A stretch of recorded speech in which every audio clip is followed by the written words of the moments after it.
Good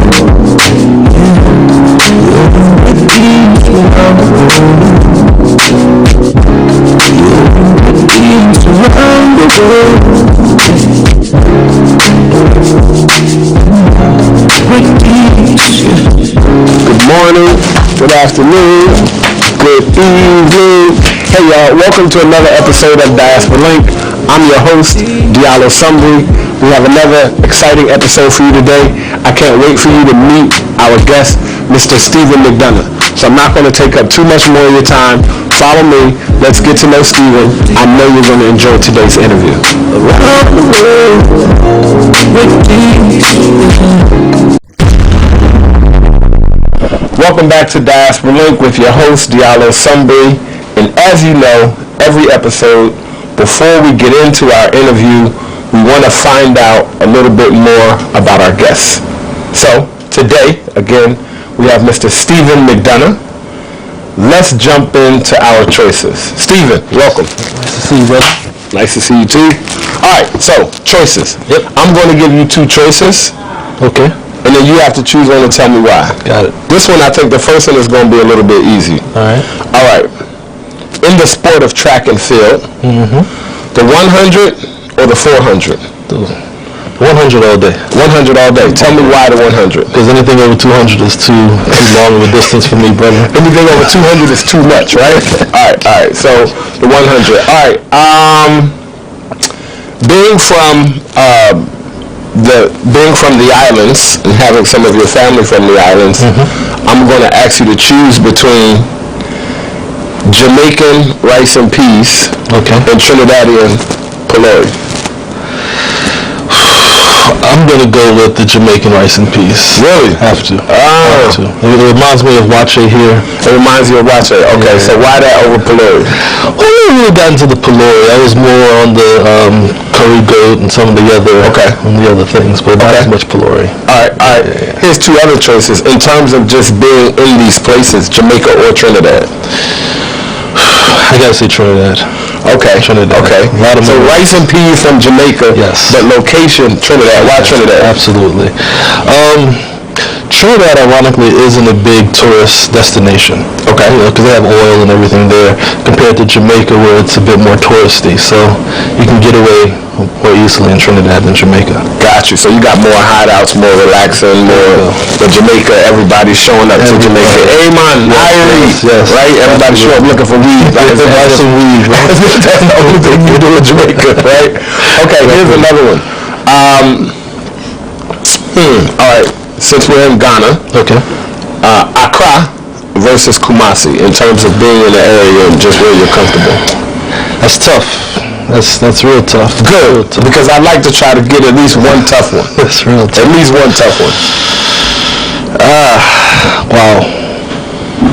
Wow. You gotta choose one. I'll go with.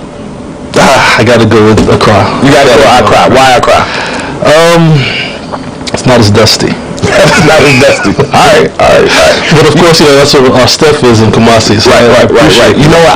I'm going to get back to Kumasi very soon. I have some friends and some people that I need to see. Okay, cool.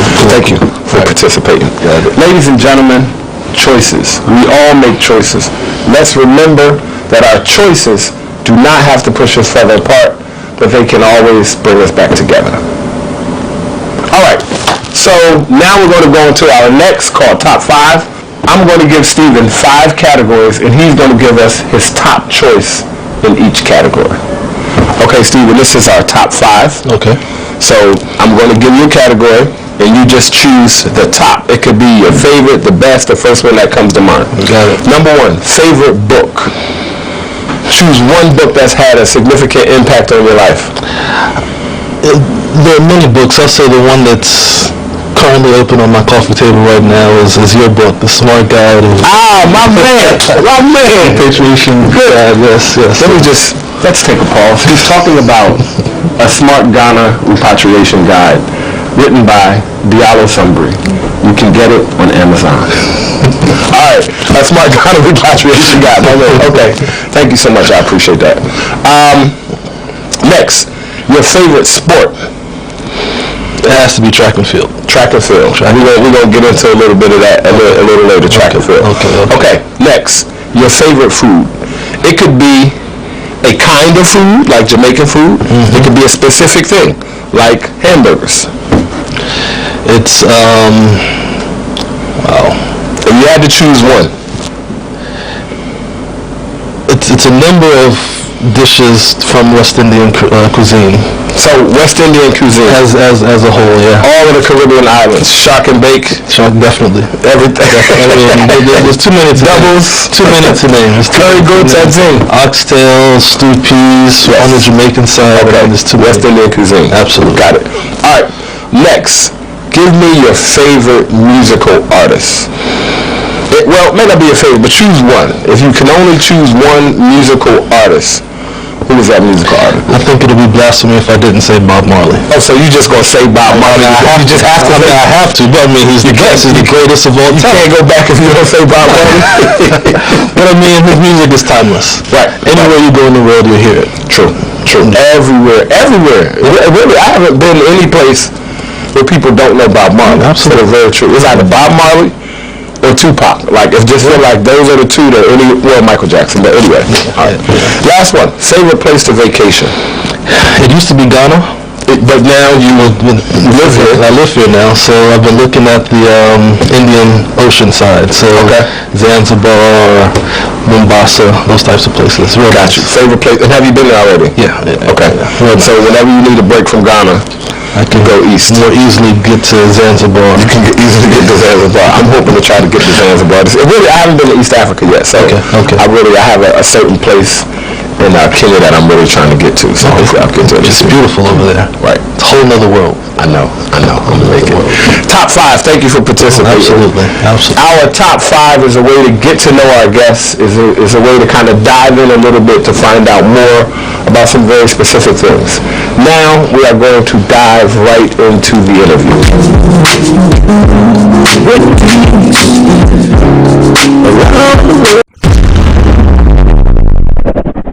And we are back with Diaspora Link and our guest today, Mr. Stephen McDonough.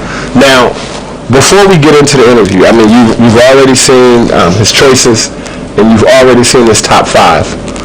And I just want to say something about this brother, because when I met this brother, this is somebody I haven't known a very long time. But when I met him, he was in Accra. He was at the Beyond the Return office, and I got a call and say, "Hey, is somebody here looking for your book?" So we started chatting. We finally got together. Brother came through, supported, mad love, bought 5 books off the top. For those of you who don't understand my slang, that means he bought 5 books immediately. And then, when the brother was getting married, he came and bought 10 more books and gave them to everybody in his wedding party. So I just wanted to give him a shout out as somebody who didn't know me from anywhere and just gave me support. Brother Stephen, nice to see you. Thank you again, my brother. I appreciate it. Absolutely. The information in the book was very good. Very good. People need to have access to that at their fingertips. So I want to make sure that happens. So tell us about Stephen McDonough. Tell us where you're from, where you were born, a little bit about your journey from where you started up through college. Got it. So I'm from Richmond, Virginia. Okay. Went to Benedictine High School, an all-boys military Catholic school. Ran track there. Had the fastest times in the nation in hurdles. Really? Hold on. Can I ask what year this was? Is that okay? Yeah, that's fine. I mean, I'm young. So 2000. Okay, 2000. Fastest time in the nation in hurdles. In high school. Well, that's major. Back then it was. Well, okay. For me, it's just a major thing, period, right? Okay. Yeah. So, did you always run track? Did you start track like or did you just start in like high school? I started in high school. Really? Freshman year. Wow. Freshman year. So you didn't do like the junior meets and none of that. But my father actually ran track. Okay. He's coming out of Jamaica. Yeah, okay. Your father ran. So you got that athleticism in your blood. Absolutely. Now you said coming out of Jamaica. So I know that your family is not from the U.S. So tell us just where your mother's side and your father's side are from. So my mother's side is from Trinidad. Okay. Trinidad and Tobago. And my father's side is from Jamaica. Okay. So that was first generation. I was born in the U.S. So. Born in the U.S. So they came from the islands to New York. And then migrated to Richmond, yeah. Okay, so you got the fastest time in the nation for hurdles out of Richmond, Virginia. And then I went to Virginia Commonwealth University on a track scholarship. Okay, shout out to VCU. Y'all keep giving scholarships to young black kids all over the nation. We appreciate it. Yep. I think my record still stands. The hurdle record, indoor record at VCU still stands. Wow. Yeah. So when you go back, that means you're a distinguished alumni. I don't flaunt it, but it is what it is. It is what it is. Okay. All right. But so I studied business management and financial planning. Ended up starting an investment advisory firm, Wyndham Financial Services. And so this is after college? During college. This is during college? Yeah. Oh, wow. Yeah. Okay. Yeah. So you were focused at an early age, and you started with a financial services business while you were still in college. You were focused? Yes. Okay. But I'm not a traditional student, right? So it took me a little bit longer to finish, but I was doing a few other things while I was going to school. So. Okay. Yeah. But from there, I started doing a bit more business management work, and then started in the international trade and development space. Okay. So import-export, helping U.S. companies sell their stuff overseas. And that's kind of what got me here to Ghana. Okay, so that's what brought you here to Ghana, that import-export business. Yes. So what other countries have you worked with in terms of import-export, and what products or services? Wow. So it was across the board, product and services wise. We had at one point teams on the ground in over 50 markets throughout Africa, the Caribbean, Asia, because we were working more in developing markets, emerging and frontier markets, because they had the biggest need and they wanted access to U.S. products and services. Right? Okay. So, but one of my best friends and business partners is Ghanaian. Okay. So, and did that happen? That was before you came to Ghana? It was before. So he brought me here. Gotcha. He was like, well, you need to come home and get some of this fufu. You need to come to Ghana. You gotta come to Ghana with me and catch some of these vibes, right? Yes, sir. Okay. That's what's up. So for about 10 years, going back and forth, seeing all the opportunities on the ground here, it made me really focus on getting here permanently. Got you. Yeah. So let me take. I'm gonna go a few steps back. Because I am a member of what some people would call one of the Black Greek organizations, and I know you are also. Absolutely. So even though we aren't a part of the same organization, I want to give you an opportunity to shout out your organization. The oldest and the coolest, Alpha Phi Alpha Fraternity Incorporated.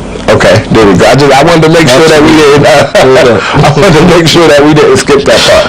Okay, so you're working with these various companies doing import and export. Correct. Around the world. Yep. And then you started coming to Ghana, you said 10 years ago. Yes. All right. So as you were coming to Ghana, was it vacation? Was it always business? You just come, or was you just really coming for the fufu? It was a little bit of everything, right? Okay. Work and play at the same time. Got you. You know, coming all the way over here, want to be able to spend time really enjoying the culture, enjoying the location, enjoying the country, but at the same time looking for the various opportunities. Got you. So you've traveled around the continent as well too? Yeah, I have. So like, what are some of the places you've been on the continent? Well, South Africa, Rwanda, Kenya, Tanzania, Uganda, and then Ghana. Ghana's the only one on the West Coast that I've been to. Ghana's the only West Coast? Not West Coast, West Africa. West Africa, but I got you. Yeah. I got Western Coast of Africa. All right, so now we're going to play Africa in 60. Africa in 60 is when we ask our guests to name as many African countries as they can in 60 seconds. We do not prepare our guests for this. We want to give them all of the pressure that there is. All right? So, let's go. Can we get a countdown? 3. You got this, right? As many African countries as you can in 60 seconds. 3, 2, 1, let's go. South Africa, Lesotho, Namibia, Mozambique, Botswana, Zambia, Zimbabwe, Tanzania, Rwanda, Burundi, DRC, Angola, Kenya, Djibouti, Eritrea, Ethiopia, Egypt, Tunisia, Libya, Chad, Nigeria, Ghana, there's Ghana, Togo, Benin, Cote d'Ivoire, Senegal. Let's go. Mauritius, Mauritania, Seychelles, Comoros Islands, Cape Verde. Liberia. Finish. Okay, that's good. We're like 33, 34. Yeah. But you know what I can see you doing? The map. Yeah. I'm like, because no one said Chad, right? No one has said Chad. No one said Djibouti. I don't think any of our guests have said Djibouti. You know what I'm saying? No one has said that so far. Right. That's how I can do it, bro. Yeah, no. That's good. Okay, so you've been to those countries, and we do Africa in 60 because, as you know, in so many places in the world, people still don't see Africa as a continent. I really don't think people understand how large this continent is. Right? It's 2.5 times the size of the U.S. I think you can say that to somebody, but I don't think they realize it till maybe they have to catch a flight. From west to east or from west to south, and then it's like, oh wow, this is like what is to get from one end from California to DC is the same distance of other places. Okay, Africa 60, that was fun. You did great too. Thank you. All right, so now let's go back to you traveling back and forth to Ghana. Okay, and so your partner, he's still your partner. Yeah. And you all were partnered in the financial services business, yes, as well as the import-export business. Correct. Okay. Yeah. So here we are, and now you have moved to Ghana. Well, hold on. Let me take 2 steps back. Okay. I'm gonna take 2 steps back. As somebody who's been coming for 10 years, you came before the Year of Return. Yes. So when you saw the Year of Return campaign, how did you feel? It was beautiful because one of the things that I struggled with prior to the Year of Return was getting people to come here, getting people to pay attention to Ghana. Because coming from the U.S., it's nice, but it's not as nice, and especially after the last few years, it hasn't been as attractive as it was. But I kind of saw a lot of that coming. Got you. So I wanted to tell people, hey guys, you need to really pay attention to Ghana. So when the Year of Return happened, it was perfect. It was so then you didn't have to do as much convincing, and everybody you had been telling is now like they're more seriously looking at it. Okay. And not just and it's okay to vacation, like people are looking at it as a place to vacation as well as a place to do business. Oh, absolutely. Okay. Absolutely. Okay. Yeah, so one of the things that I'm educating people on now is just the different opportunities, right? Okay. And how to do it from concept to being on the ground to implement. Now, is this any particular industry or a specific industry in terms of, you said you're educating people on how to do it? Yeah. So it's really focused on the agric sector. Okay. So no matter what, we have to eat 3 times a day, right? Yes. Where does the food come from? If you're lucky. Because a lot of people, some people don't get 1 meal a day. Yep. But those of us who are blessed, absolutely, we get to choose, and sometimes we decide that we're only going to have 2 meals a day, and we get to choose what we eat. We get to choose how much we eat. So, love to all of those people who don't get a meal, and we do hope that Diaspora Link at some point we will be reaching out to always help people in communities that might not have as many blessings as some of us do. Just wanted to shout that out. There you go. Perfect.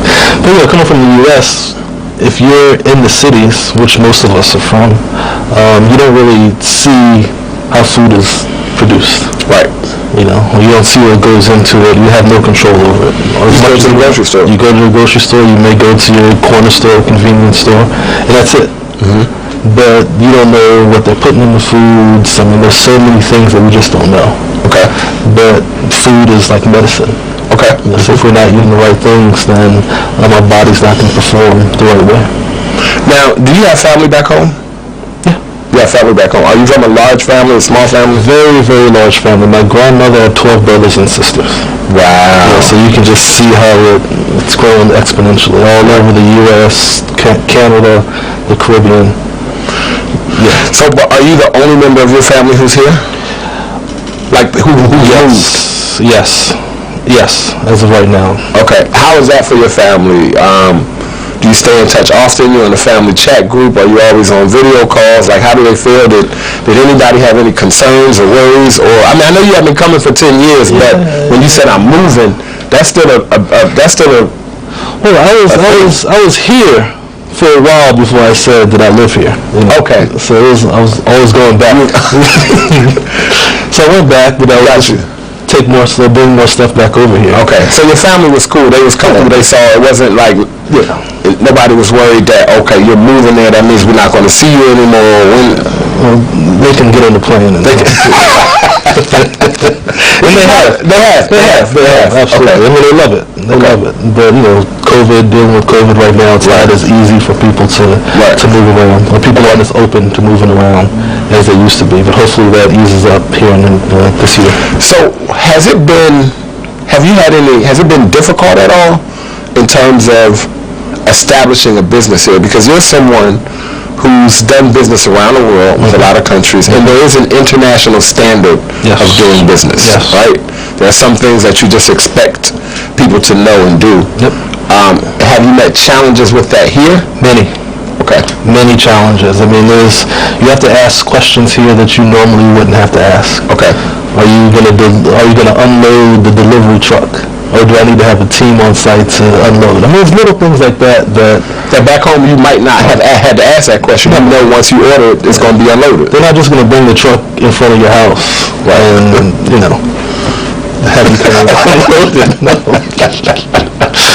Got you. But I mean, there's little things like that, so you really have to pay close attention. You really have to pay close attention. So, but fortunately, my wife is Ghanaian, and she also helps with that.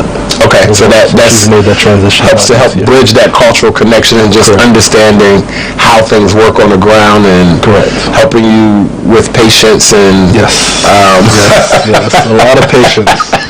But it's worth it. It's worth it, right? Okay. But it's definitely a lot of patience that it takes. All right, hold that thought. We're going to come right back. We're going to take a small break, and then we're going to come back and get into more with Stephen. We're going to talk about his business. We're going to talk about exactly what he's doing in Ghana and how he's encouraging other people to come.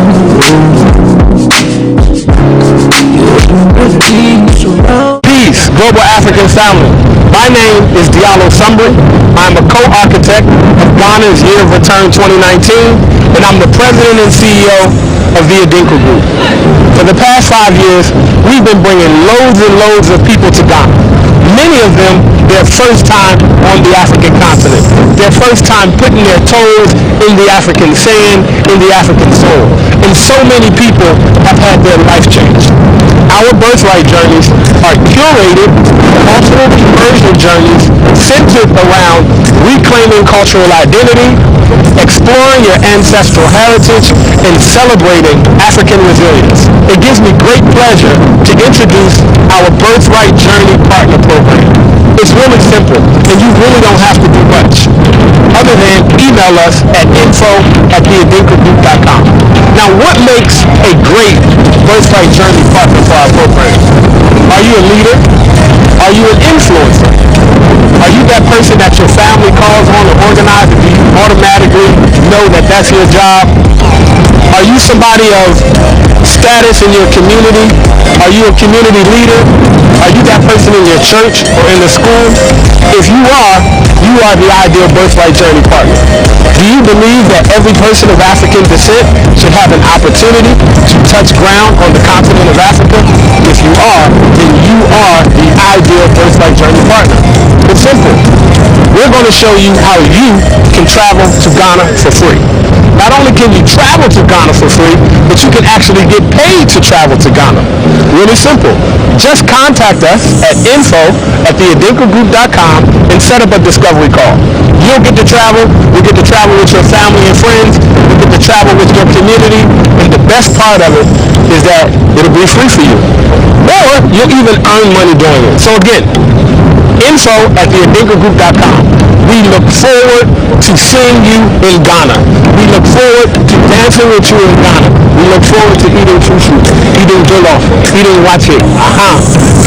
Make sure you contact us now, and we would love for you to become a Birthright Journey partner. Madasi. And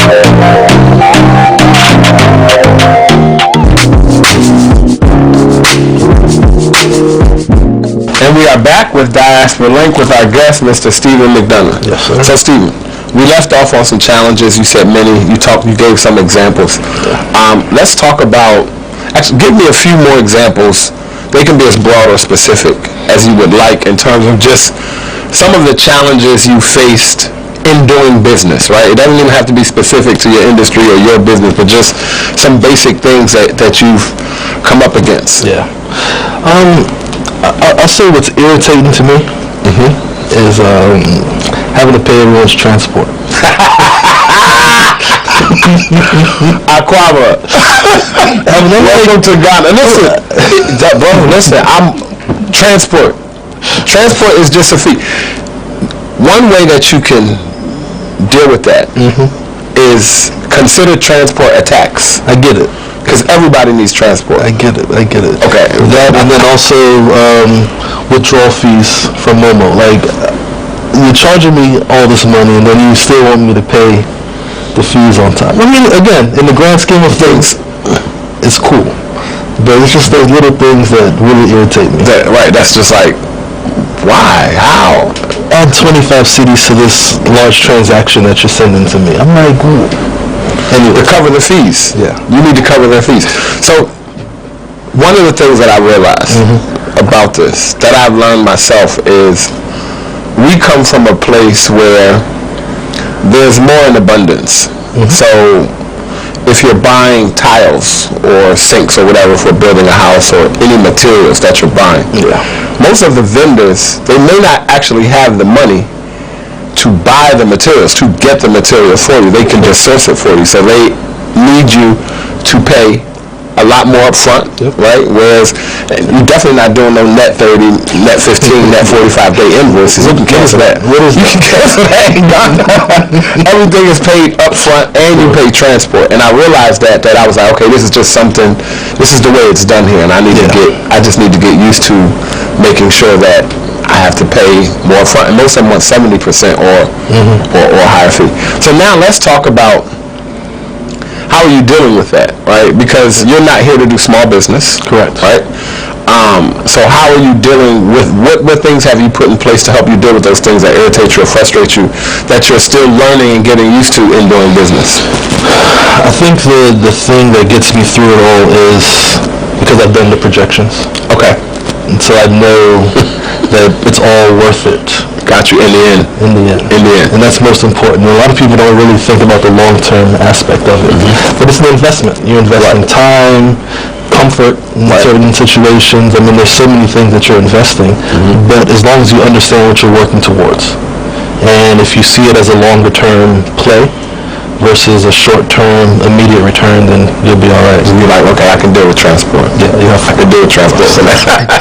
But I mean, if you think about the future of this continent, right, and where the world is going, you know, what COVID exposed, being on the ground, just getting anything going here, right now, it could only go up. Right. Because if you think about the growth in the middle class, if you think about all the youth, the educated youth, right, just having some type of activity, it will be all right for the long term. Right, you'll be all right for the long term. Yeah, you know, I definitely agree. A lot of times we have conversations with groups of diasporans who are here, the D9 community that's here, and a lot of times we express our frustrations about things, but at the end of the day, I always tell people I'm still here. Of course. You may hear me get frustrated about something, like taking 3 hours to get out of the airport or something crazy, but at the end of the day, we're still here. Like, we haven't left, we're not packing up. It's something that we're willing to go through because, again, we have a goal in mind. And then also think about where you left. And some of the headlines that you get on your phone, the alerts on your phone, oh, this happened, they're like, I'm fine, I'll deal with the 3 hours. Right, like, I ain't get shot. Yeah. Like, you know, sometimes it's a real thing. It's a real thing. Like, I don't have to worry about that. I don't have to worry about that. Tell us the name of your company. So there's a few companies, but here that we're focused on right now is Pro Farms Gateway. Okay. And Pro Farms Gateway really focusing on the ground sustainable farming practices, where we're training local farmers on how to do organic farming using some of these sustainable practices. But we also have an online component for people outside of Ghana who are interested in coming over here. Okay. So e-learn platform to learn about types of business opportunities as it relates to the agricultural value chain in Ghana. So a lot of education on both sides, but that's actually set up as an NGO. Okay, it's an NGO. It's an NGO here. Now, is there specific agricultural products? Is it or just any? It's across the board. So our site, we're developing a 30-acre site as a demo farm.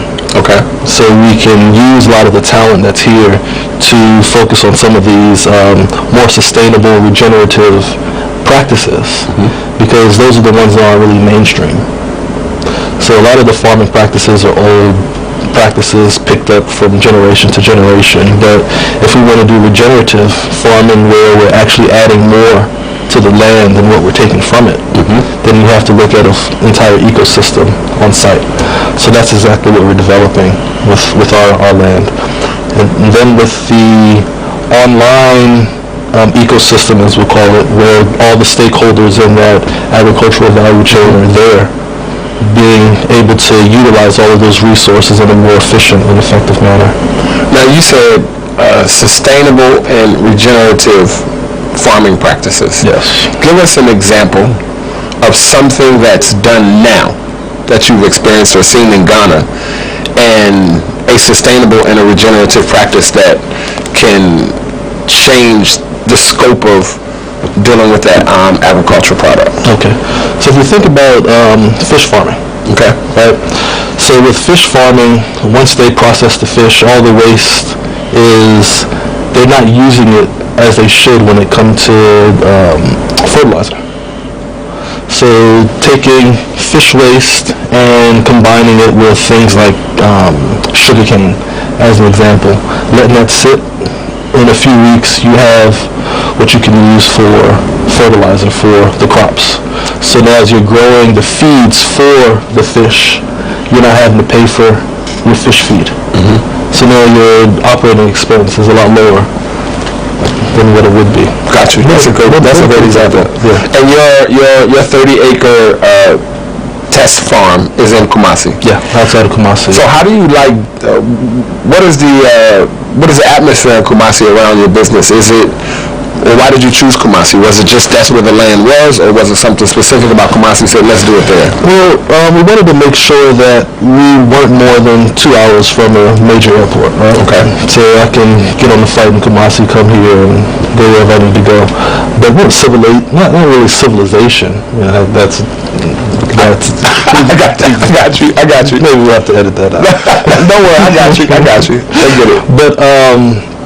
But the land there was far enough away from the city, but close enough, and you're able to get a larger tract of land up that way. But now you can do a lot more. So the versatility of the land, the topography. Okay. There's 2 high peaks. So now you can have lookout points and put chalets, so when visitors come from the States and other places, they can actually come and experience farm living. And get the nature, reconnect with nature, since that's very, very important. Right.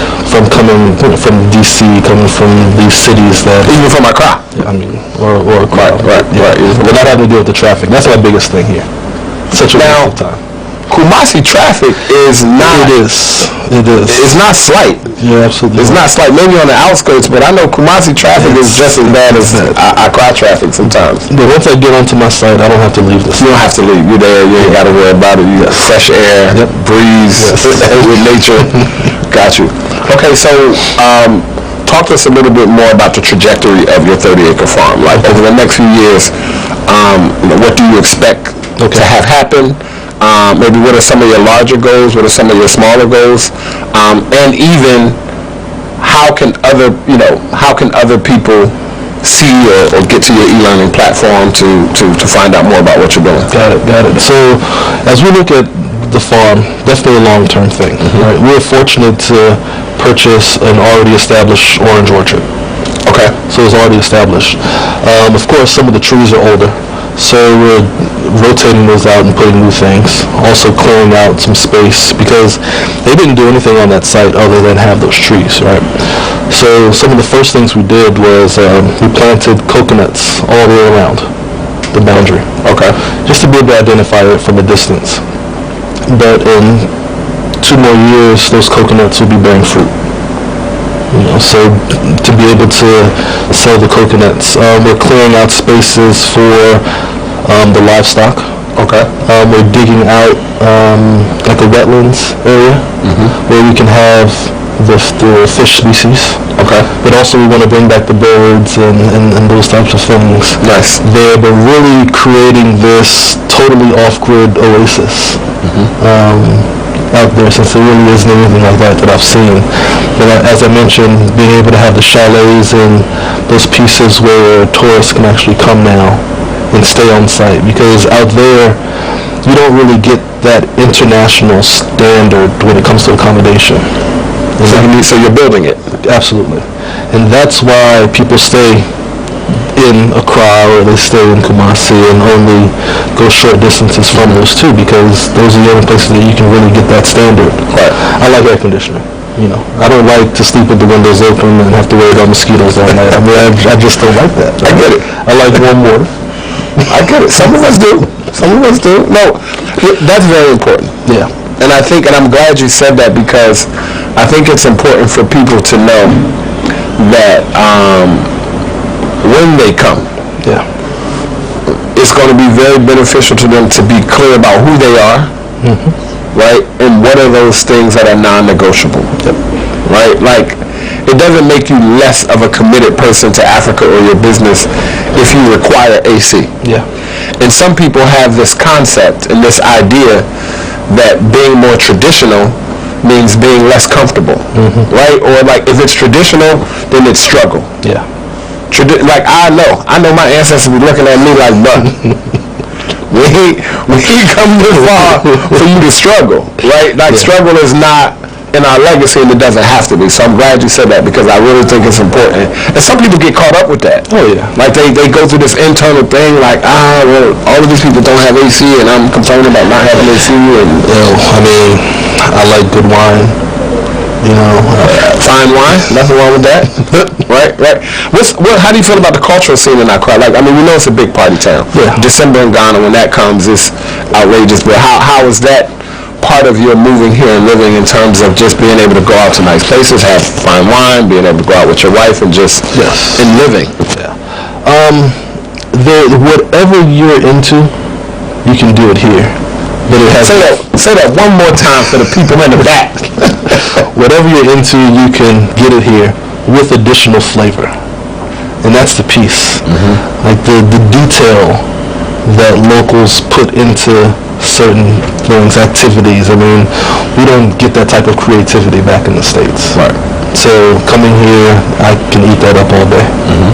The visual aspects of it, I mean, it's amazing. It's amazing. Got you. Let me jump back into your business. So, are you employing people right now? Yes. How many people do you employ?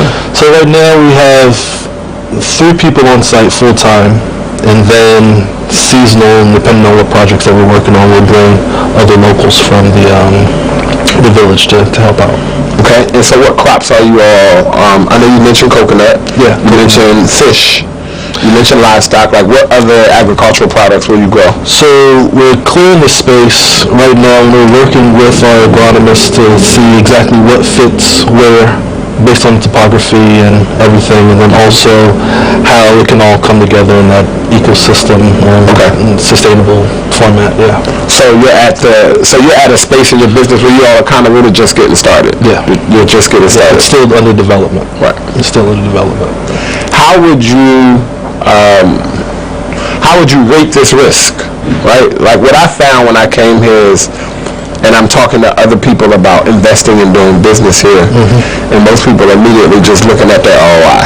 Yeah. And I think some of my head down focus, and the reason for just being like, I'm on my run, I can't come home, I can't come back for a few years or only a little bit because I got to stay focused on this thing, is seeing the big picture and seeing what those projections and those numbers are going to be. But for you, in what you're doing there right now, how do you find the risk? Right? Because there's some protections you don't have here when you're investing in a business. Correct. Especially something on land and you just don't know.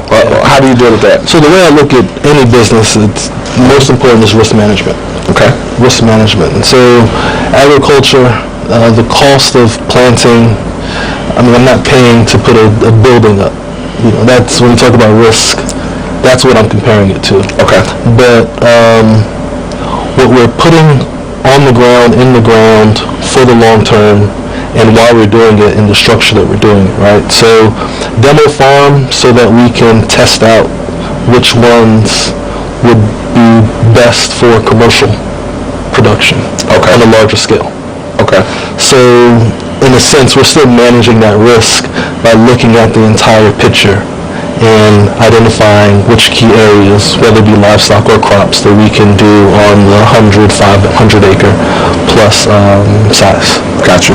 So we're testing it all out so that we can maintain control of that risk. So your demo farm is your R&D. Yeah. How would you rate the importance of R&D here as you dive into business, even outside of your industry, just as a business person? How important is R&D, research and development? Yeah, I would say that when you're investing in the early stages, don't invest more than you're willing to lose. I'm very conservative. A lot of people say that time because we're having a conversation that some people will watch and get it, and then other people may not. Yeah. Right? Because they're not investing in things. They might have some savings, but they haven't actively gotten involved in investing. So say that one more time. Don't invest into things don't invest what you're not willing to lose in the beginning. So you can really test it out. You know, stress test this thing. Because if you go all in, you know a lot of people that have packed up and had to go back home. I would say more than that have stayed. Yeah. Because they thought I'm coming from where I'm coming from. I've been successful there. It's easy to do it here. And you go back home with just a shirt on your back. Right. Because you didn't take the time to properly vet, do all the R&D, and manage your risk. Exactly. So, So, tell us, I'm going to give you one more question because we're running out of time. I would love to sit and talk more and really get into some of the details of what you're doing with agriculture. But give us an idea of what your trajectory looks like in 5 and 10 years. Like, when do you feel like you're going to be able to scale? And I'm going to add this onto it. How do you see what you're doing moving beyond Ghana through the continent of Africa? Got it. So, first and foremost, anything in the agri sector, you have to be adding value at the end of it. It's not just growing. You know, you have to process, you have to package, and either you distribute it locally or internationally. So that's what I'm looking at. That's my background, right? But the beauty of Ghana is the same as Cote d'Ivoire, it's the same as Nigeria, it's the same as a lot of the other countries on the continent. So if you can figure out a model that works here, it's duplicatable, replicatable, and with the African Continental Free Trade Area, you have more control to establish operations in other areas all across the country. So long-term wise, as I mentioned, demos right now to do our own R&D, and then identify what works, do it on a larger commercial scale, but also have that processing component so you can export it locally throughout the continent or anywhere in the world. Excellent. And agriculture is such a big business, it's such a big opportunity for people here. And it requires you to, number one, educate the population around you because you're going to be doing it differently. And I'm sure one of the things you experience here is a lot of things are done just because that's the way they've always done it. And people don't necessarily have access not only to the information but to adequate training to know, or the resources to know, how do I do it differently? How do I do it better? So that's a a really big thing, and then you're employing people. Yeah. You know, so that's giving back to the ecosystem, as you said. Yeah. Last thing before we go, sound advice, 1 or 2 points, to anybody who is looking to come and invest, regardless. Maybe they're just looking to move and check it out. Maybe they just want to come visit and scope, you know. Yeah. What is your 1 or 2 pieces of advice to people who are looking to come this way and get into something? Honestly, I think you have to come. I mean, period, the end. You come here, you don't just stay in the city. Really go out into the rural areas and understand what it is that you want to do and why you want to do it. What's going to motivate you to continue to do it once it gets difficult. But being here is most important. And a lot of people need to take that next step before they start to look at other investment opportunities. Get off the computer. Yeah. Get offline. Yep. Get off IG. Come here. Let me just, I know we have to go, but I want to ask you one more thing. Since COVID, like you said, if people have been paying attention, you've seen that. Like I always tell people, look, the jig is up. COVID has showed you that there really are no rules, and everything they've been telling you it can happen without it, right? How have you found being here during COVID? Because, you know, the times that I've gone back to the U.S., it just kind of felt like a dumpster fire in the news and everything. It's just like this thing, and here it feels a little bit more relaxed to me. But how have you, I mean, we still have to be cautious, we still have to maintain distance and things, but how has COVID felt? Has it felt overwhelming? Has it felt manageable? It's been very manageable. People are still getting sick, severely with COVID here. Right. But COVID is just like anything else. You know, you have to manage it, but manage it in a way that you can still accomplish whatever it is that you need to accomplish. But COVID, I haven't had any real issues. Places that you go, they still require masks and hand sanitizers, those types of things. But no, it's been okay. Cool, no issues. Brother Stephen McDonough, thank you so much for joining us here on Diaspora Link. I appreciate you coming to share with us. Well, I appreciate you having me. You know, I'm glad to see what you're doing with the show, because it's very important to get our messages out, and you're creating that platform. So I've always been impressed watching you over the years. So keep up the good work, brother. Thank you, my bro. Thank you. Stephen McDonough, thank you so much for tuning in for another episode of Diaspora Link, and we will see you next time.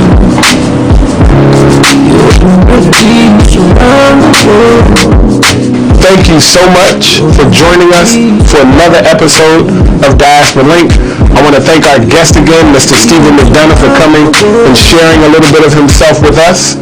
I'm your host, Diallo Sumbri, and we'll leave you today, as we do every episode, with a bit of ancestral wisdom in the form of a proverb. Today's proverb is actually one of my favorites. The best way to eat an elephant in your path is to cut it up into small pieces. We hope to see you next week on Diaspora Link.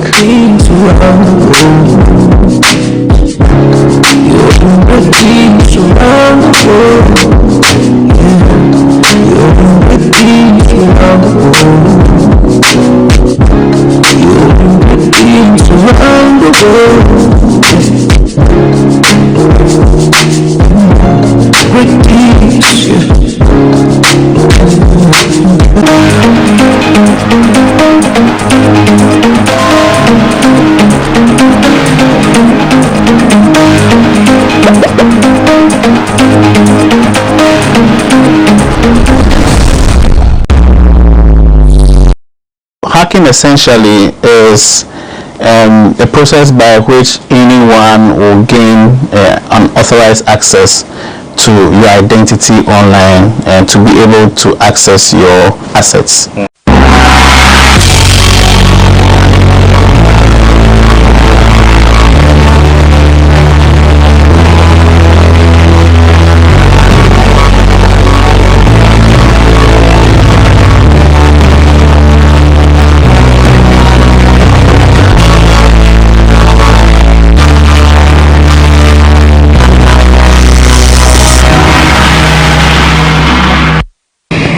And thanks for joining us on today's edition of BizTech on GhanaWeb TV.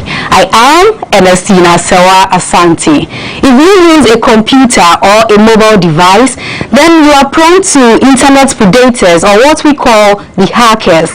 These hackers use unauthorized means to access information on our devices. But the question is, how do we prevent these hackers from having access to our information? My colleague Aholumega sits with a data protection expert as he educates us on how to protect our data on the internet.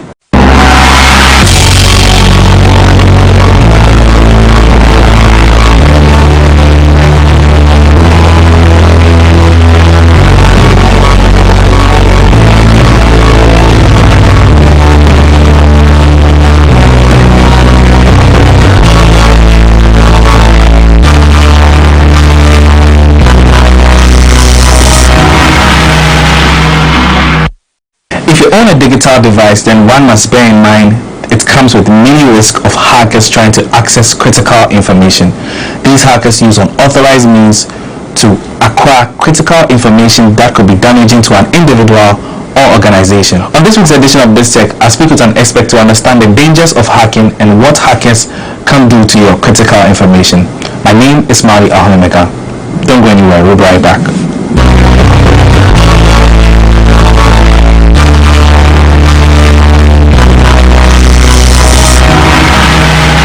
Welcome back from that break. On this week's edition of BizTech, my guest is Kwesi Kofi from Dataware, and we're going to be talking about the dangers of hacking and how to tackle the issue.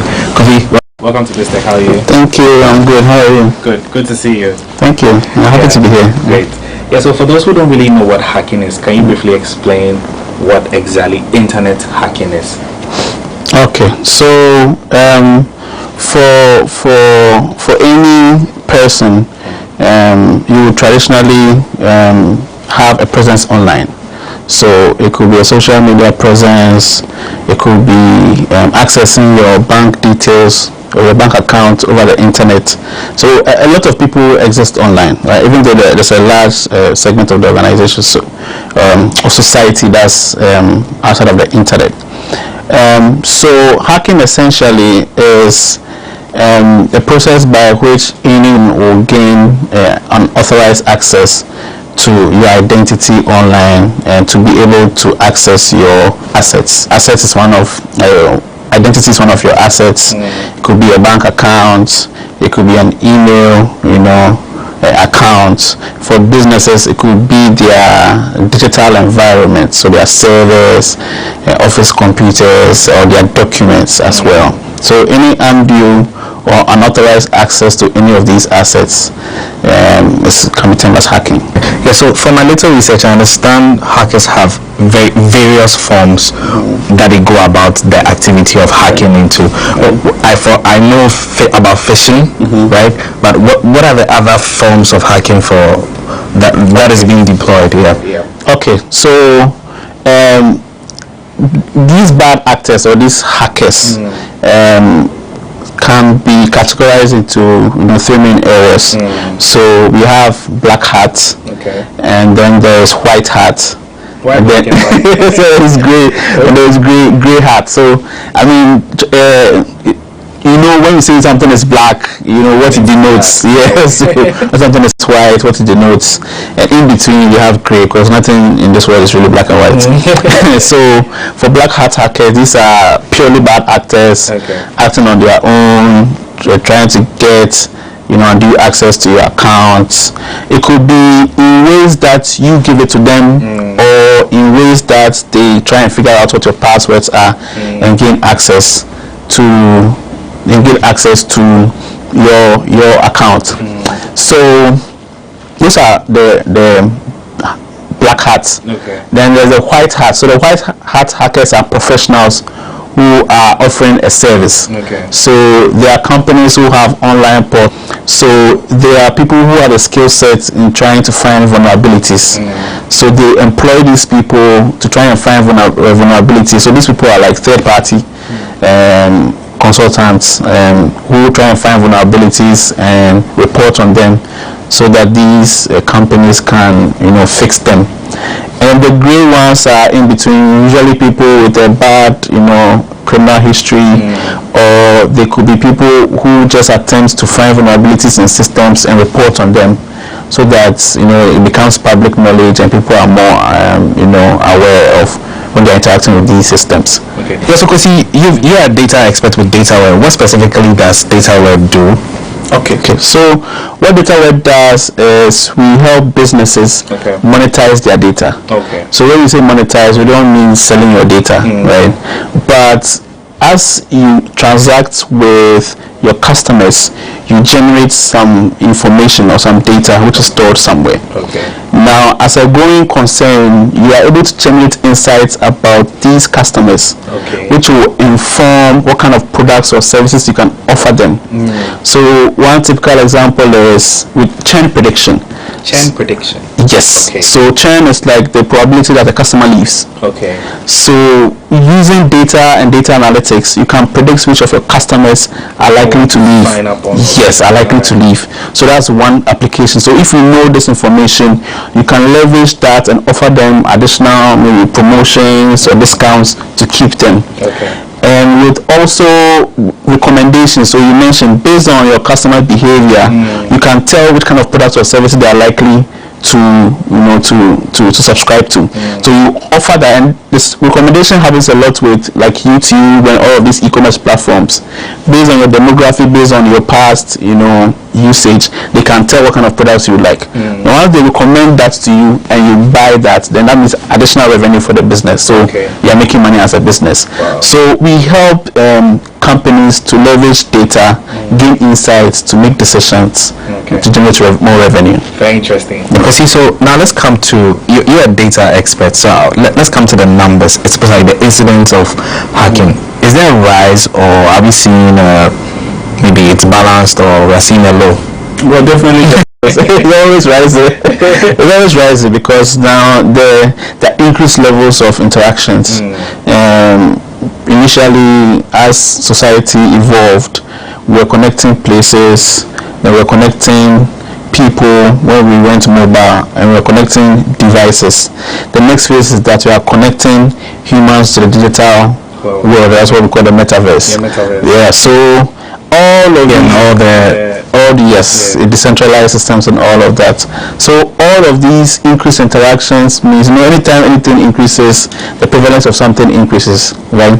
So all of these increased interactions, it could be between devices, between humans and devices, between humans and humans, between systems and systems. All of this increased interaction means a lot of traffic bouncing around. So depending on the skill set of the organization in terms of developing those systems, vulnerabilities may arise, and people attempt to find these vulnerabilities and take undue advantage. So as at this year, it's estimated that the average cost of a data breach is in the region of $4 million. That's a lot of money. Yeah, that's annually, or just a year per data breach. Okay, so on average, when you take all organizations in the world, and this was reported by IBM, that is a lot of money. That's a lot. So what went into the computation of this average is the cost, of the data breach. Like, for example, if somebody hacks through a ransomware, so ransomware is essentially like they hack into your system, they encrypt your data, and they say, pay me this amount, and let me give you the access to it, back to it. Or the cost of loss of business if a company is not able to operate because they have been hacked. And then the cost of restoration, right? So there are a number of ways that businesses can, I'm sure we come to that part of the conversation where they can safeguard, and even as individuals as well. So that's what the number look like. Interesting revelation that you made about. I'll take a quick break and then we'll be right back. I've been speaking with Kwesi Kofi from DataWeb, and we've been talking about hacking and the dangers of hacking and how to tackle the issue. Don't go anywhere, we'll be right back.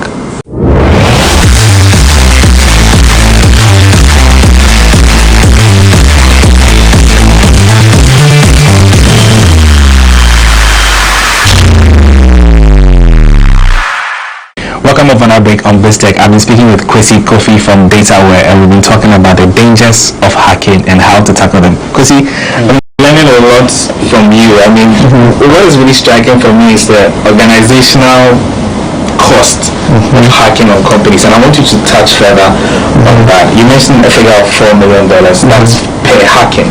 Yeah. So let's say we have 10 organizations. That's quite a lot of money.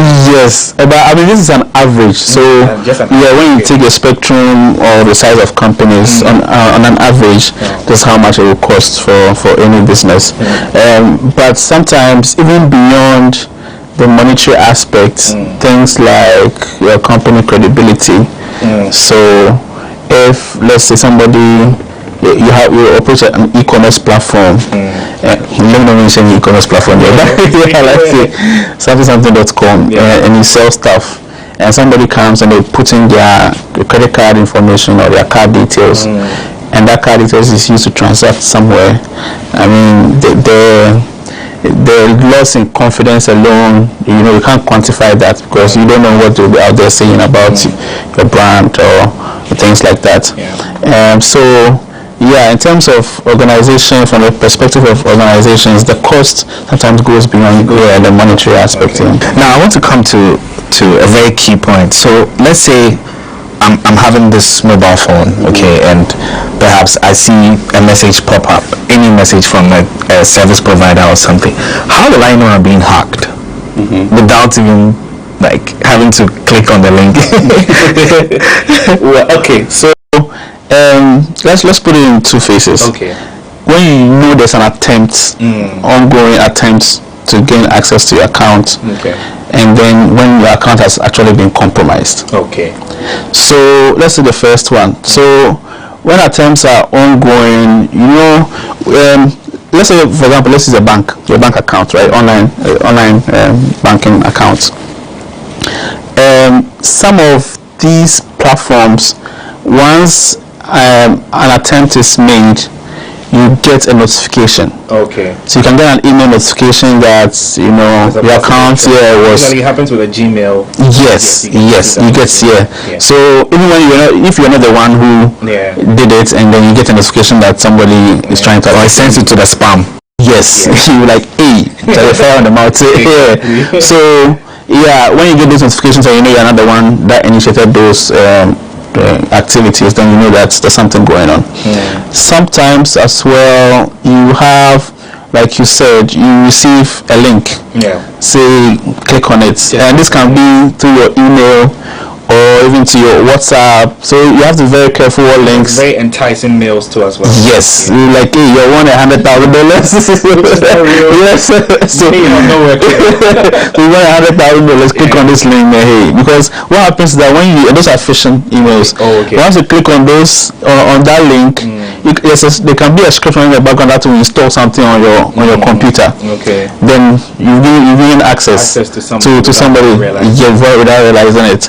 Sometimes you click on it and they load some strange web page, and then they ask you to enter some details. Just about some months back, a bank sent out information. When you're trying to do this national ID reconciliation with bank accounts, there was a post that went out with some links. If you are with this bank, click on it, and they said no. Yes, and it was also tweeted by the cybersecurity authority. So sometimes these links look very close to the actual, to the original. So let's say you save with Bank A. You see that their email will come. Let's say relationship@banka.com. But what these attackers will do is that they can just change one word. So instead of maybe Bank A, they do bankaa.com.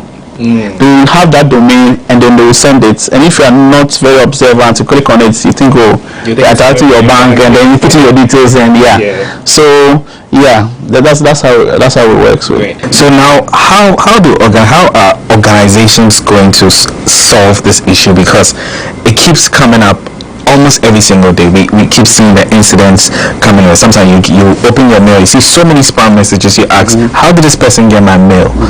So I want to also come down to data privacy as well, and you as a data expert, how can organizations and also individuals safeguard their data from these villains, as I would call them, these hackers? So let's look at it in these two ways. Okay. Right? What you as an individual can do before and then after. Okay. Right? In 2012, the Data Protection Act was passed. Yeah. Now, by that law, any company that interacts with data has to come under the regulation of the Data Protection Authority. So you need to register and then get your certification. Okay. So you don't operate on your own? No, you don't. So, and a lot of the misconception out there is that you only need to do that when you're interacting with data from outside. Oh, okay. But external data. Okay. But that's far from it. Even internally, because let's take the example, if you're a business, you have staff. Now all of these staff will give you their banking information for payment of salaries and things. So you have their contact numbers. All of that is covered under. So even for internal data that you collect from internal actors, you still need some level of regulation. So there are some rights that as individuals we have accrued to us under the Data Protection Act. The first thing is that in giving out your data, you need to find out what your data is going to be used for. A lot of the time, you go for conferences and seminars, you have a sign-up sheet, you put your email address, your contact number in there, and there's no indication of what your data is going to be used for. Is it going to be shared with sponsors of that event? Is it going to be shared with any other partners that they have that you're not aware of? That's why you tend to receive messages. Strange messages, yes. From random people. Just about a month ago, the text message flying around. I don't know if you got it, or if your viewers got it. A job offer, getting 100 CDs a day. Yes. So so that you should click the link to to another portal. Yes, you have to be very, very careful of all of these. So one, you need to find out what your data is going to be used for. Okay. Two, you can also find out, even after the data has been collected, how it has been used. And the company, or what we call the data processors, the body that is collecting your data, and you give your data, you are called a data subject. So the data processors are mandated to give you that information. You can also request that whatever data that you have be stopped, like they stopped using your data. Wow. Yes, so there are a lot of rights that accrue to a lot of people don't know about it. You can visit the data protection website to find out more about some of the rights about that. Interesting. So finally, what are some tools that we can use to safeguard ourselves from being hacked? Are there some tools out there? Okay. So in addition to tools, another way that hacks happen is through our behaviors, right? So in addition to having these softwares and these tools that you use to protect yourself, you also need to check your behavior as an individual. I'll give you an example. Sometimes you're in the office, everybody has an account they used to log in, and you're out there somewhere and somebody says, oh, I want these documents from your desktop. You give them your account password.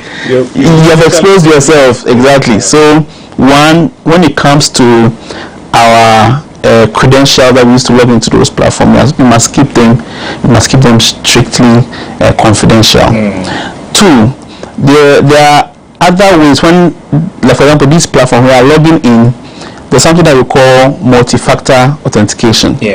So the second layer of security that's added. So you log in, and then you have a number that's tied to your account. They send you an SMS with a one-time code. You enter it. So in that access, you have some level of security. So we need to take all of these things seriously. Another behavioral factor that opens us up to this is sometimes you have 20 accounts, you have difficulty in remembering passwords, so you use one password for everything. If one person knows that password, chances are that you're using the same password for all your accounts. So that is also a bad practice. We must also stop saving passwords in our browsers. That's also another way that hackers can find a way to. When they get that the browser history, then they have that information. So those are terms of behavioral factors. In terms of tools and platforms, especially to to solve one issue of having one password against all, there are tools. One that really comes to mind is Bitwarden. Bitwarden. Yes. So Bitwarden is like a vault. So there are various kinds of vaults that you can save various passwords in. Okay. And then you have one password to access that account. So you can have your email within the password. Yes. Okay. So you have a vault. You only need to keep one password, and then your email account will be saved in there. Your banking information will be saved in there. All of all the accounts that you need, access to in terms of authentication, you can save all of that there. So if you need to log into your email, you just log into your vault, and then you pick the password, and then you paste it in there, and then you log in. So yeah, so there are tools like that. The basic one, having an antivirus to detect malicious softwares. A lot of the times we tend to like to download free softwares. Yes. We don't like to pay for license to your software. So all of these opens us up to attacks. Great. Kwesi, I've been having a very interesting conversation with you, and many thanks for sharing that with us. I've been speaking with Kwesi Kofi from DataWare, and we've been talking about the dangers of hacking and how to tackle them. He's been my guest on this week's edition of BizTech. Many thanks for watching. My name is Amerado-Lyrical Joe.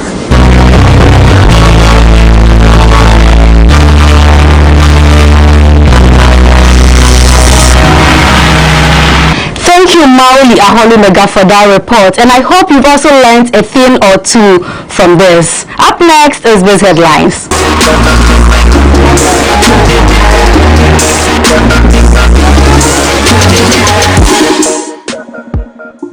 To our very first story, governments will be looking at receiving an amount of $3 billion for over 3 years from the International Monetary Fund once an agreement on the program is reached. This is according to international news agency Bloomberg. The portal reported on its website that the new amount requested as a loan was double the government's initial target of $1.5 billion. Ghana's government is in talks over a loan of about $3 billion from the IMF, according to two people familiar with the matter. The amount is double what the West African nation was considering a month ago as it tries to shore up its finances and win back access to global markets. The funding will be provided over 3 years, the people said, asking not to be identified because the talks are still in progress and public announcements have not been made. Calls to the finance ministry spokesperson didn't connect, Bloomberg added. An IMF emailed response to the news outlet also indicated that it was early to comment on the subject, maintaining that the executive board of the Bretton Woods institution will also come at the right time to speak on the matter. It will be recalled that the government on July 1st made a U-turn on its strong position of not seeking support from IMF amid an economic downturn. A team from the IMF arrived in Ghana on July 6th and engaged Ghanaian authorities for a program aimed at restoring macroeconomic stability and safeguarding debt sustainability, among others. International credit rating Fitch has downgraded Ghana's credit rating from B- to CCC. In a report cited by GhanaWeb, it noted that the downgrade reflects the deterioration of Ghana's public finances, which has contributed to a prolonged lack of access to Eurobond markets. This, Fitch said, has led to a significant decline in external liquidity. The rating agency further that, in the absence of new external financial sources, international reserve will fall close to 2 months of current external payments by the end of 2022. Meanwhile, government of Ghana has run to the IMF for financial bailout. A team from the IMF arrived in the country on July 5th to engage government officials for a possible bailout. The IMF program is aimed at restoring macroeconomic stability and safeguarding debt sustainability, among others. The Ghana cedi is still the worst performing currency among African currencies, with the worst spot returns according to Bloomberg. The cedi recorded a negative 28.82% depreciation to the dollar as of August 8, 2022, to sell at nearly 9 cedis to a dollar. This means the currency could be heading for a record in the last 25 years. The low performance of the cedi has driven inflation to a record of 29.8% in June. However, despite the revenue the country is enjoying due to the high price of crude oil on the international market, the cedi's depreciation has led to the increasing prices of petroleum products. On August 5th, Standard & Poor's Global Ratings downgraded Ghana's foreign and local currency credit ratings from B- /B to CCC+/C with a negative outlook. According to S&P, the downgrade is due to intensifying financing and external pressures on the economy. Inflation for July has hit 31.7%, the Ghana Statistical Service has announced. This means that between June 2022 and July 2022, prices of goods and services have gone up by 31.7%, indicating a 1.9% increase. Government statistician Professor Kobinaini made the announcement when he addressed journalists on August 10th. GPLTU has introduced a mandatory vehicle towing system for its members. According to the General Secretary of GPLTU, Godfred Abobiri, the move, which will take effect in October this year, will help reduce road crashes in the country. He noted that any driver who fails to subscribe to the mandatory road toll levy will be blocked from loading within GPLTU terminals. In an interview with the media, Godfred Abubiri mentioned that a total of 2.6 million vehicles have been targeted for this exercise. He stated that per the payment regime, taxis will be charged 50 cedis, trotro will be charged 80 cedis, long buses 300 cedis, and articulated trucks 500 cedis. The GPLTU on Tuesday, August 9th, launched a mobile application that would capture the details of all drivers and their vehicles to facilitate the operationalization of their service. This was in partnership with the private entity Road Safety Management Service Limited.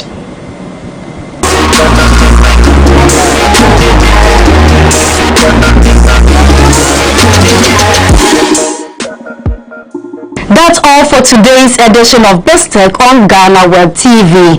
Before we go, do log on to www.ghanaweb.com for more stories.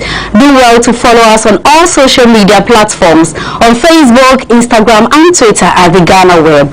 On YouTube, GhanaWeb TV. Remember, this show airs every Friday on the same platform. I am Ernestine Sewa Asante. Have a lovely weekend.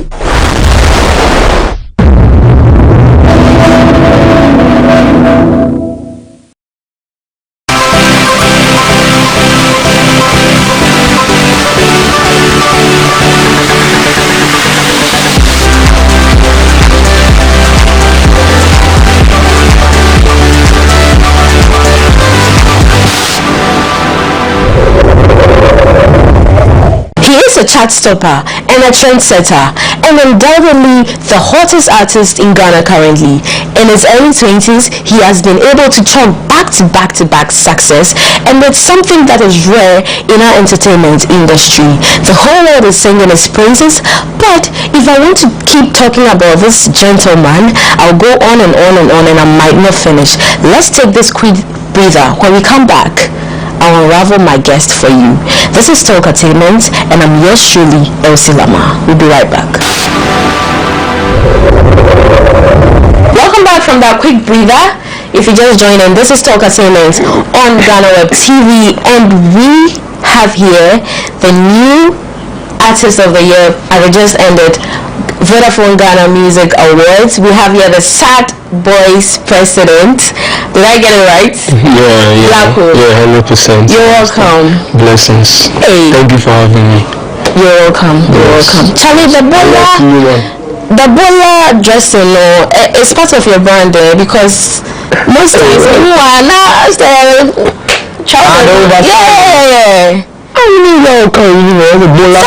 Say bola trousers. That sounds there. So Obi said, like, people are saying that we are slim in tea. But you say sometimes I tell you I'm just skinny ones too.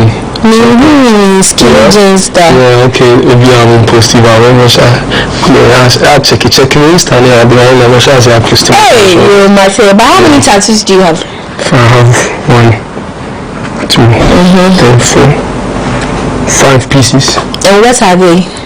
Yeah, these are the flames. And these are bats. And this crocodile travel. And just tell my mother I love her. And this is the mountain goats. Why that? Yeah? Why that? Perseverance, man. Mountain goats. Climb, any circumstance, climbing. Okay. Yeah. So, how are you handling the fame so far? I'm chilling, man. I've been chilling from time. Yeah, and making music, yeah, I think that's the fun part of it. Is it getting to you? Did you expect it in the first place? In what way? Getting to me, what way? Like, are you overwhelmed with the fame? Overwhelmed, no. You are not? It's not too much for you? No. I don't let it be too much for me. Yeah. You know, because it's all about balance. Everything is all about balance. I try. We all try to balance everything. Okay. Yeah. Is that why you are not really active? I don't want to say you are not active on social media, but you don't really get into the social media space that much. Yeah. Is it because you don't want to be reading all sorts of things and, you know? You know, so social media, yeah, I think the drama makes it fun. And I'm not much into drama. Yeah. Because you want to protect your mental space. Yeah, you understand. The drama makes it fun, trust me. Nothing about it. Okay. People know me. I grew up on social media, trust me. Yeah, I grew up on the internet. When the energy was gravitating towards you about, you know, the whole buzz, you know, everybody loves Blacko. What did you do to bring your fans closer to you? I think I made the music mean so much to them, and I think they found Black Sheriff, like the words behind the music too. Some words behind the music too, like, because people, trust me, people relate to my music different ways. Trust me. I mean, you know, someone texts me like, bro, I swear to God, this song you dropped saved me, bro, God bless you, bro. Someone texts me like, bro, this song is raging, bro, this song is messing up with like, the boys are you see, yeah, so like, it's like that. So that's why I feel like it's all depends on the emotions and like what I put inside. I think I put with my opinion, what I think I put inside the music. It was like, I think one time I should tape how I make music and I put it out on YouTube or something. You understand? How I make music is like, you see me putting myself in that. You understand? Like giving my all in that. Okay, you are making music. Yeah. Very, very solid music. But I think from my own perspective, I think you are not interacting with the fans as you should. Do you agree to that? Are you sure? Yes. Yeah, I feel like I just focused on the craft. On the craft. Yes. What about the fan base? To the fans. Yes. I do. Do you have a fan base? Yeah. I have people who love my music. Do you have a solid fan base? Like Sat Nation, Big Nation? Do you have one? You know, Sat Nation has been here for 10 years. I know. I'm just using that as an example for Let's see. I just pulled up people started loving my music. I started finding my ways and finding my balances. So let's see now. There have been arguments. Some people say you are A-list artist. Some people say you are a hot artist. How do you see yourself? Which category do you fall in? I don't categorize myself. I'm an artist. Okay, you have to choose between the two, hot or A-list. Hot or A-list? Yes. Are you the hottest artist? I don't believe in all. I don't believe in the categories. Why don't you? I don't know why, but I don't believe in categorizing artists. Everyone is unique in their own ways. No, you see, these A-list and categories things you do are like things that we create in our head. When we think this is, you think this is, you think this is. Someone same A-list than things someone has different A-list than things in his head. You understand? There are things that we create in our head. This is hot. This is this. This is this. This is this. But in all, they are all artists. If you are saying this, then it means you're putting someone like Sarkodie and Sefa on the same scale. I'm not mentioning Sarkodie. No, I'm not saying you are mentioning that Sarkodie is. Brother, trust me. That's what you think it is. Okay. Somebody more would think like that. Yeah, trust me. Okay. Let's move away from this. And when people compare you to the likes of Samini, Sarkodie, Stonebwoy, and Co, how do you feel? How does that make you feel? Well, if they are being disrespected, that like it no need safe. You understand? Trust me, because people that really love me, that like go out on social media like go stream shows, music, this, they don't do that. People that need their retweets and likes, like I've been telling you on, will just do something to like make it sensitive for people to give it like their retweets and like get people to react back to what like his negative things that he's putting out, to get people to react saying to that. You understand? And I don't believe in that. Talk about retweets. There have been complaints that you don't retweet DJs. If I hop on Twitter, anytime I get on Twitter, I do retweet anything. Are you sure? But I don't be on Twitter every time. Camilo retweeted your song recently. Yeah. You didn't get a response. Camilo? Yeah. On Twitter. So we're not complaints. I've just not been on. Trust me. I know I've not been on Twitter, man. See, you man don't know how that. I wish you would feel like I'm saying all this because trust me, you hop on social media. I go on social media for different kinds of things. You see your things, your heels and stuff, your distance, you screenshots and that, you understand. Now I pull up, I see Bearman pouring out there like that negative stuff about me and stuff. So you think you think I'll be that distinct to be. Trust me, I'm that's what I try to tell you. I've just been finding. I'm not saying I'm perfect. Trust me, I'm finding my balance in that. Trust me, because right now I'm at the point of if I don't take care of myself, I'll lose myself to like something. You understand? I wouldn't love to lose myself, because if I lose myself, I lose my music, I lose my. You're certainly not going to lose yourself. Yeah. But let's look at this long-term effect. I'm just giving you like I get it. I totally get it. Yeah. But let's look at this long-term effect. Don't you think that when you don't mobilize your fans now and you don't interact don't you think I interact with my fans? Because I feel like I do interact with them man a lot. Not as it should, because now it's like Okay, I'll try. You should, so that one day we will not hear on the airwaves that you people have not been promoting my works enough, as some of the A-list artists are saying now. That's just why. Hop on our Twitter from 2019 and never complain about nothing. Okay, so do you have an EP or album coming up? My tape is coming soon, very soon. Tape? Yeah. Could be an EP, could be an LP, could be an album, but it's a tape, is coming. Your outfit at the VGMAs? Yeah. It was nice. Yeah, thank you. It was really nice. Appreciate it. But there were concerns about the color. You heard about it, right? Yeah. MTN and Vodafone clash, so what's your opinion about it? Yeah. I didn't know about it. Did they give any color code? So, I'm not sure. But you heard about the discussions. What's your take on it? Do you think you didn't know? What were the discussions? Brief me about it. Oh, I should brief you. You must have heard it. Brief me about it. You wear a yellow color, which stands for MTN on a Vodafone. Which stands for MTN. Yellow color doesn't stand for MTN. That was a discussion. There. That's to them now to decide, because yellow there wasn't no MTN too. And the keke that you were in, the number plate. The keke, I requested for a keke to be put on stage for me. When I'm done performing, make it come take me. But I went there and keke came for me. I don't know nothing about the keke. Okay, so let's just say you are not aware of those things. Okay, it's understandable. Do you have a management team in Nigeria that handles your stuff? A management team in Nigeria. I have a team in Nigeria that work for me. And places, different places. Okay. Not just here. I have a team in London too. Quickly from Paul, have you ever been depressed? Actually, I don't know the definition of depression, because I like questions a lot. If you as my friend, like, will not trust me.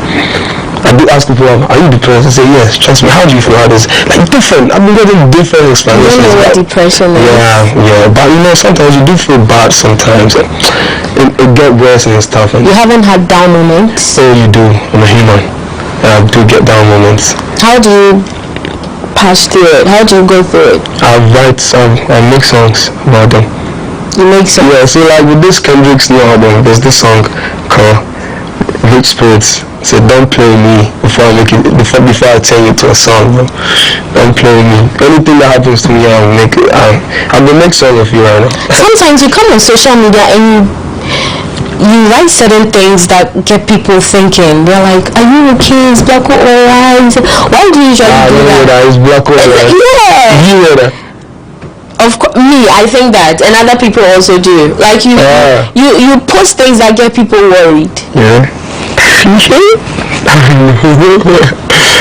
know what I'm talking about, especially on Twitter.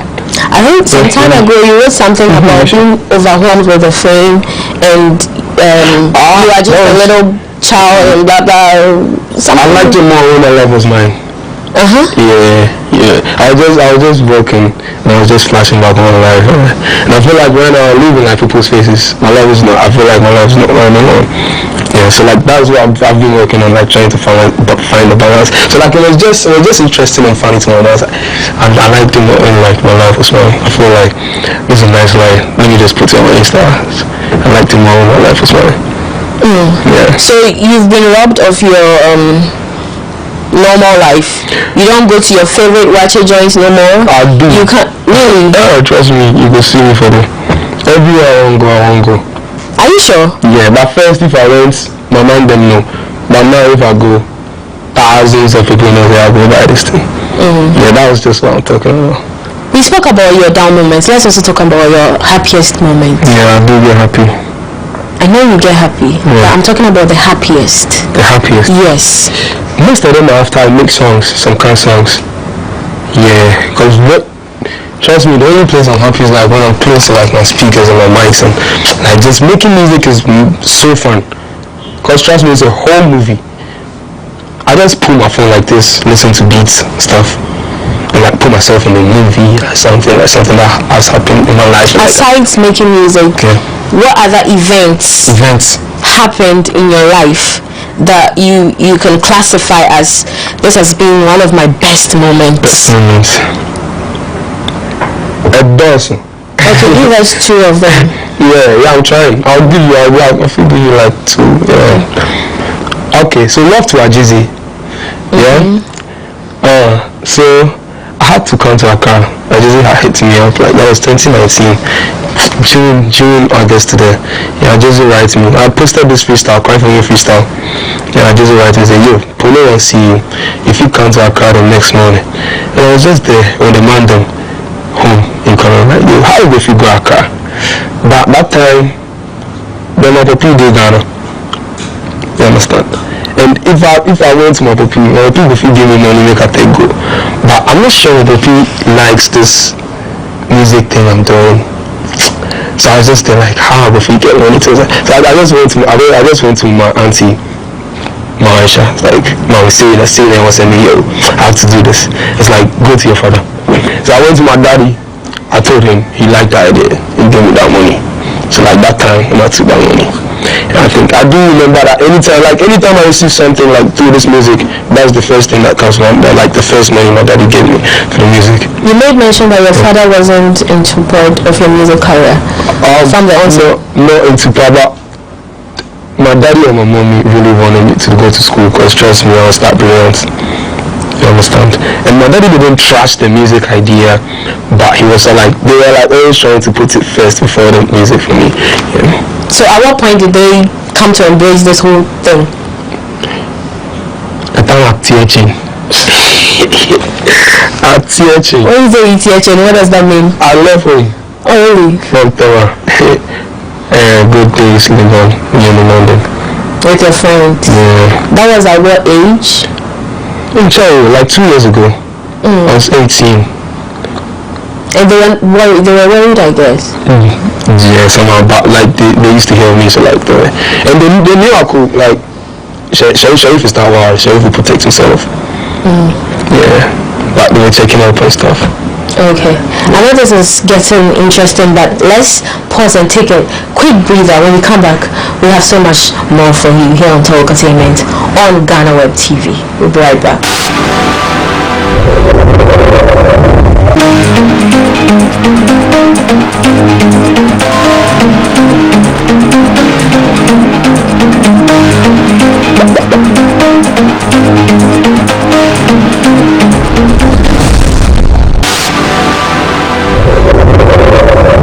Welcome back from that quick breather. We are still here on Talk Entertainment, and I'm chit-chatting with Blacko.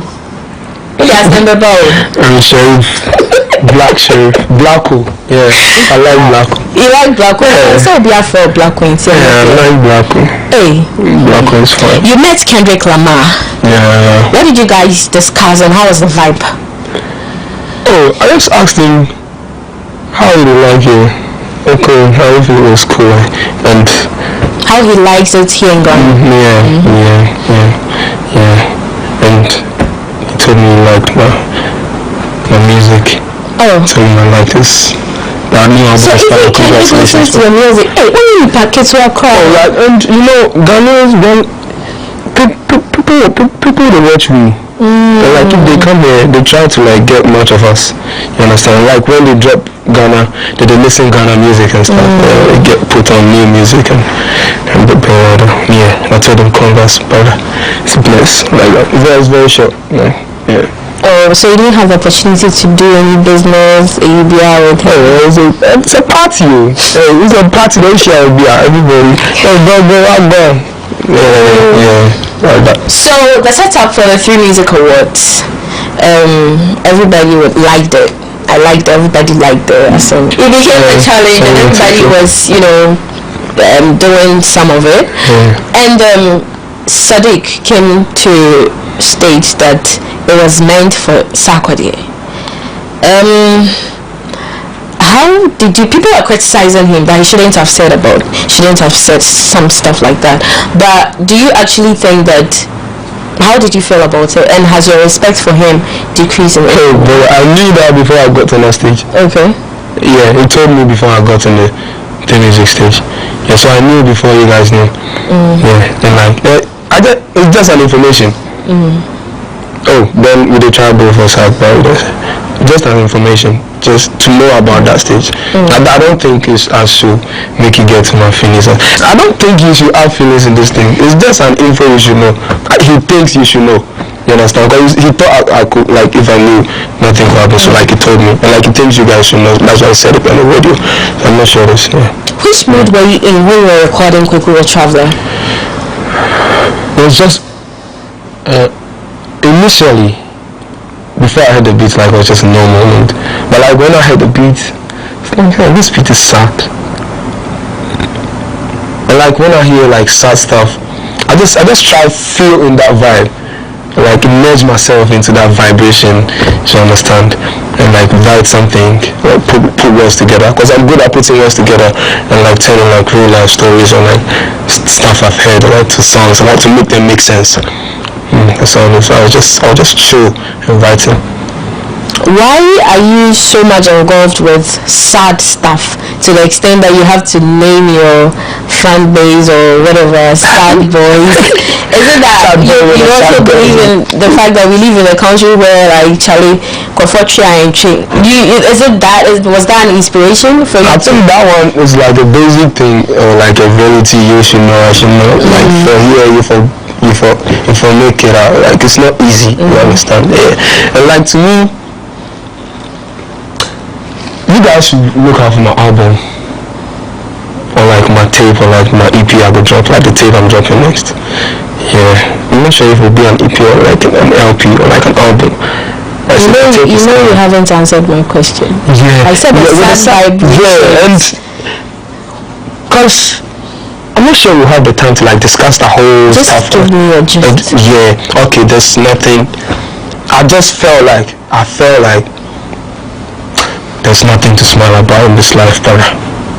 Let's start up there. If I smile, if I sad, same thing. Obviously, let me just start up and because I can't be coming laughing to this one.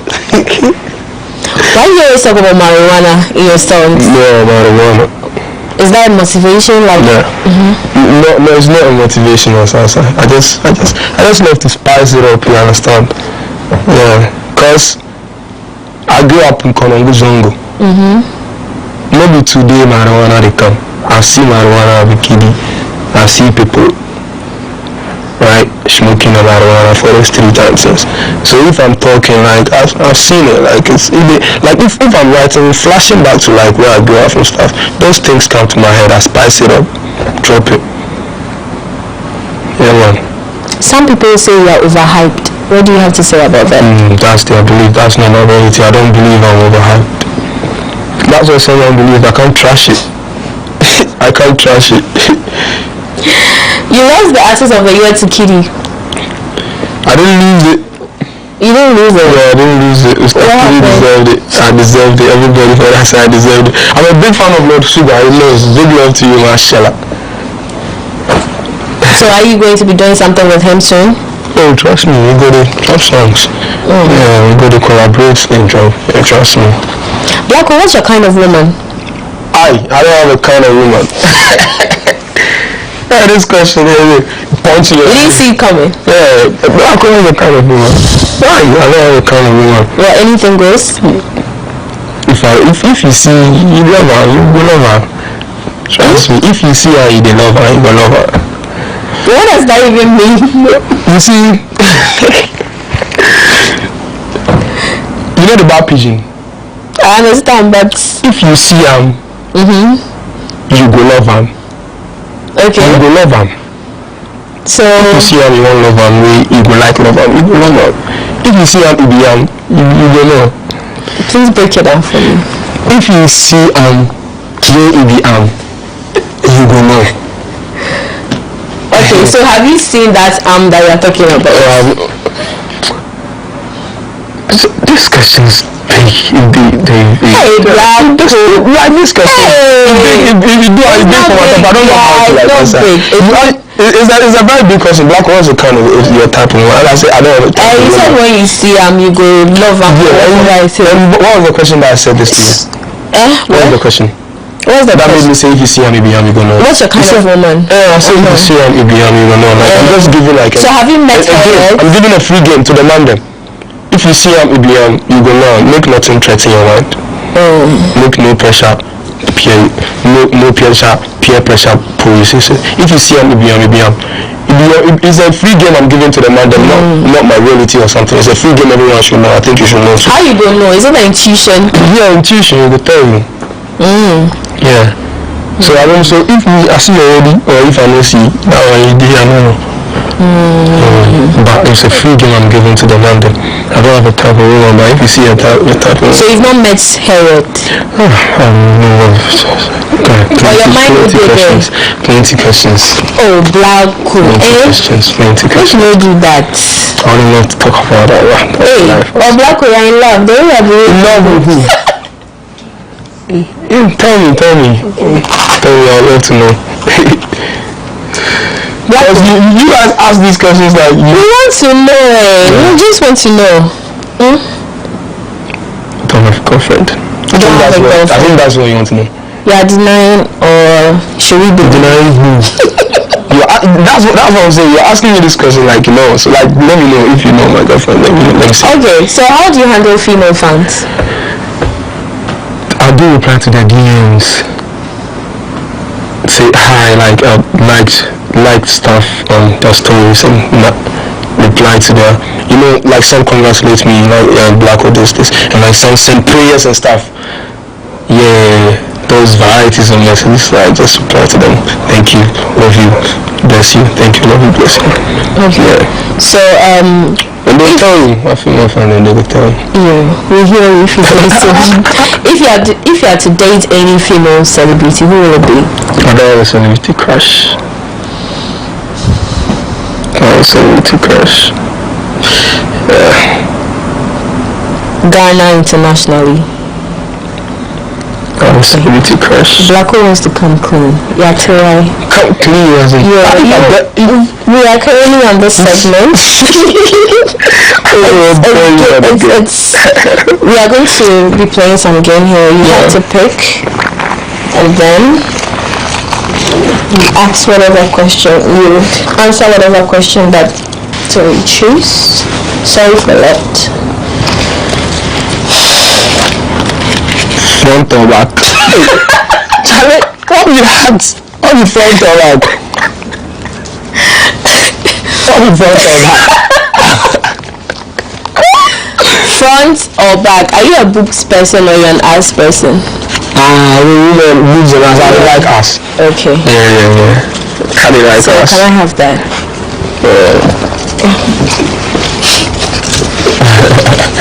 Front or back? Sorry? Yeah, I like this one. What is your manager whispering? What is the naughtiest thing you've ever done? Blacko. You man are trying to be naughty. So the naughtiest thing you've ever done. Can you tell me the meaning of flirt? What's flirt?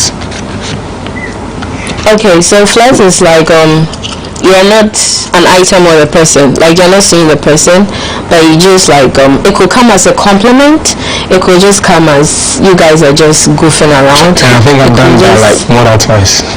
Flirts. Like flirts. That's the naughtiest you've done. Yeah. Flirt. More than twice. Yeah, flirts. Blacko. Like you know that dark flirt song. You don't know them dark flirts. You don't know dark flirts. No wahala. Blacko, so your last words to your fans. Yeah, the last words always appreciation. So I love you guys so much. Thank you for supporting me and my music. Thank you for loving me. Thank you for telling someone about me. It's only up from here, trust me. And I love you guys so much. The tape is coming, and keep supporting Blacko. I love you. When it's on, then it's on. You can't stop till it's done. Sikadam Namibo, a branch Yamasiso, it's a great smile. Campaign Kwana Richi, it's a great smile. It's a great smile. Tida, you go see me for the roadside, talking to the most high.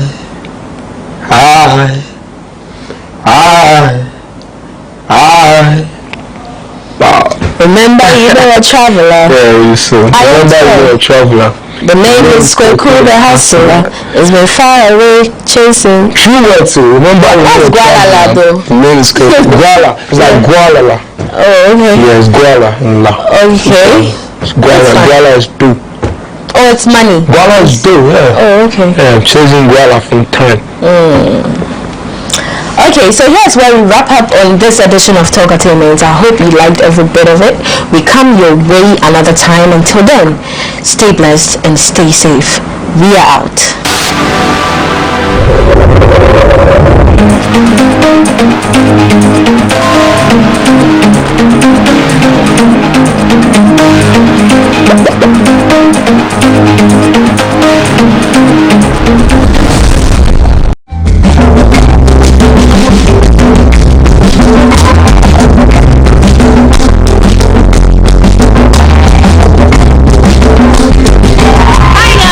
We are back again, Charlie. I hope you are doing amazing. Still in the Upper East region, currently at a place called Sirigu Pottery and Art.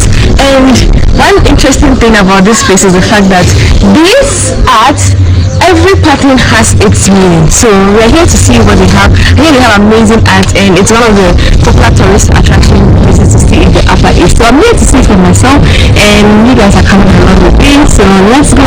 Let's explore the town. I mean, this is one of the things you should see when you're in the Upper East region. So let's go. You know me, I always take you along. So come on.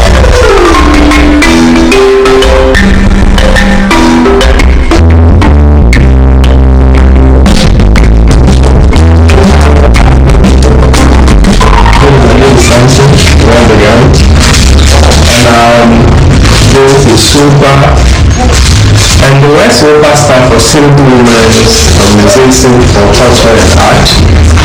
And this place was founded in the year 1997 by looking from this community, by Lowdown Kasisi. This is the founder of the place. And because they benefited a lot from pottery, because her mother was a potter. But then those who were doing the pottery, there were not many. Mostly they were doing it to feed the families. But the farmers must was doing it also to sell, so as they can gather some money to cater for her daughter to go to school. And when she was able to make it, she was able to cater for her to go to school. So once they complete, she became a teacher. So she taught for some years, then she retired. So once she retired, she also became a manager of all the Catholic schools in the region. And later, she came back into the community where she benefited from. So once they came back, she now allowed the people who were doing the pottery by them. And it was the first building. This was the first building here. So they were meeting here all the time, sharing ideas on how to continue doing the pottery, also how to bring the youth, and also train them. The three colors, the black stands for divinity, the red one, danger, then the white one, pure. Yeah. Our former secretary, Mr. Kufema, late. You will see whether it is one or two.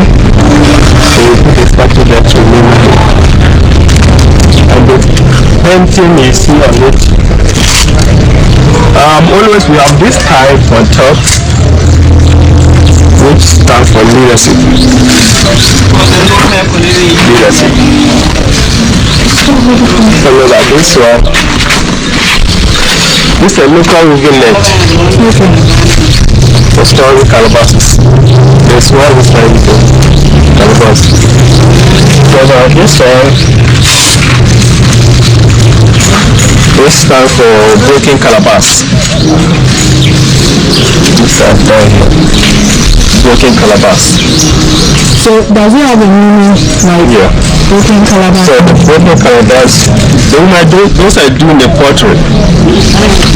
Without the broken piece of the calabash, they can't do a pottery. It's a tool they use for soakage also, for smoothing. Then this one, that one stands for togetherness.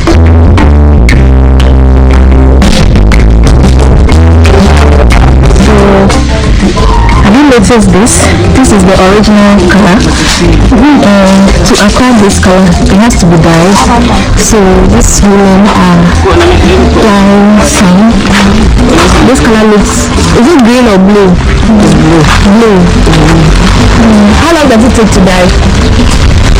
It may take 30 minutes or 45 minutes to dye.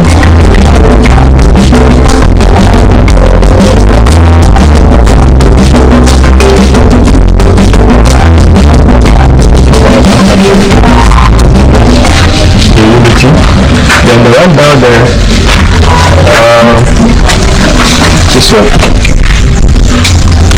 this one we call it the Museum Vaka. What does it mean? A museum is someone's name.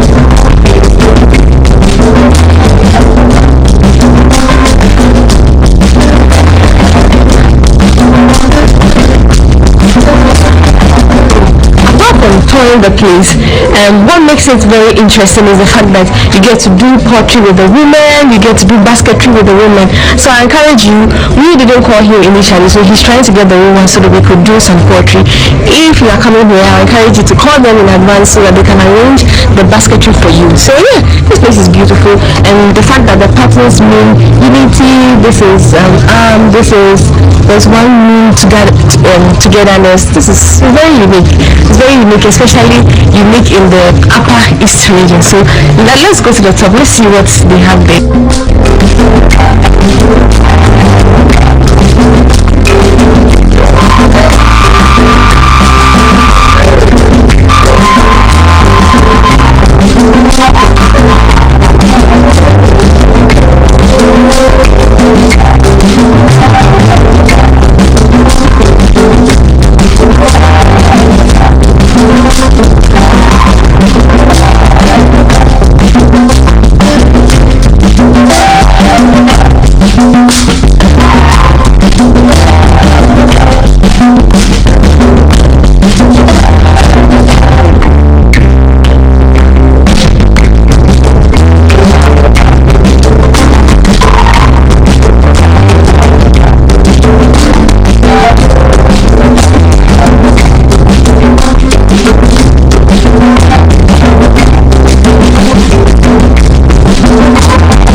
This is how the room looks like.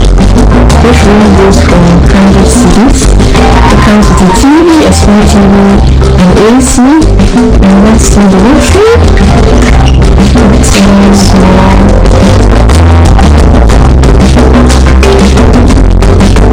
So we're currently entering the art gallery. These are some of the pots.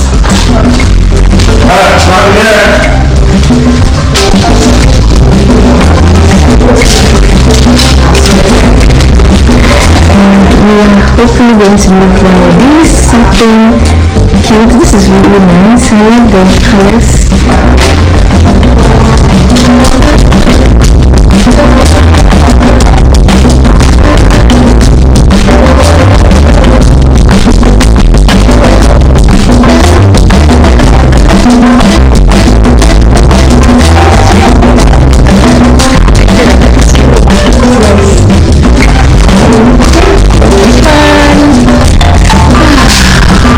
Is this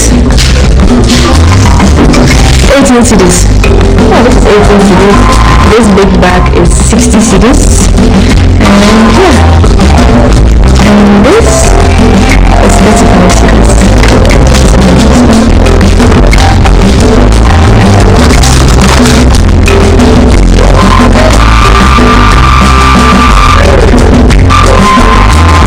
What are you cute with this bag? Contemplation, which I should get it let me know in the comment section if it's something you like. And I think 100 CDs is really cheap. I'm not saying because in Accra it's so expensive. It's very cheap here. The whole small one start with 50, 60, 70, as low as 35 you get.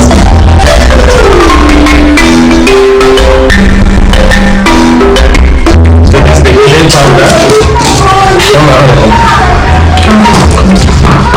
And this the printing, the old pot. The old looking pot? Yes. Okay.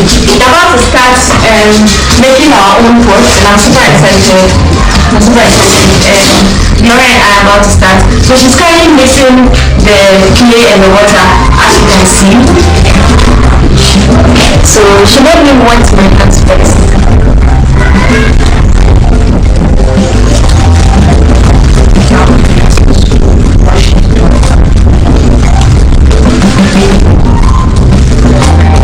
It cost us 40 Ghana cedis to have this pottery experience.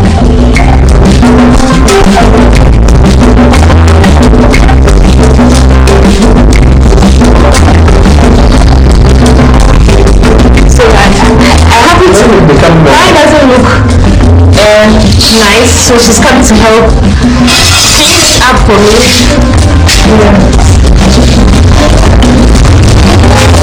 Let's become one around it.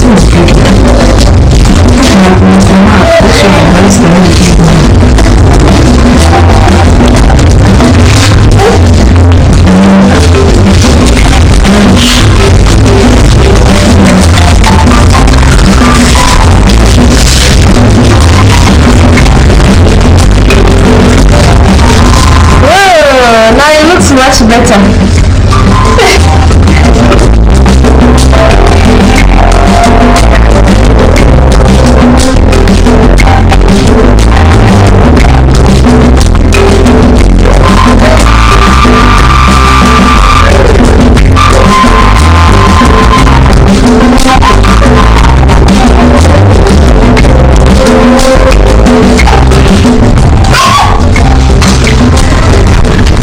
So at this point, I am smoothing the back of my pot, and this is how it looks like so far. Please let me know in the comment section if I'm doing amazing, because I feel I'm doing amazing.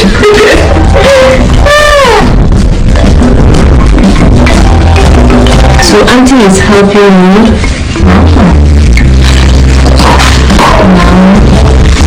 So my pot can look just like this. That's really looking neatly done. This is how it's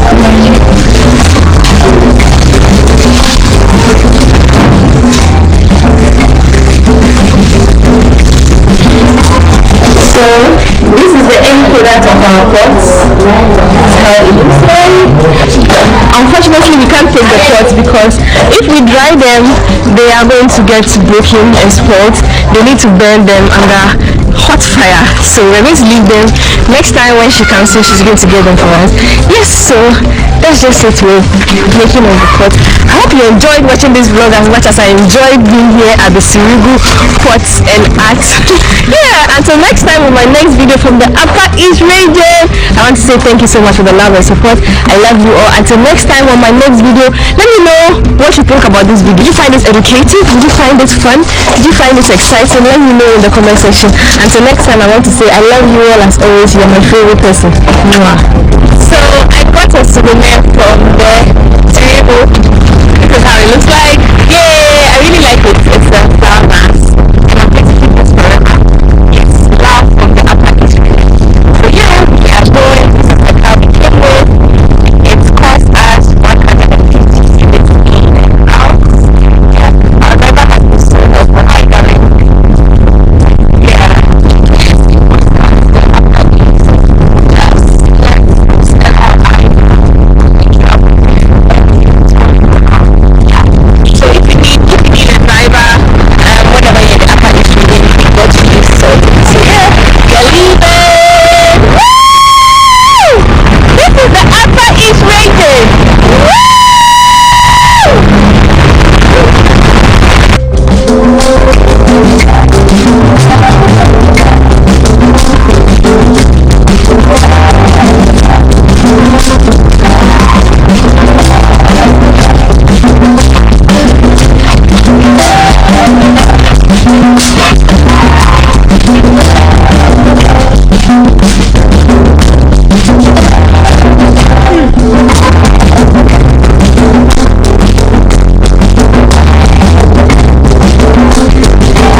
To be mentored or tutored by one of the greatest minds in engineering in Africa, we're all bound to make some mistakes. And that's what the story of our guest On this week's edition of The Untold here on GhanaWeb TV will teach us the story of Fiavi Kweku Mauto is one that would inspire you.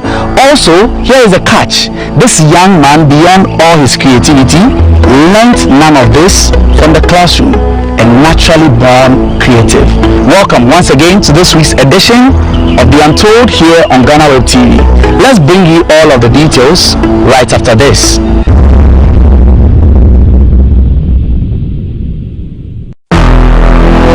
Born an Ewe, Promise starts off his story by telling us how it is that he was raised as an Asante.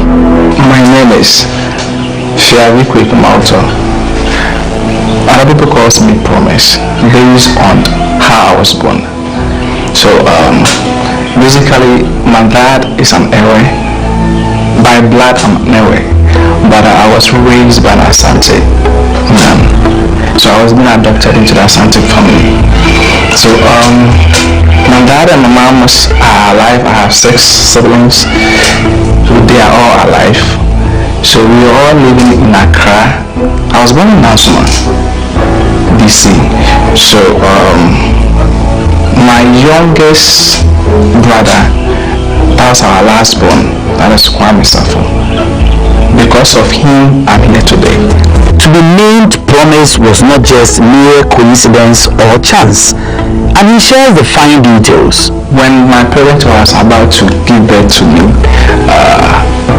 there was a prophecy.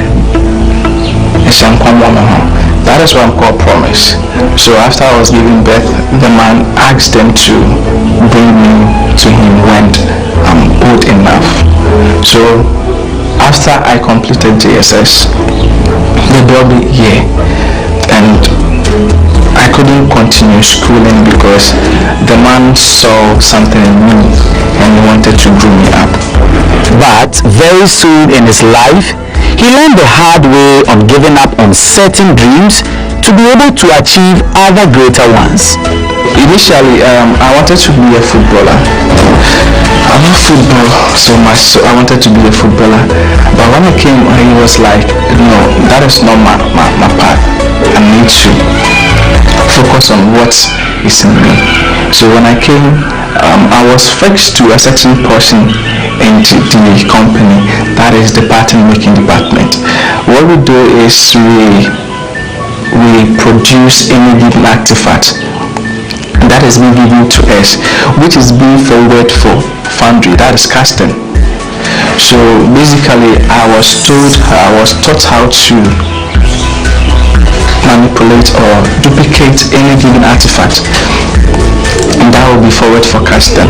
Doing art for the last 12 years, Promise says his biggest trick has been learning the skill of being observant rather than being engulfed in a lot of youthful exuberances. It's been 12 years now since I've been here, and it's all about work. Because of that, I was taught how to observe things, not to get involved in any activities, that is parties, friendship, so many things. What I do is focus on the work, what I can do for myself, and what is given to me, how I can grow on it and then inspire the world. So through there, I realized I have this strong ability, I have this strong imaginative ability. Whatever I set my eyes on, or whatever I picture, I can then bring to reality. So from there, I began to sculpt things out. So whatever I get, any material that I find, I just try to do something with it, create something with it, whatever is inside here. So that is what I've been doing. He lost friends because work became his only friend. But he admits this also allowed him to explore a lot of his creativity. At first I was really having fun with it. I wasn't thinking about the business aspect or the money aspect. It was just fun. That was the only thing that I have. I don't have friends. I don't have friends though. Yeah. So the only friends that I have was my work and what I can do. So as time goes on, people people will see them and be like, wow, hey, Whisker. But I'm not much concerned about the money though. I'm much concerned about what I can do, how people get inspired or how people get happy when they see the work. So that was what I was happening to. I think that was 2 years ago when he was like, yo, what you doing is enough. There is money in me, so okay, you will not go, but you will be here and I'll then get your company for you. Then you can be within the company and do whatever you want to do. So as time goes on, if you feel like going, you can go. Being an adopted grandchild of Apostle Kwejosafo, Promise came to learn another difficult life lesson, that not everyone needs to be schooled formally to attain certain heights in their lives. So what I'm talking about I'm talking about Apostle Dr. Kwejosafo. He was the one who adopted me into his family, and then he is the one who has been taking care of me since my childhood, and he's the more reason why I didn't attend or continue education there, because he felt like what is within it wouldn't go with what I'm going to learn at school. And really, I wanted to be a footballer, like I said, but going to school, I don't know if I were to continue schooling. I don't think I would be able to be doing what I wanted to do, because all my life I just feel like being myself. I'm the reserved type. I want to do things my own way. I don't want to do things the way regular thing. No, I just want to take my own path, face the challenges, and then create something out of it. That is me. So when he saw that in me, he took time and then grew me up. Do this, take this out, do this in life. That is what you have to do. Does he consider his upbringing a challenging one? Promise thinks otherwise, because he says he has come to understand the uniqueness of the path he is taking. He always said this, and life is all about capital U. So he tells me, you came here, you came on this earth for a purpose. So you should find out your sole purpose and then know how to work around it. That is the reason why he came here. So when he told me that, okay, at first I wasn't getting it clear, because I was like, yo, even we should have fun. But he was like, it's not about fun. We are not here because of fun. We are here to inspire other people. We are here to work on our sole purpose. That is why we're here. So what I always remember is he always say like, life is all about you, capital U, how you make it. So whatever you do should be you shouldn't do something that will affect the third party. So it should always be like you have to be a stepping stone to inspire other people. So that is what keeps me going most of the time. But just that when you're taking this path, it takes you away from so many things. There are so many sacrifices that you have to do. You have to take away certain things so that you will be more focused on what you want to achieve in life. So he taught me a lot.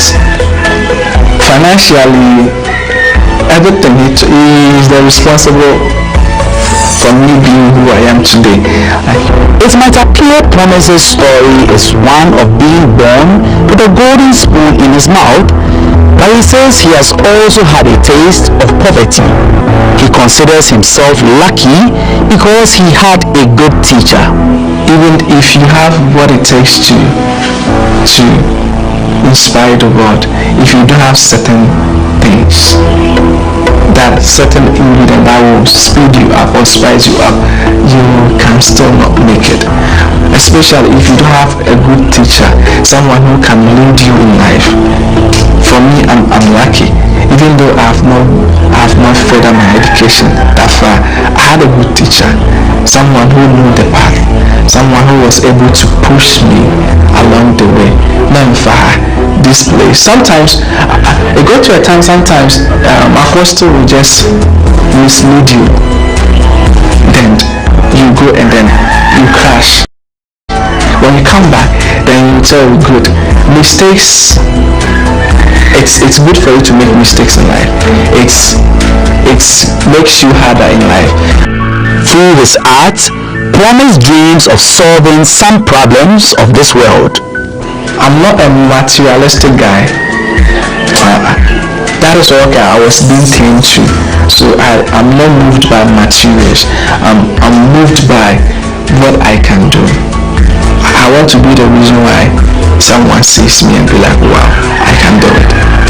Wow, hey, this guy was able to do it. Yeah, I want to be the reason why someone is being uplifted. So I'm not moved by trending things, material things. No, I want to solve problems. I want to solve people's problems. So I just look at the problem around and then I fixed it into what I want to do. The young man as he is, Promise confesses that there was a point in his life when he felt a great aura of loneliness around himself. It got to a time I was very lonely because Apostle wouldn't let you go out, no fun, no parties, nothing. It's all about work 24/7. So you go to I don't have past mates like schoolmates, best friends, those kind of things. So you go to I realized I was sinking. So the only place I can talk, and I don't like talking much, so I talk through my artworks. That is where I discover I can do things with my hands. So what I want to say, I'll just put it through my artworks. So some artworks talks about gratitude. For instance, it got to a time that I wanted to set up a business. That was a food business, and I picked people who were close to me, thinking if you have people who are close to you, things might grow up. Because I love teamwork. I want to achieve things with the people that are around me, people that I love. But I got to realize human beings, you can never predict human beings. Humans we are something else. Promise believes that being an introvert, this has helped him to master the ability of being patient, a trait that has helped him perform better at his craft. When they let me down, the grief and how I felt, I printed into my art piece. That is gratitude. When way back when I felt like I was in poverty, when I couldn't explore I couldn't bring out what I was meant to do, then I created the escape from purgatory. I printed that one into the art piece. Yeah. So when I got to understand nature, that there's life in everything, I created the other piece behind you. So that is what I used to do. Instead of me talking, voicing my feelings out, I implement it into my artwork so that it will inspire other people. Like, yeah, when you come a work piece, then I'll tell you the story or the message behind that kind of thing. So that is how most things happen to be. In everything there are two sides.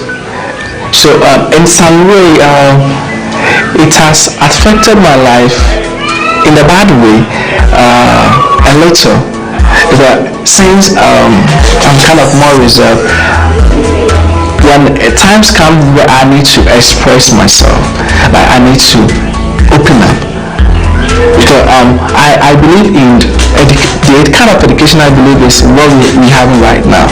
At the end of the day, I learn something, you also learn something. So practically, if I'm able to open up, basically I'm going to learn something out of what we are going to share. But since I'm more reserved, I most of the time keep mute and observe things. But the best part for me being in that state, I have the power to observe things and then get to know things very well. The best lesson he has learned from studying under the great Apostle Safo is the one about being truthful. Talking about Apostle, I've learned so much about from him, because there's this thing it talks about when it comes to work. He will be like, first job, so whatever you're doing, make sure you do it to your maximum point, because the first work is not for income. That is what for sure he will be like, let your work talk for you, don't do the talking. So whatever if you really want to do it, just work your ass off, try and then get to the very last bottom of it, so that your work can talk for you. So what has been your most challenging thing in life? That was my next question to him. Most challenging, there are lots though. I've seen ups and downs in life. I do meet challenges. Like, okay, let's say, you see, since I was being tamed from the outside world, even though I'm in Ghana, I always say here is not Ghana, because the kind of system here is different from outside there. So the most challenging thing is, one, I do feel like I'm behind time. I'm not able to cope with other beings outside. I'm talking about other people outside. I said, almost speeding up. I'm kind of a bit slow. That is one. And two, how to sell my things out. How to sell myself. I always want my work to talk for me, rather than me selling myself like, yo, I can do this, I can do that, I can do this. And the third, the most challenging is, even though I'm living with money, it's hard for you to give the money. And if you are getting me, even though I know if I go to that, I want to do this and that, I'm going to get it. You will not get it that simple compared to other people who might get it simple. He wants you to pass through the hell to get, so that when you get it, you will know how to value what you have right now. Regrets? Let's hear what he has to say. I love what I do, and I love who I've become. The little regrets I will say I have is, even now I'm quite smiling. It's I don't have friends. I don't have people that I can look up to and say, these are my friends, these are the people that I hang out with. No. That is what I would say. Yeah, personally. But when publicly, maybe I'll say, apart from say the system, it's natural, it's normal. The system is not working effectively to support whatever you want to do.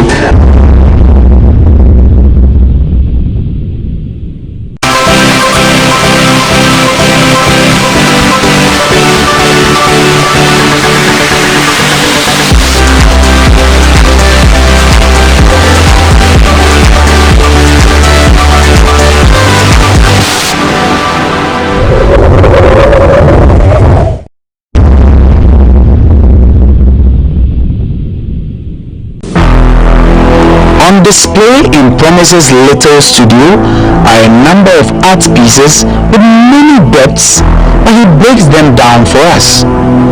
He also shows us what his perfect piece is. growing up, I got to understand life. Life isn't easy as it is. So when I came to understand life, I got to realize there are lots. When we talk about life, there are a lot into it. Life wasn't programmed to be easy the way it should be. It's a puzzle that one needs to fix. I'm talking about your soul script, the purpose. If you're able to fish out the purpose of you, the reason why you are on this earth. So most of my arts piece here are based on life philosophy and life itself. So talking about this, but most of them are not done completely, maybe 80 to 75%. So talking about this talks about hear evil, don't hear evil, speak no evil, do no evil. So that is this. This talks about our democracy, our system, talking about the country we live inside here. Democracy is let me say a little bit messed up, because I don't know,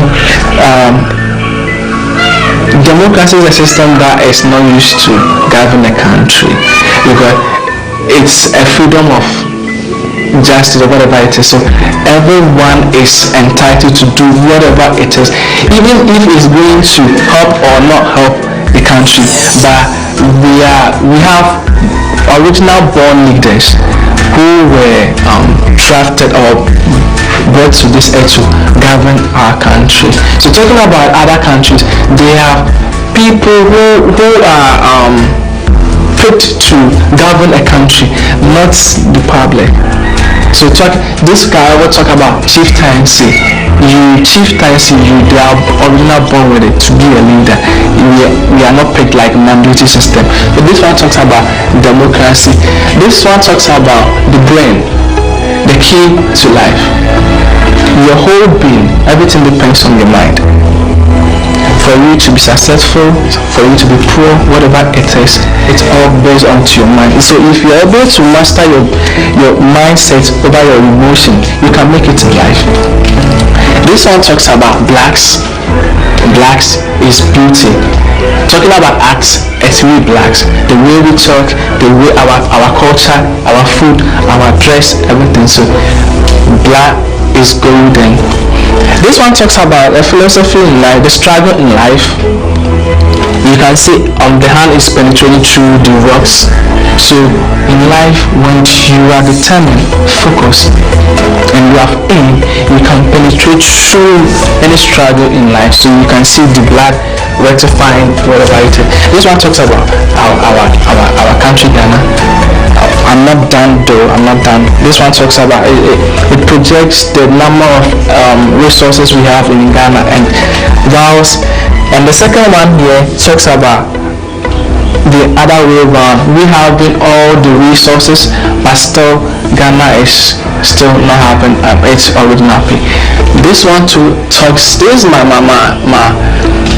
perfect piece. This talks about a broken portal.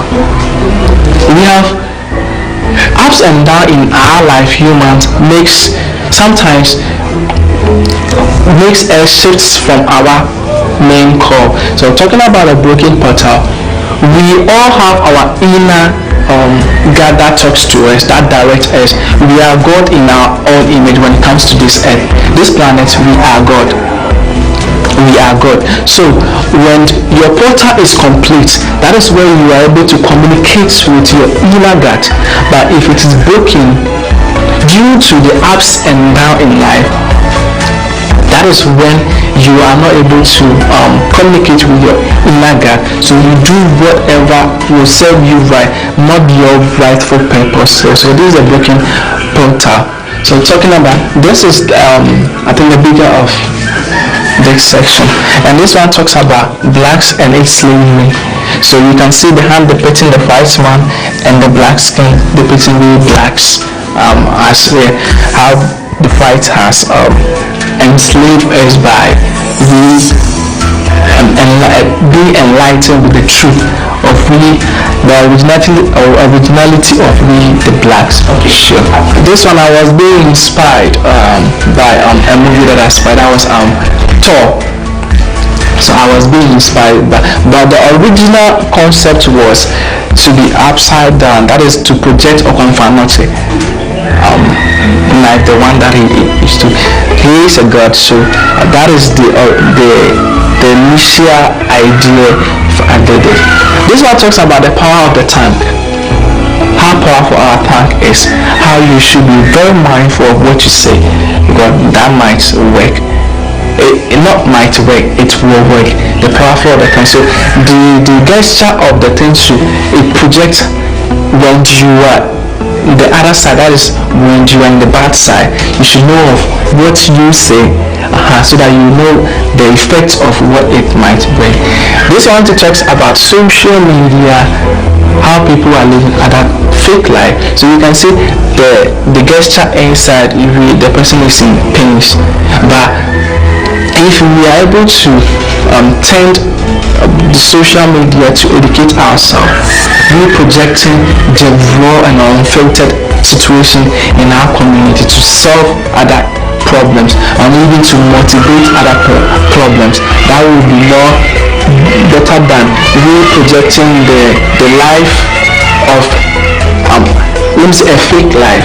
You can see people projecting money and stuff, which is making other people feel like I'm not sure about them. So if we can devote to ourselves, that one will help. So this one talks about the social media aspect. This one is my favorite piece that talks about the old gods. We have gods in our midst. So we are God who takes a form of humans, but within they are living gods. So like talking about Nkommo Wo Ho, there are so many gods that came to Ghana. They have invaded Ghana.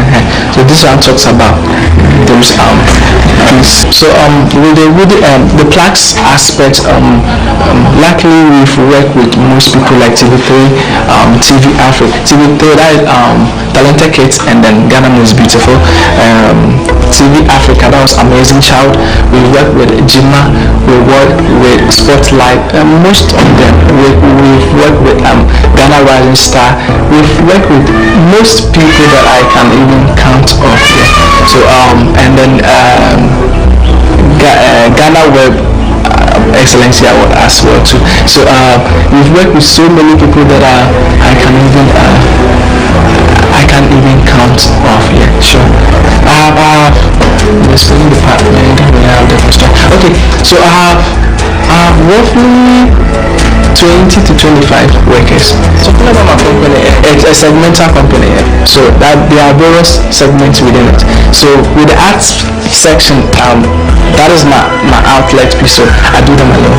But when it comes to the plaques, I have the spraying department that takes care of that. So I have 2 spraying guys, and then so with the plaques section I have 5 workers. When it comes to the construction, which my big sis is heading, he's like an architectural drawing. So he and she and the workers, that is almost like 15 workers so far. Yeah. So the other department, that is the wooden, we do indoors decorations, then sofas and stuff. So that aspect too, we have workers. So it's a segment where each segment has its own workers. Unlike this part that I do alone, the other part we have workers over there who do work there. Okay, so basically these art pieces are not for sale. The initial idea was to educate Ghanaians on the value of the art piece, because looking at the other countries, artworks do really sell, but here we don't patronize artworks. We buy art to make us abodiaba. Hey, but when the white guys come here, they'll be like, wow, that is money. So okay, so I realized that it's the perception. They don't really understand the worth of the artwork. So okay, I'm going to use this to educate my fellow Ghanaians. So be like, oh, this is they should know the reason why we draft something like this. These are written knowledge that has been encrypted into the art piece that need to be decoded. So that is what for the arts aspect. Even though looking at our previous and the future, we just praying that a time will come that our people will get the value or the perception, that perception of the low valueness of the art piece will vanish, and then they'll also embrace the importance or the worth of our art piece. Because blacks, talking about artworks, it's we blacks. We are the definition of blacks. Young as he is, Promise believes the country can do better for the creative arts industry, and this is how. We, the youngest artists in Ghana, wouldn't travel from here to other countries to go and then improve that country, but we want to be here to be able to improve our mother Ghana as well. So any positive person out there who would love to support the movement of the creative industry, they should really help and then so that we can also project whatever we have inwardly too, so that the next generation who will come after us will also have a path to step on path through. This story of Promise truly begs the question about the kind of concentration and attention we give to the creative arts industry. But we hope that you've been truly inspired, as we always do here on The Untold, here on GhanaWeb TV with me, Eche Atisu. Remember, there is news for you when you log on to www.ghanaweb.com.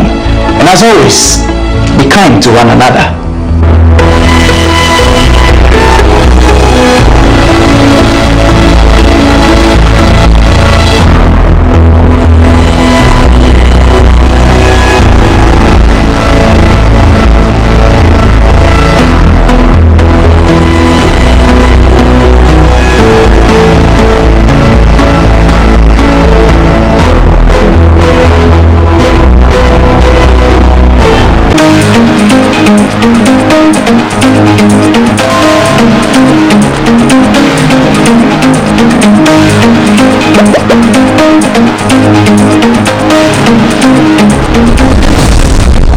Continue to work to realize the vision of our forebears who envisioned us to be the black star of Africa. COVID-19 has devastated our economies, which has been exacerbated by the aftermath of the Russian invasion of Ukraine. No country on earth has been spared the extensive difficulties brought forth by these occurrences. And I'm sure all of you, eminent clergy, are experiencing these in your respective countries. Over the past years, in particular, my government has implemented a number of policies and programs, all in an attempt to hasten economic recovery from the depredations of COVID-19. We've introduced measures to improve fiscal consolidation and ensure debt sustainability, which are crucial and critical to achieving macroeconomic stability in the short to medium term. Sooner rather than later, we will emerge strongly out of these challenges.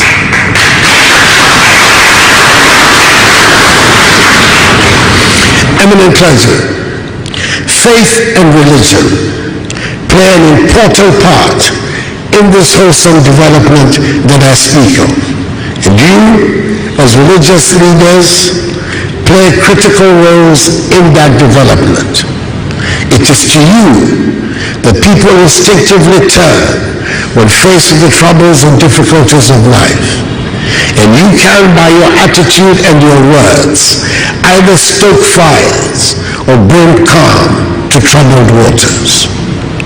When the world is in tumult, as it is today, The faith that gives inner strength and something to lean on becomes even more important than usual. I have every confidence that you will rise to the occasion and provide this anchor during these difficult times. Whilst I'm here, it would be remiss of me not to take advantage of the opportunity to address a subject that is in your area of competence and is very much in the news here currently in Ghana. We have embarked on the construction of a national cathedral, which we hope will fill a missing link in our nation's spiritual architecture by providing a formal space for the religious activities of the state. Designed by the iconic Ghanaian global architect David Ajay, who designed the National Museum of African American History and Culture Museum in Washington, D.C., capital of the United States of America. Our National Cathedral will provide an interdenominational space for worship and will attempt to serve God at the center of our nation-building efforts, providing an official venue of worship for state occasions in a nation that is predominantly Christian, that is a nation where more than 70% of the people are self-confessed Christians. It will also serve as a fulcrum for propagating the Christian faith, unifying the Christian community, and serve as a tribute to religious liberty. But more importantly, it will serve as our collective thanksgiving to the Almighty for the blessings He has bestowed on us, on our nation, sparing us the ravages of civil war that have bedeviled the histories of virtually all our neighbors and the outbreak of mass epidemics. Just as building the Temple of Solomon was an epoch-making event not only in Israel, but also in the whole world, we believe the building of the National Cathedral is an epochal event not only in Ghana, but also in the rest of Africa. Thus, although the National Cathedral was envisaged for Ghana, we have included elements to make it relevant to the African Church. The design, described as, quote, an architectural expression of African Christianity, unquote, captures the moment when Christianity became a significant force on Africa's cultural landscape. David Ajay, whose current major work, the construction of the Abrahamic House in the United Arab Emirates, UAE, is scheduled to be commissioned by His Holiness Pope Francis by the end of this year, says the Ghana National Cathedral is being developed as a whole for African Christianity. The project also includes a Bible Museum of Africa and will be the largest Bible museum in the thematic focus of, firstly, the role of Africa and Africans in the Bible, and secondly, the history and contemporary place of the Church in Africa and in the African diaspora. It will house the Bible translated into African languages of the Church in Africa and the African diaspora, and provide a convening platform for discussions on the role of faith in Africa's transformation. There will also be the Biblical Gardens of Africa, which include the trees, shrubs, and flowers of the Bible, and serve as a major resource for Christians all over the African continent. These three initiatives, the path-breaking design, the Bible Museum of Africa, and the Biblical Gardens of Africa, will help to ensure the relevance of the project to the Church in Africa. We intend also to engage the Vatican Museum and Library to see whether it will be possible to secure artifacts that will help to make this into a major resource center for African Christians. The Vatican has been known to provide such assistance in appropriate cases. The project has run into some contemporary controversy currently about the funding. My personal view has always been that even though this cathedral will be very much a national institution, the cost should be largely borne by the Christian community, with the state providing the land and initial funding to get the project off the ground.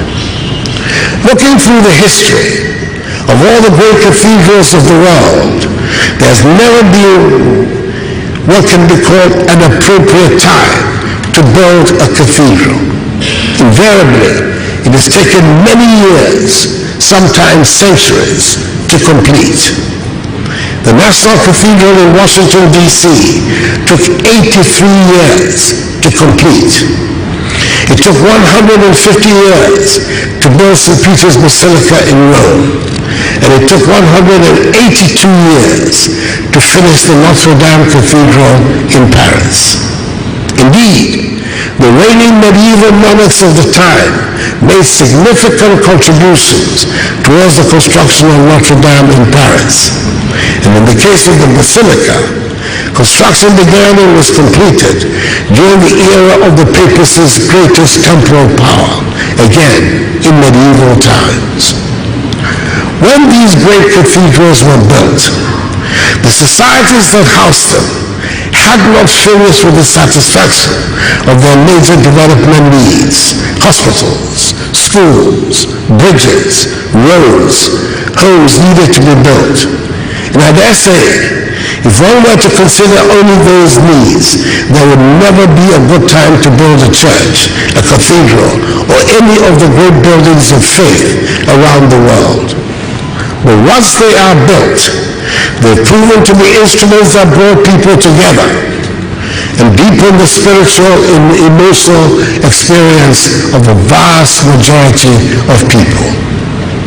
I'm fortified by the words of Holy Scripture in Ecclesiastes chapter 11 verse 4, which says, and I quote, "If you wait until the wind and the weather are just right, you will never sow anything and never harvest anything," unquote.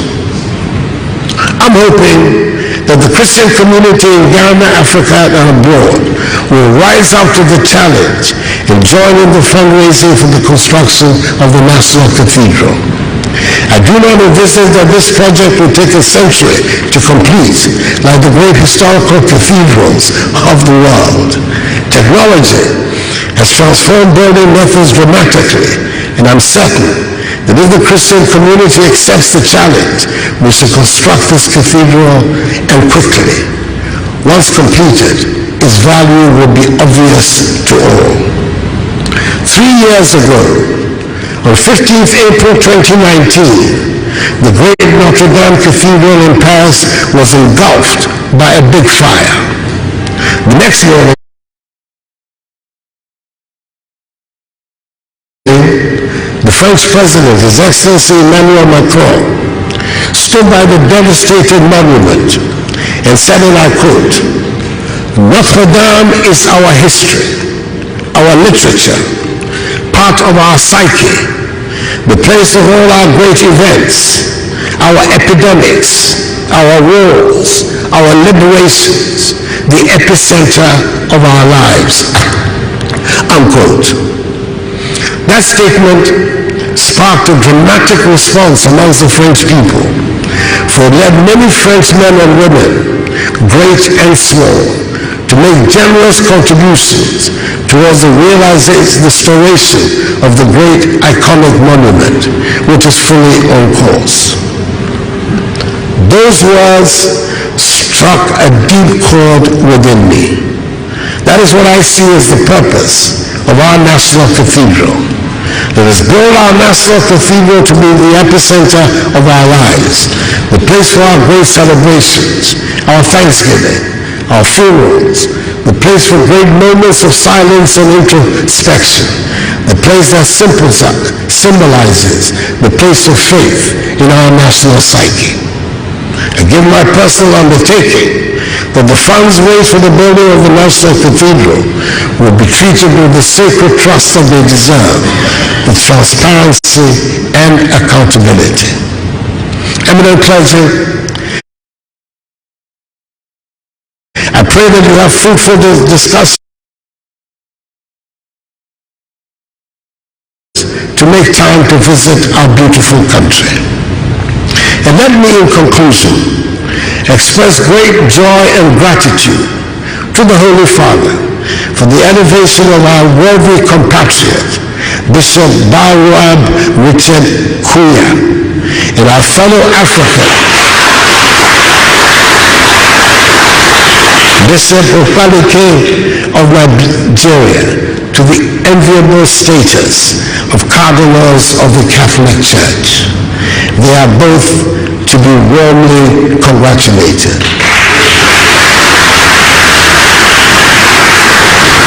I had the great pleasure and privilege to be part of the government delegation in October 2003 as then Minister for Foreign Affairs that accompanied Bishop Peter Turkson to Rome when he was elevated by Pope John II, John Paul II, to the status of Cardinal.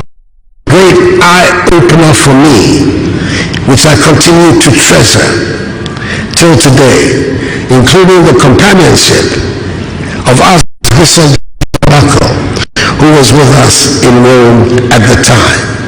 May God bless the Symposium of Episcopal Conferences of Africa and Madagascar, SICAM, Mother Africa, and us all. I thank you for your attention.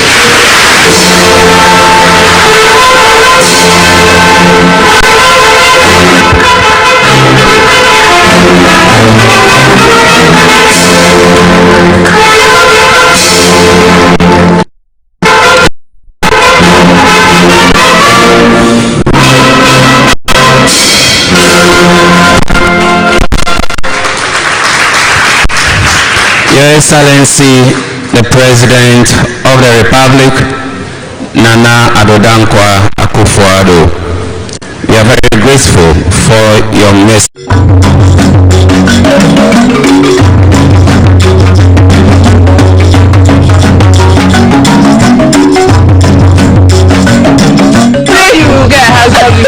He wants me to have his kid, so if you want to be my husband, you have to leave all of your life. I will serve all of those. Hi guys, we are back again, Charlie, still in the Upper East region. I hope you are doing amazing. And I'm currently here at the Tongo Hills. This place is known for amazing rock formation. The whole entire area is full of beautiful, amazing designed rocks. And I'm here to tour the place with you as always. So I hope you enjoy this vlog with me. So come, let's go explore this town of Tongo. Let's go, guys.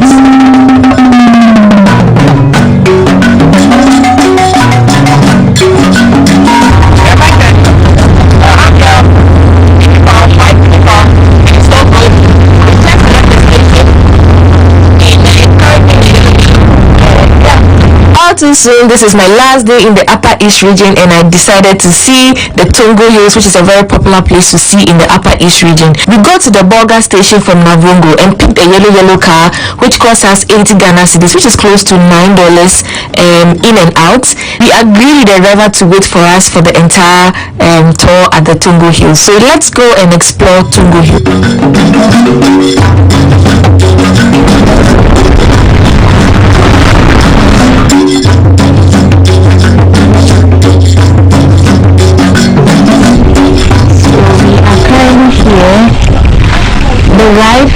The ride from Bolga station took us about 25 minutes through the yellow. So we are about to enter into the information sector. So we are currently here with Hansen. Hansen, say hello.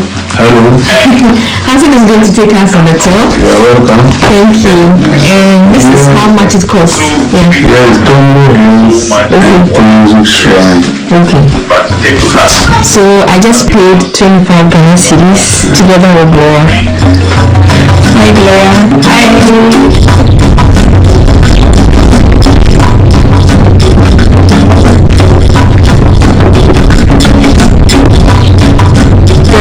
information here is really amazing. Like, you won't believe here is Ghana. I was really hoping for the sun to be out today to have a better view of the place. But look at this. Wow. Cave school. Okay. See, the olden days, our forefathers were using this place as their school. Okay. At that time, when they were using this place as their school, they used students as their table and chairs. At that time, the students were not plenty. About 25 students in that class. When so many people, it's a fact that most here, probably they know that this community was school, but we don't know how we get the school. So the community mobilized themselves and built 3 structure rooms over there. Look at the other one over there. It's so beautiful.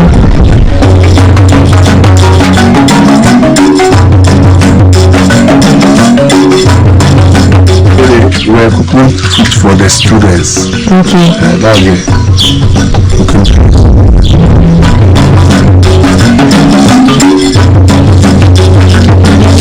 So we are currently about to climb on top of the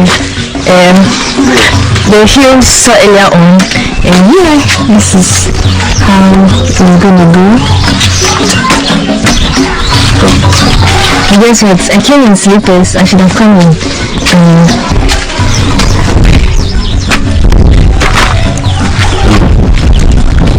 Yes. You come. You come. Okay, Blair has decided not to join us up here. So yeah, the hill formation here, the rock formation here is so beautiful. Wow, I can't get over this view. Just look at this.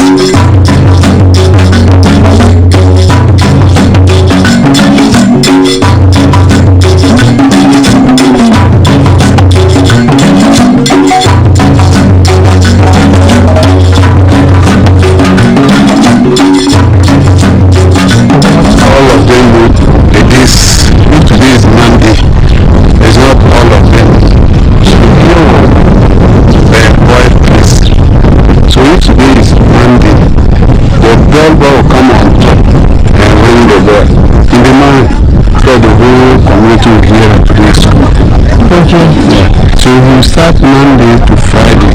If it doesn't hear the way Saturday and Sunday, there is no school. But you know that there's no school. Yeah. So here was the very boy place. I'm currently feeling like I'm on top of the world. Look at the view behind you. So magical.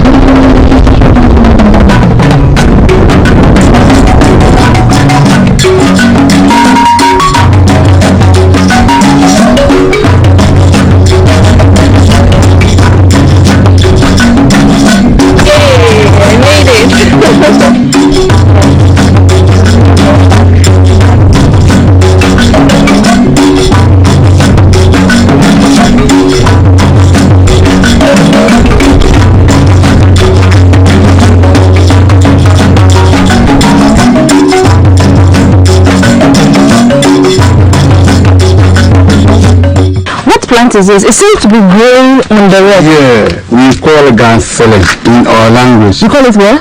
Ganselling. Oh, okay. Do you know the English name? No. So guys, if you know the English name for this plant, kindly let me know.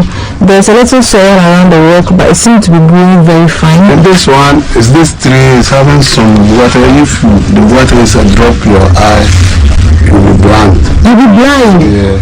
Really? So what do they use it for? Or it's rather poisonous? No, it's flowers too. Okay. This time you are not seeing the flowers, but the mass green, you see some flowers. It's flowering. What's the color of the flowers? It's like pink. Pink? Yeah. Oh wow. Guys, let me know in the comment section. I really want to know the name of this plant. This is the first time seeing it. In fact, that is very common in this area. It's amazing. Chief Palace. Okay. Chief Palace. Okay. And the thing is the land and Zouk is the head. And so when you are coming, you climb here. Yes. So all the communities are down. So we are the top. You see, all what you are seeing, that's the chief palace. Yeah. Yes. And we are about 300 and some people are living in this house. And the chief that we should meet, but he's not around. He's having 23 wives. Some of the brothers have 10, 15, and with the children, some of us, our senior brother having 7 wives. Those some have 6, 5, 4, 2, 1. And see, the reason why here we marry more is here we are farmers. If you marry only one person and you go to farm, the lady will suffer. So if there are 3, 4, they will help each other, then the work will go fast. That's why here we marry more. And more to the point, see, here we don't care for money, we care for human beings. If you are a chief and you are not having a lot of human beings, they don't respect you. But if you are a chief and you have a lot of human beings, or if you are not a chief self and you have a lot of human beings, people respect you. That's why here we used to marry more. So how many wives do you have? I have 4. 4 wives. 4 wives. And how many children?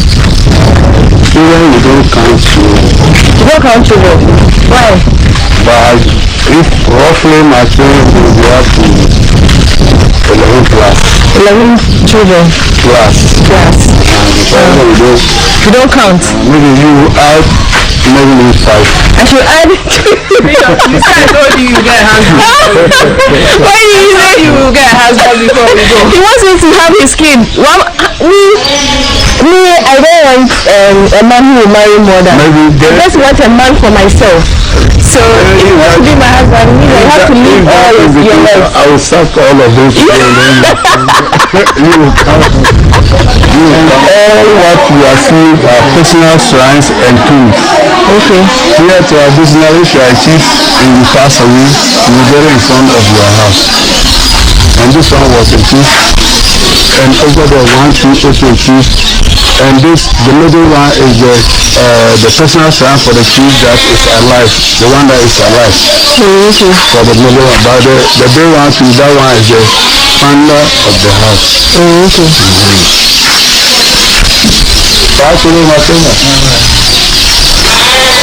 Good morning.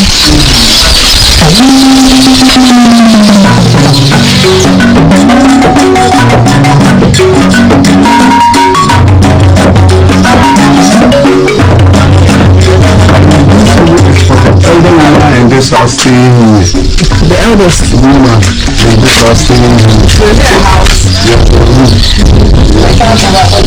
So I know that if one of us marry a new wife, you stay with her for 2 or 3 weeks to train her how to live with us in this country. Because here we are a lot. About 300 and something are living here, and if you are a new person coming inside, the things that you will be doing and you don't like it, you can create confusion for her to be fighting. So because of those things that you use to train with the old lady before you go to your husband. Okay, so is it like a room? It's a room.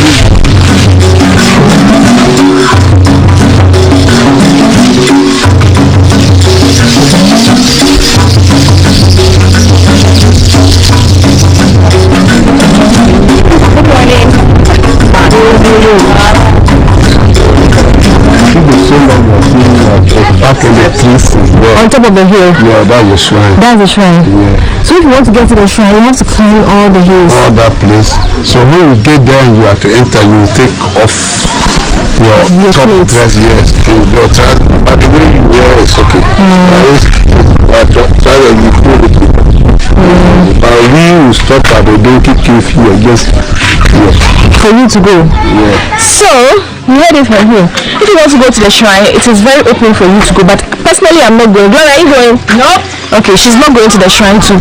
If you are going to go to the shrine, you're going to take off your clothes, your upper clothes, and if you're in trousers, you are going to bring it to your tie. So if you're in shorts, you're only going to go with your shorts. If you are a lady self and you are there and you have to take off and enter, whether braziers or what, bare chest.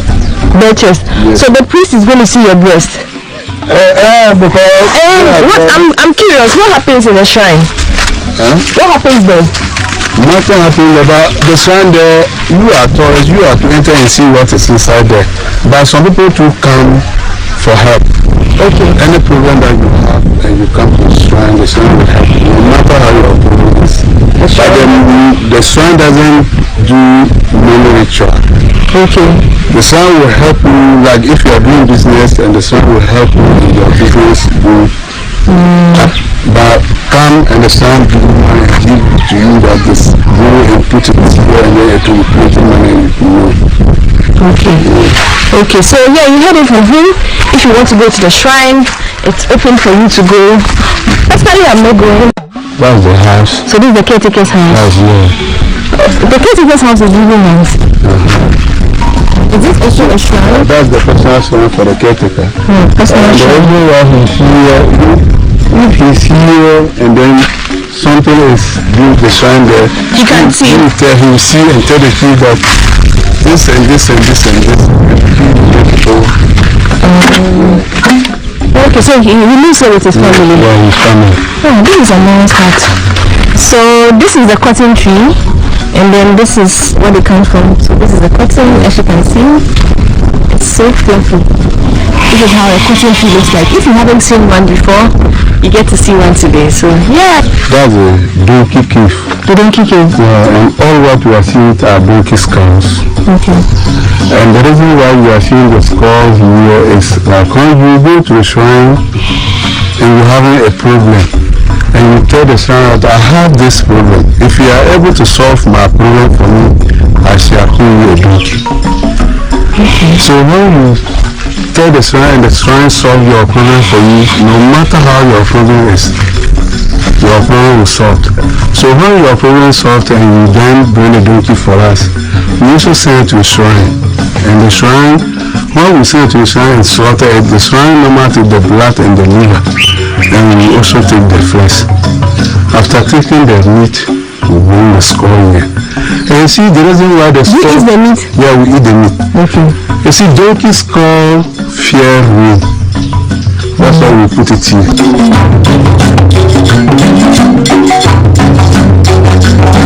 So apart from maize, millets, what else do the people around here do? Around beans. Yeah. Beans.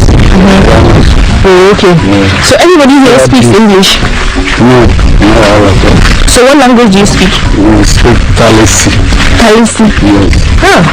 We are Talisi. Talisi people? Yeah. So if you speak Talisi, shout out to you. I'm in your region, I'm in your town, I'm in your city.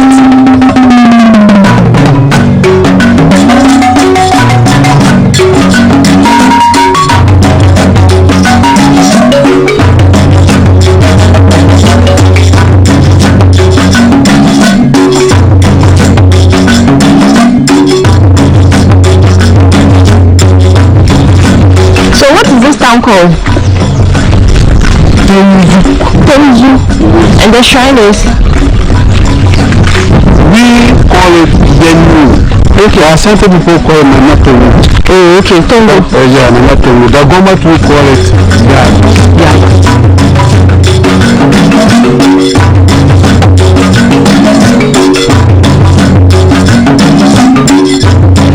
Let's look at this place. It's so beautiful. I just took some Instagram pictures here. If you are not following me on Instagram, please do also follow me on Instagram. I got some amazing photos here. Look at the rock. The formation of the rock is so beautiful. And here is how it looks like from here.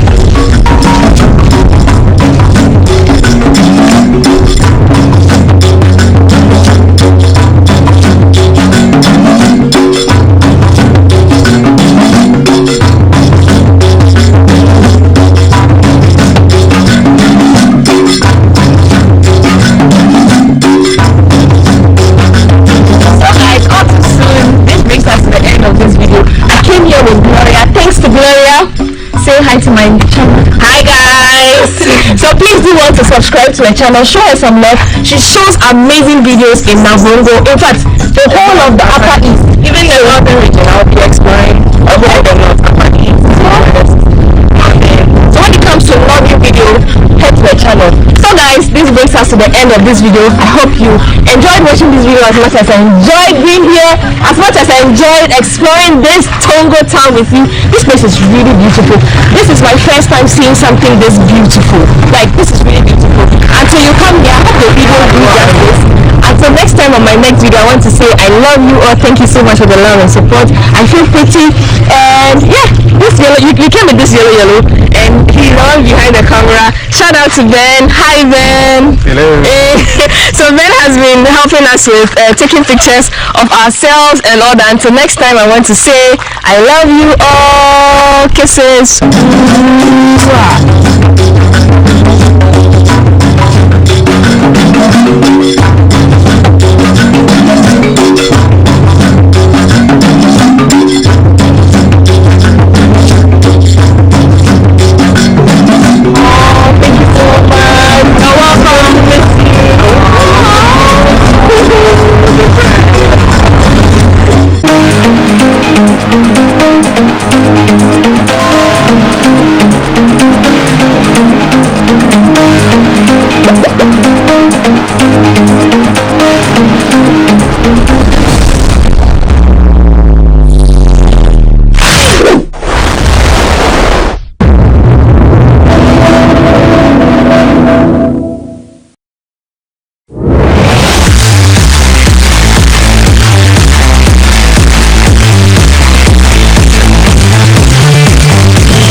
Big deal, you no more be another. Why is in industry my she actually not you corporate say there boys at the back violence to me can say Amerado-Lyrical Joe Munke Jengu fit him and get the soldier but boys in some countries Amerado say we now could delay and now kasi beef in the way so there and now yawa Amabuni now what you sound so assume to me the not behavior entertainment industry when you check Ghana and Nkommo Phyllis gist beef anyway we secret bi ni amane ma akoso ni na na jama bo na mba besumu na wotwi de ye tinsem ye ntwa ye hu na ne ekono ekonina ne besan go ma mu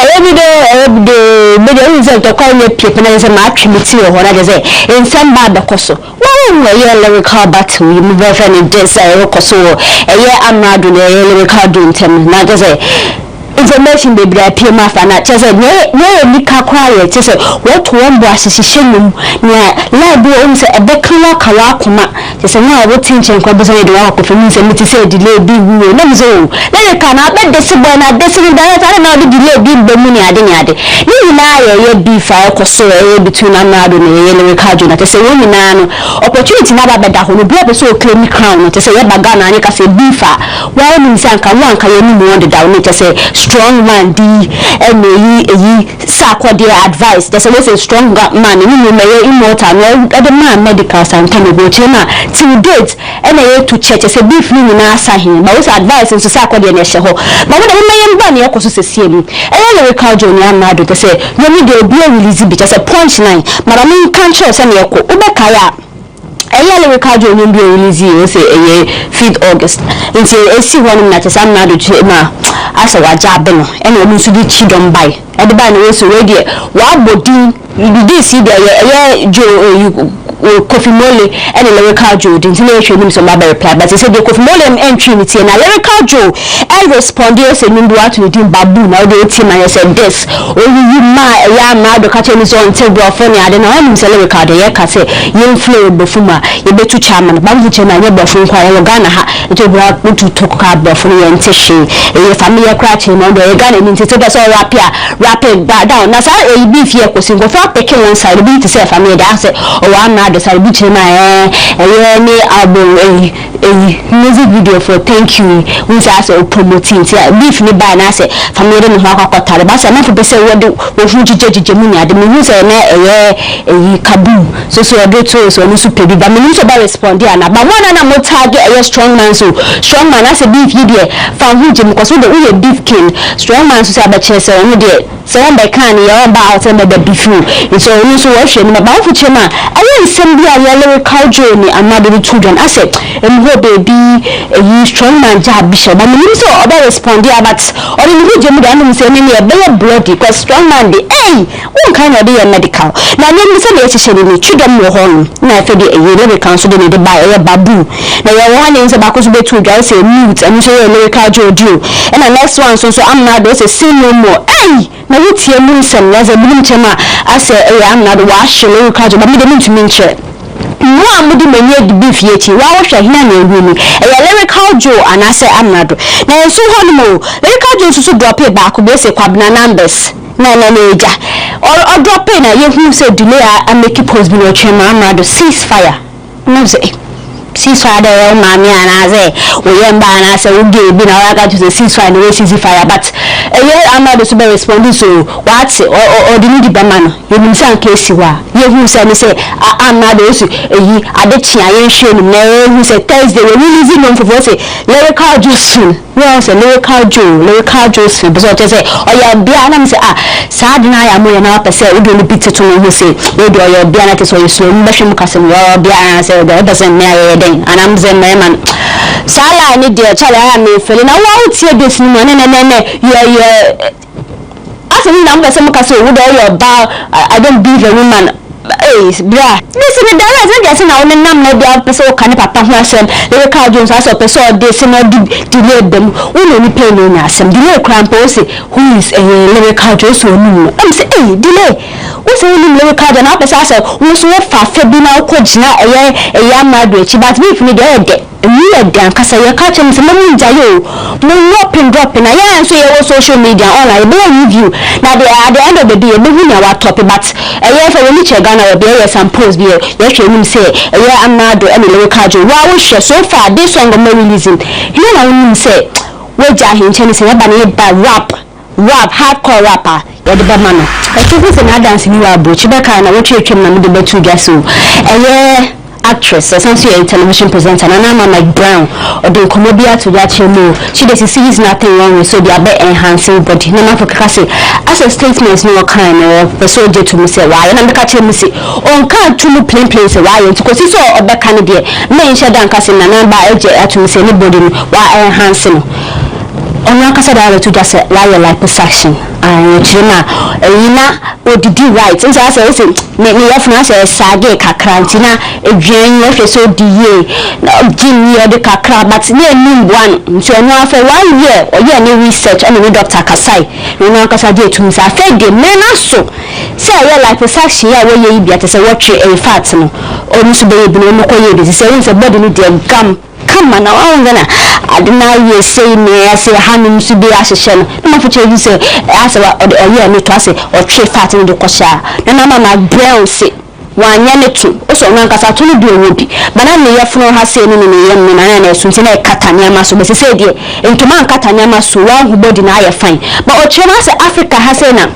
obi ko ha say be na fa de mo de aye kasa na de say ebi be be ni so surgery but o chema so no also no nya abofra obi aware fo kita ne bade onu adi ni ska onu any choice no de koye nti na yet to say bia she did it for you no so no kwa she's not even misleading bia onu an we get to say why but this me betu do to dwa we United show bi so no ani show no so na Nkommo bebrebe echi na de say na be hwa no do bisa no question back to back A+ no budo go bia de no question betu dwa but any na koku no na A+ da betu dwa so we say moisha back kudu for di betu dwa so why we say bi kan ni na ye kan na no so say na o kan moisha gum say we nya ho ti ase say liposuction anya de bia na say tummy tuck sa bibia ni adi ni adi bia nto de jantwa na o kan say den chel pad ama say na o kan moisha ho asem ba bi bia ka say ekoye moisha de say na mutugu ni so na kisa be clean we say no so be ka say no say mo kika ka bana na ma de be kan la say mo ka koye hwe but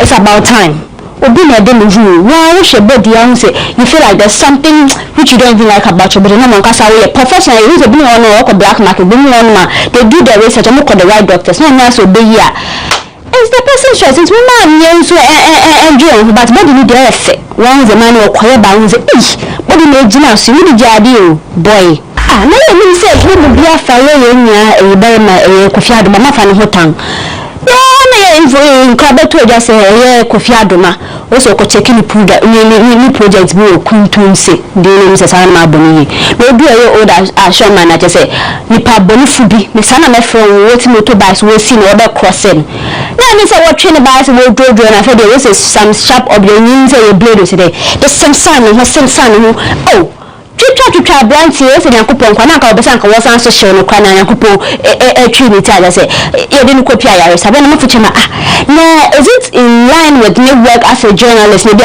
na waka ma report bi na ko fe ba attack na say na consume you dey betu just cheating bi na dem ya say that you way but no kware ni sabe na mo ye ntwaye. Why would you abuse him? I don't know about attacking to be here and say, I'm better than me. So he deserves it. So when I told and I was to be a tour and I bet to say he deserves it and I also deserve it. Okay, so one in the building now today from our okay, so one see. I want to say, Miss, your first stars and Miss Game, your Freddie B, computer, client, those baby. Only the Miss Car when I was ordering what I say, chairman, you two chairman, you see, yes, open humor dining your trivia or this is a museum streamy scale about one and I say no they to talk to him about this cassie and the sort of boys out and say hey okay so one in the building I won't start seeing the next cabin but baby you and I were not the same baby I make and talk as a one say more guys or you Lucas or your internet first time I think for us about filming audio or chat clients this is the business coming for music streams sanosi na what choose a pictures be tregu fafakai kwame se fakai na no parallel background so we say they have a child together we me na catch now about na also fafa graduating from a academic city now she was the best communication student na to say oh yeah then cause first class in my zo we dey say no ibia cause papa we say no na dream no do na papa call your dish requirement senior high school no so na efi nze yen true fake na eba na just ma for congratulate fafa na wochi na I say osene ma miss ne papa wa shefa fenze aso wiewia ayo no pare kaka sanso wiewia kwa misefa ka but you know me aka ne say e fafa kai congratulations ya me chairman ya me godfather wa don Shatawale ede ya da pesi so na miss me fan koma Felix Afinyajan Ghana new footballer to say obobo ma AS Roma we say omo introductory season na just say what starting na just say what do one who dan church say footballers na no do we mu ye Shatawale mu na eba na ma fo dan tias na say say Roma football boy na yeti Shatawale emi mobile nchire mu an say Afinyajan no ankasa no more request so Roma one fa ne sha say on God one day no more God I will say on God take what's rightfully mine take sami na meka me no do we na Shatawale uko Twitter wada na se uko Instagram so wa chema it's a big way baba all trending na watch pan but we can say afenya sa season they will show all the best but no be na she go na you cause Canada you got our support now what is sami moda you kutie ni mode na me bi e fa ni ma mi ode won wo hyehyɛ otina se tro won wo hyehyɛ ni na Reverend Obofo no puto oti wa dwem ho na ndwe bofo ho puto sami hu mami ode na di na ni kwotro ye di na show so na odi nsem bia to don say mami ode ye kan new call at say we ye campaign fu ni bia say oye popular for sa a genre of music na e yo no chema to ebu anko be highway ko yase say nko suma won wa sumi say na hotel na we dey no martin na na nim say we no say bia me kase tia e bia wo dey ni che kuma say na sami ni nko free dey na ejejai when I to me say you know the way and the proper and kase we to miss high nko fuma wo dey sumi na say dey na ye na me dey nti no chema one day but me high in 3 days so one day sumi na ya ni say obechia and what the soon say and I do the media why you and you say you me be ko nza so also ni bi na waye na wo yana to ti para na eja wa kokope para bi na wa we na dey check wo hafa na me dey chema some time ago be say juma ni dey dey ankasa eyo kuna fubunze we say ukra no rivals no wa be na ba kuna ba man film na ba ko be high no major no so di no see so na just say no de e kutia wa wote e wo wa kun na ba kun de wan twa ma no kra say no so de soldiers fo ne ade bi wo ho no major wo ko no so just say nya me di na fofia nka wo bro na bibia wo say kosi wo ebu akwa na me de revelation de baba be no fuchi ma ni say kutia no na ko so na ba ye ni say your business akofo afa na sa o nti wuti fie na wo say wo no mpa na say wo hwe ahwe na say ndi bua na say bia nyati say bia ansa no bi na abaya but me reach out to my maid and say bia do be kan kwa ni squad na de say bia ma kwa yi na kwa na say woni nje hu ene pe bi fufure efutu akwa na ya ware fa mo kroma eye sale akwa mako an Ghana's most beautiful be kaya eye Dr. Kokote no for my wife ni ho asem na me be kin o chema so pe say why you die ni pe say ejini meti say na na ndi a do hu bi ni 6 months 2 months call to glory na wa no gudia and the body na twi social media and you post as the front na wo kisi de kakra and na mo holiday duration na do se sa de me de and you kum a relationship about you kum first class man fusu chidema sister ya no be say do what is your base kwa baba say no but if you mean tie bi na hanu mamunya mu share mu to share can say o share do what a right is no so o to do ma sa Nkommo ide o to do ma na say o person mo bi ehu say ni eja akua kire na aya keep kaka no be say keep it private o de betu da o say no bi a na no keka bi a secret bi a wa ye o ex-boyfriend bi na be mai ku information na de say awa na kwa kosai mo de akua se me se mo de mo be fa e be boa mo ba mo yin tina ye akua mo akwa e futu etu awa fu no me yin kan kwa kan na say koba ensam ne de theater bank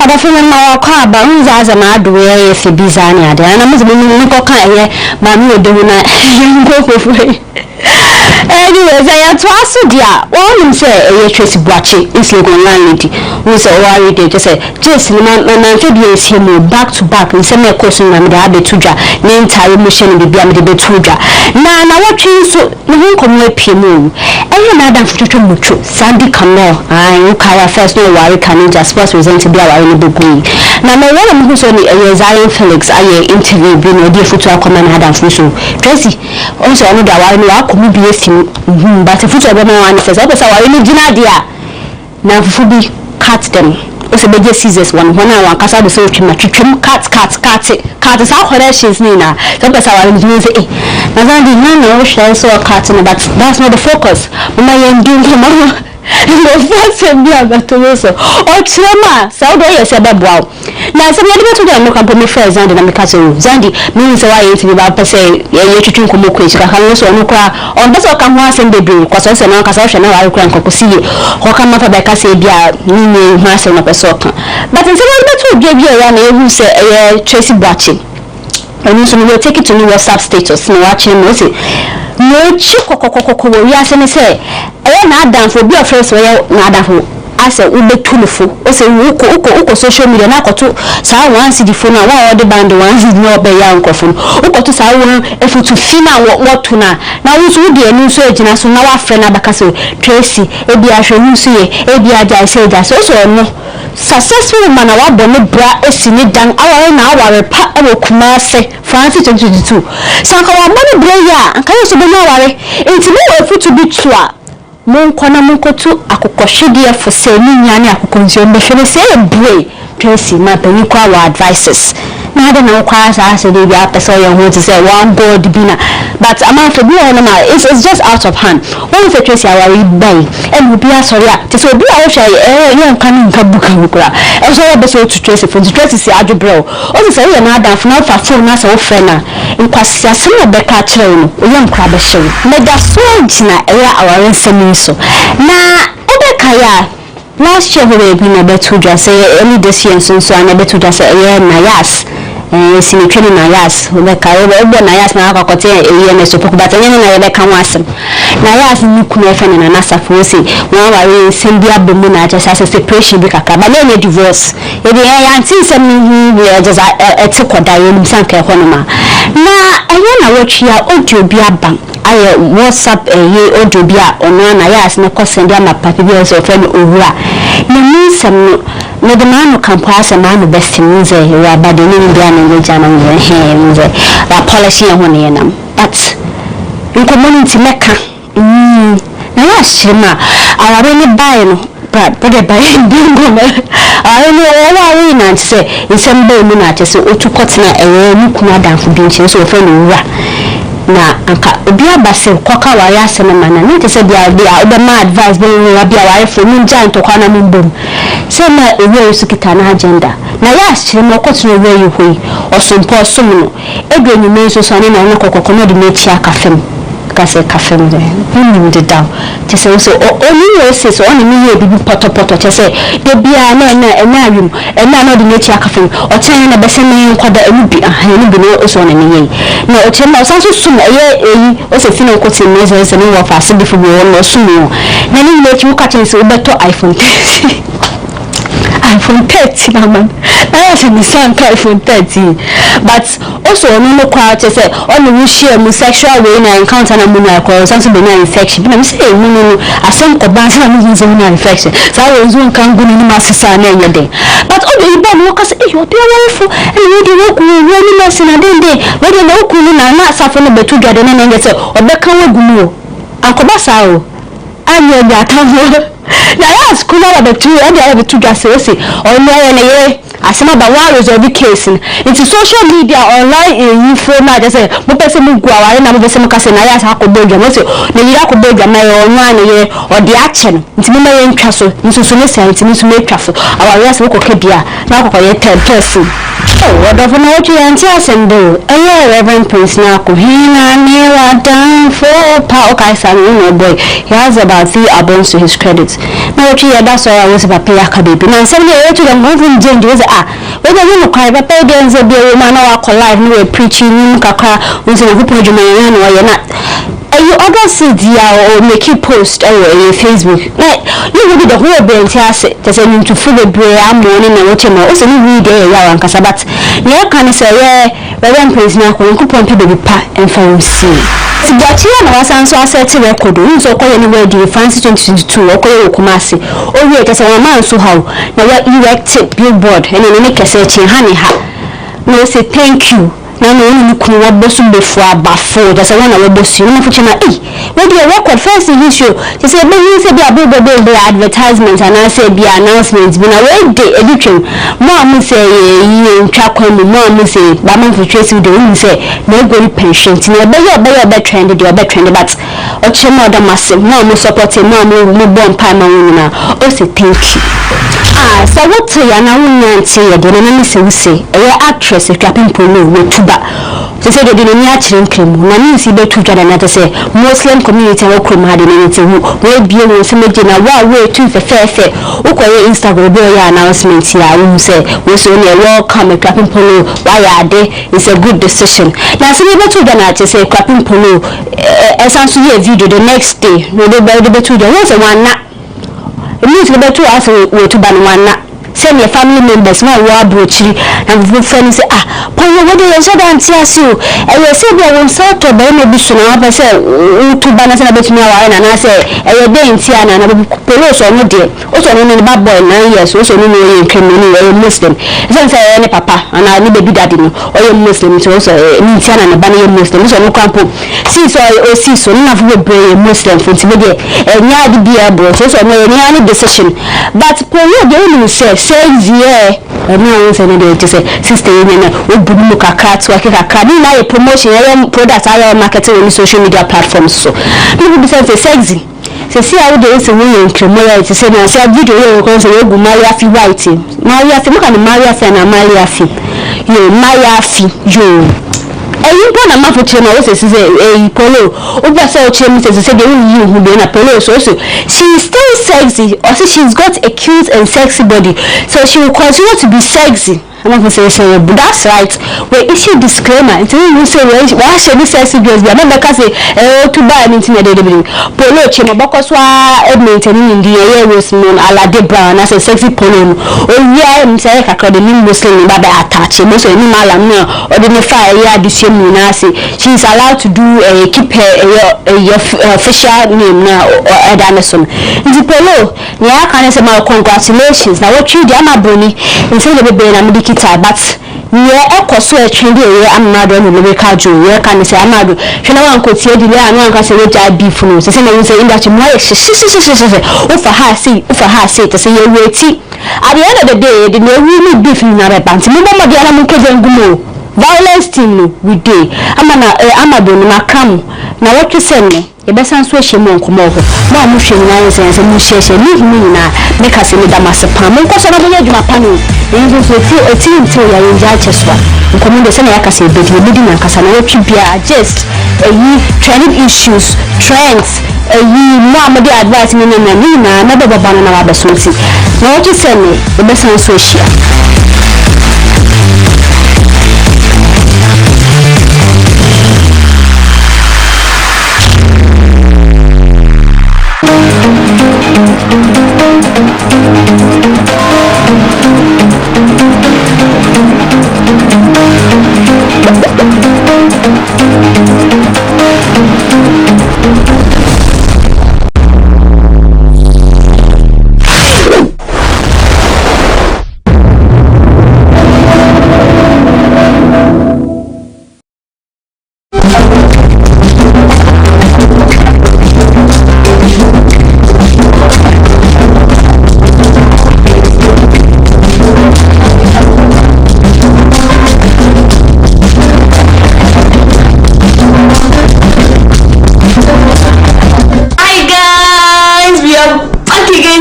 We are doing amazing. We are going to the Upper East region. When you look at the map of Ghana, this is the Upper East region. It is the third smallest region in Ghana.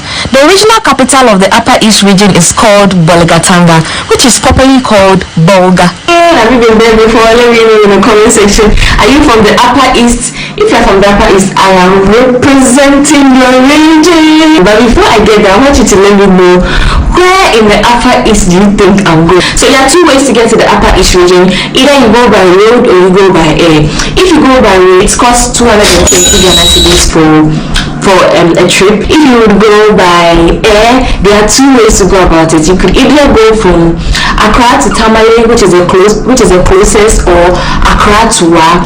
So I am opting for Accra to Tamale. I got a ticket for 1,400 Ghana cedis for a round trip. That's in and out. I'm going on a trip and I'm super excited. You all are coming along. You know how I get very excited when it's like sitting in the plane. Like I'm happy. I mean, get opportunities in the plane, you know. So I'm just checking. I'm currently here at the domestic airport here in Accra from now too. And yeah, this used to be the international terminal.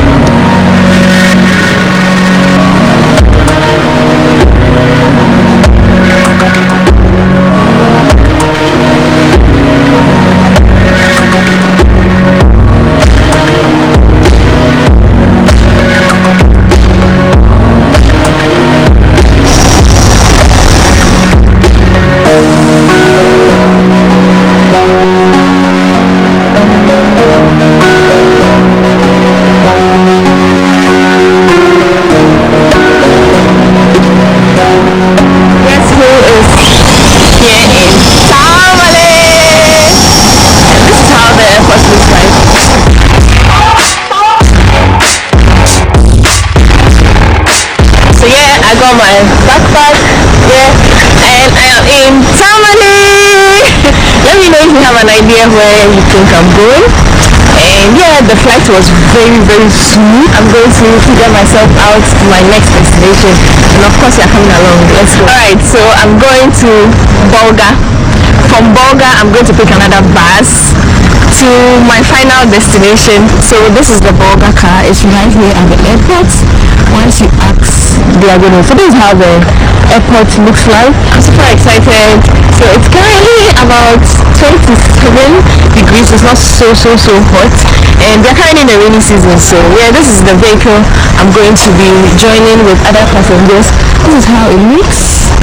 I was really hoping to sit in front, but somebody else is there, so this is where I'm going to sit. My backpack and my bag is well secure, waiting for the vehicle to be full before they leave. Like, most people come here and always get car from here, so you don't have a problem when it comes to transportation. There are lots of motorbikes, there are lots of yellow. Okay, there's no yellow here, but there are motorbikes and private vehicles you can just join. It's safe. So yeah, I'm going to Volga. And I've been to Tamale. How many times have I been to Tamale? I think 4 times. The last time I vlogged my entire experience. If you missed that video, please go back and check out my experience in Tamale. But today I'm not going to Tamale. The only option was to come through Tamale because there were 2 options. It's either I come from Accra to Wa or Accra to Tamale, and I decided to come to Accra to Tamale. So I'm here and I really like the sun in the grounds. They've moved us to a small car because we are all 4. So joining with other passengers.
Finally here in Nkommo. Welcome to Nkommo. Thank you so much. This is where I'm going to be, and for the next how many days? Few days. Gloria is going to be showing me around. This is how the shea nut looks like, but you get the shea nut from the shea fruit. So I'm about to try the shea fruit for the first time. They saw me buying it in town, so obviously you have to see me eat. Show me how do you eat it? So you just take it like this and you bite it. Just so this one looks harder. So this is how it looks like. It just means it will be less sweeter, so you just buy the same way. No, let me get a soft one. So yeah, so you eat everything until you get the nut out. It tastes like sweet avocado. Guys, do you know dates? The fruits Muslims used to break their fast. Dates. It tastes like avocado, but the sweetener is like dates. Yeah. I think it's very natural. It's very sweet. And you won't really clean your house until you can eat it all. This is the end product. So this is what they use to get the shea butter. I have to move you. I'll move you. No.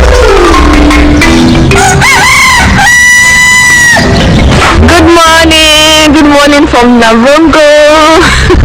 Good morning. Guys, look at the sunrise from Navongo. Look at this. It's my first morning here, and we are going to take a stroll. In fact, we are going for a walk. I have my sneakers on with my family. Hi. So where are we going to this morning? We're just taking a walk towards the canal. Okay, so we are going to pass some farmland. Okay, find a lot of interesting things on the way. Okay.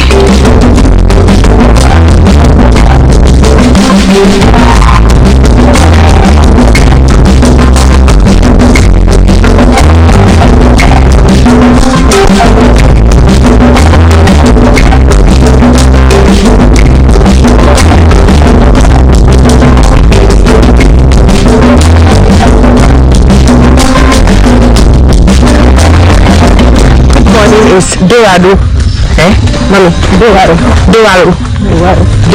What about good afternoon? Dile. Hey. So Dorado. Hey. I got someone to respond. Yeah, I'm doing well. What about good evening? We still say Dile. Oh, okay. What language is it? What's Kasim? That's a common language here in Navongo. But not the only one. Oh, okay. So this is a rice farm. This is how the rice plant looks like. This is how it looks like. What is doing here?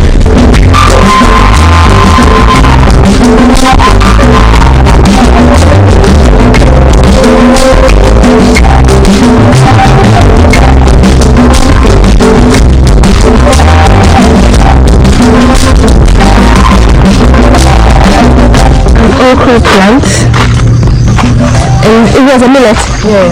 Oh, I haven't seen a millet plant. This is a millet. Okay.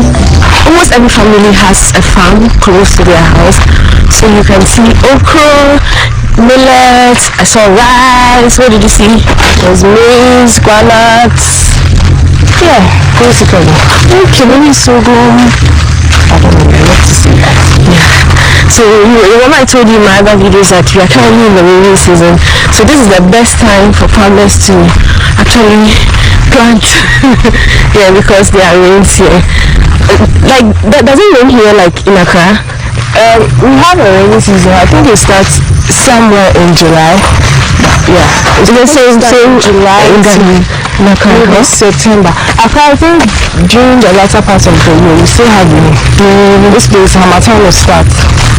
And once that happens, it dries out, and when it dries, this whole place changes.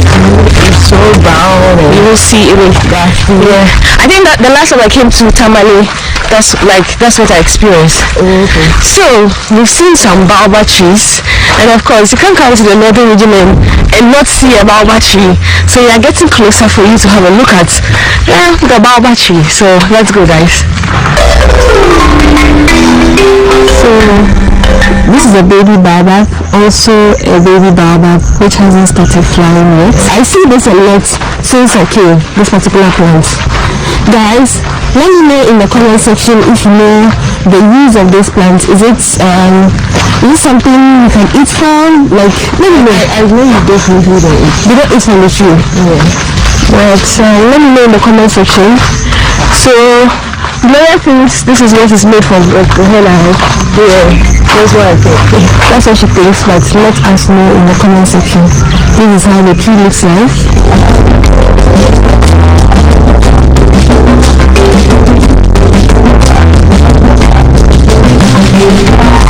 Come up here. These ones are about to crack, like these little ones. They will crack over here. Okay. And then they will spit out the flower. The flower. This is how the flower looks like. And this is a mature baobab tree. Yeah.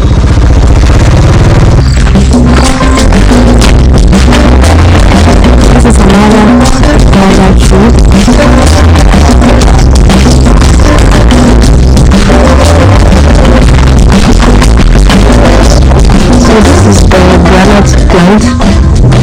plant? Personally, I haven't seen a granite plant before, so I get to see one for the first time. You know, there is this perception that the north, in fact, the north has like dry lands, it's like a desert, the lands are not fertile. Guys, this is why they say travel and see. I am seeing the place is green and it's only dry during the dry season. We are currently in the rainy season, so this is how it looks. And let me know in the comment section if you also thought the same, if you also think the north is just full of dry lands. So I'm wondering, like Mommy and Gloria, does the food, like the food they planted, does it sustain them for the whole year? Since like December is the dry season and all. Yeah, so actually there are people who don't have cash throughout the year, like constant supply of income. So what they do is they get the harvest. When they finish harvesting their rice, their maize, whatever, they would sell that from time to time and also eat that from time to time. And they survive. Yeah, so they make good use of their fertile season, which is the rainy season. Because in addition to what you are saying, this is their, can regard them as garden land, gardens. Okay. They still can have farms somewhere further. And now farm for commercial use. This one, they farm what they eat, but they have more land because the land, as you see, is available here. Yes, the land is available. I'm sure they're not so expensive too. The shea tree looks like, as you can see, there's fruits. You guys remember I had one yesterday. This is how the fruit looks like. I had some yesterday, which was very tasty. And this is how it looks like. It has a very rough, what is it? Look at this. Yeah, very rough. I also found a sheer net here. Yeah, got it. When it dries, this is how it looks like. Yeah. Let me know in the comment section, have you had shea fruit before? I had it yesterday and it was really nice. I had to turn this way because of the sun. It tasted like a bit of dates, sweet dates, you know, the fruit dates, and avocado. It looks like avocado, but it tastes like dates. Yeah. Good morning. Good morning. How are you? I'm fine, and you? I'm better than you. Hey! Share butter. Share butter. Oh, okay. Okay, later. So let's go to my farm to go do the work and see. Let you show me here. No, the farm, go to the farm there. The farm there. Yeah, let's go. You come. Okay, come. Come. Wow! Waka. Okay, the man here. I said I was going to help mommy. Now she says I should come. And I really want to. You will be telling me, say me the man. I'm not the man. I'm the old lady. You talk. All of you talk. So this is mommy's house. This is how it looks like. Very interesting.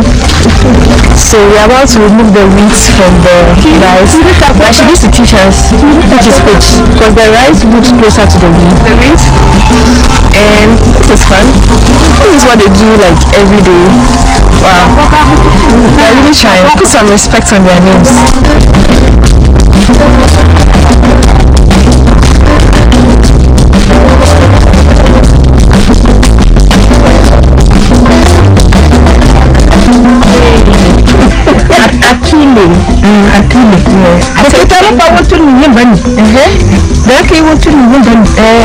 Because I don't speak the language, she said she's not my friend.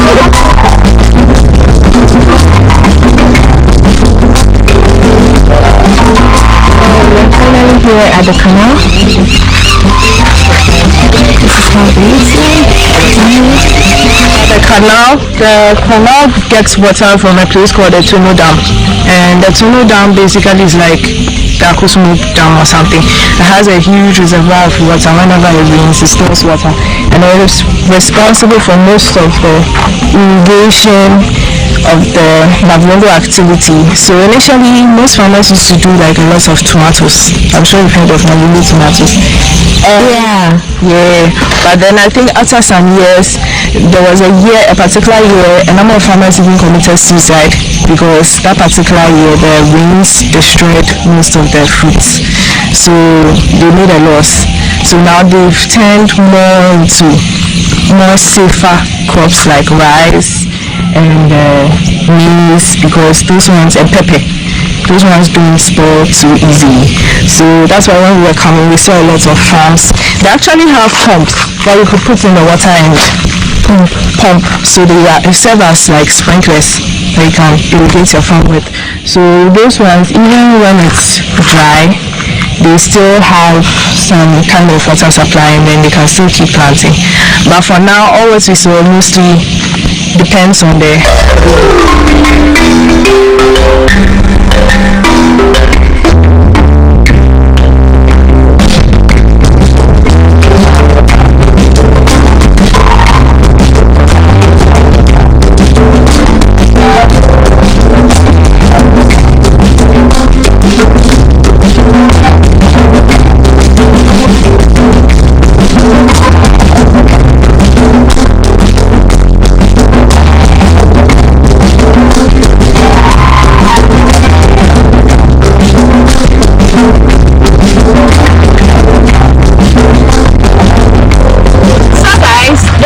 us to the end of this video.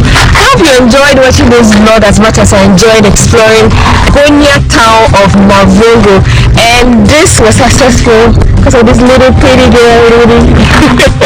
So do well to subscribe to her channel. What do you do on her channel? I show people more about Mavongo and things you can do in Upper East.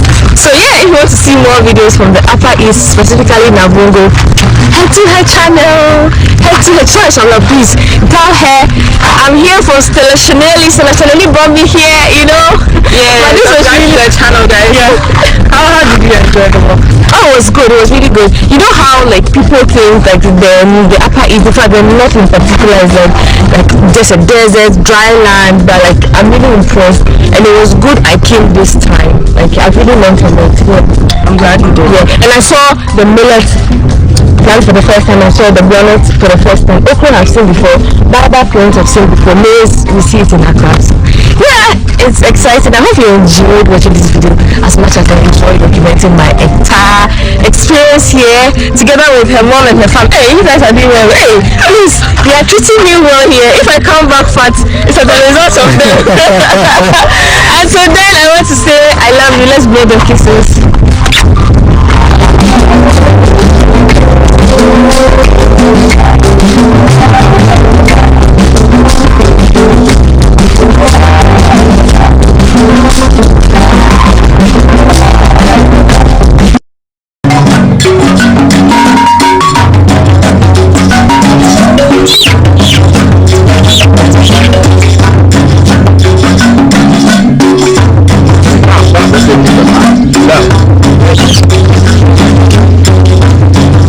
Guys, you are invited with my chef with this is how it looks like. I already showed that to you in my previous video. If you didn't see it, go back and watch that video. So I have some sunscreen on. She gave me some sunscreen, that's why my skin is shining, and you're invited.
So we have the chicken now.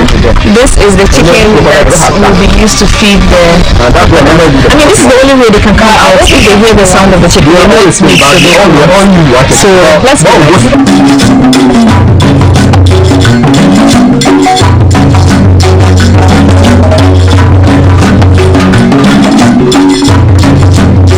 Why is that the chicken is small? Normally this crocodile, they don't have tank. Okay. So that's why I normally do the small chickens. Because if you do the big one, and sometimes the problem is that this crocodile, when they satisfy, they don't want to come out. Okay. So sometimes if you do the big chicken, they don't come out again. Okay. Yeah, that's why I normally do the small ones. Okay, so that's the hungry. Yeah. Before if you do the big one, two of them they will come out again. So that's why I normally do the small ones. So have you fed them this morning? No, you are the first group. We are the first group. Oh, right. Is it that only when you have visitors then you feed them? No, the money will charge for you people.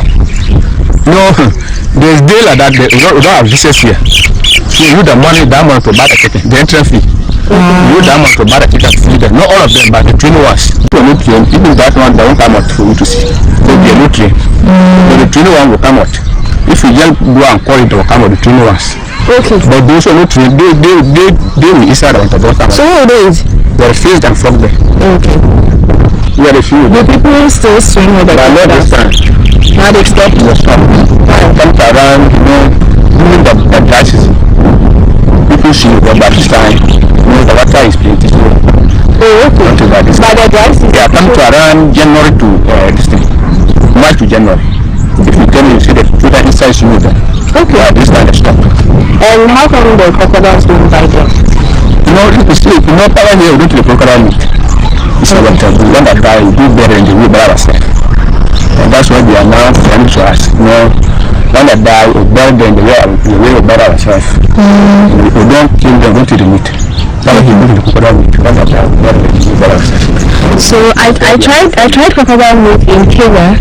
If you are watching this video and you eat crocodile meat, just know that here is very sacred. They don't eat crocodile meat. They don't do that. They don't do that here. So yeah, we are currently here about to call them with this chicken and hopefully get to see them take some videos, take some pictures. So let's go back.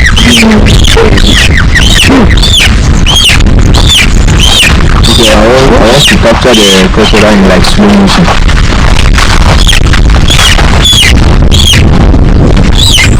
So it's currently calling them everywhere here, crocodiles can pop out.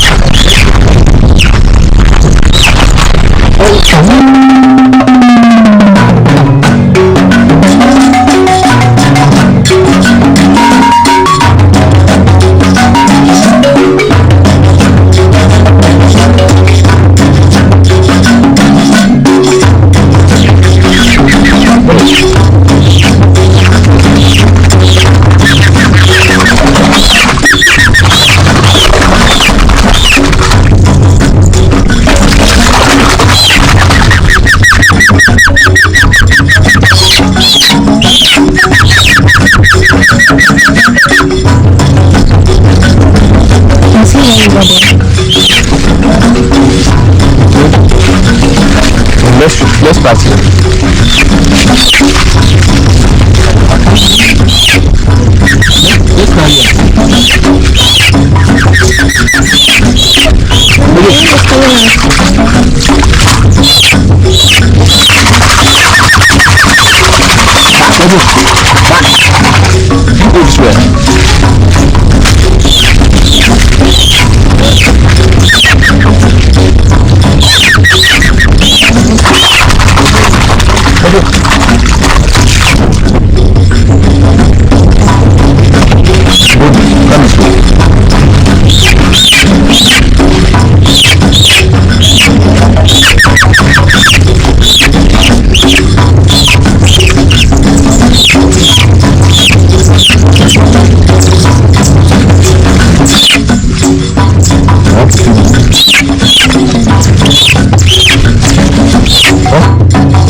Jonah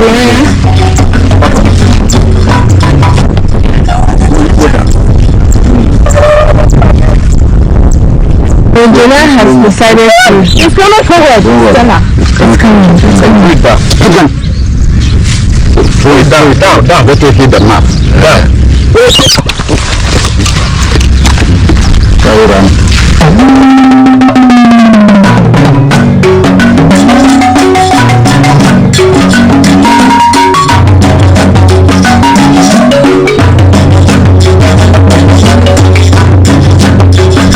Is there only one crocodile we are going to see? Yeah, many, because the chickens are one. So if you want to see plenty, unless you buy more chicken. Yeah, very expensive. Oh, okay.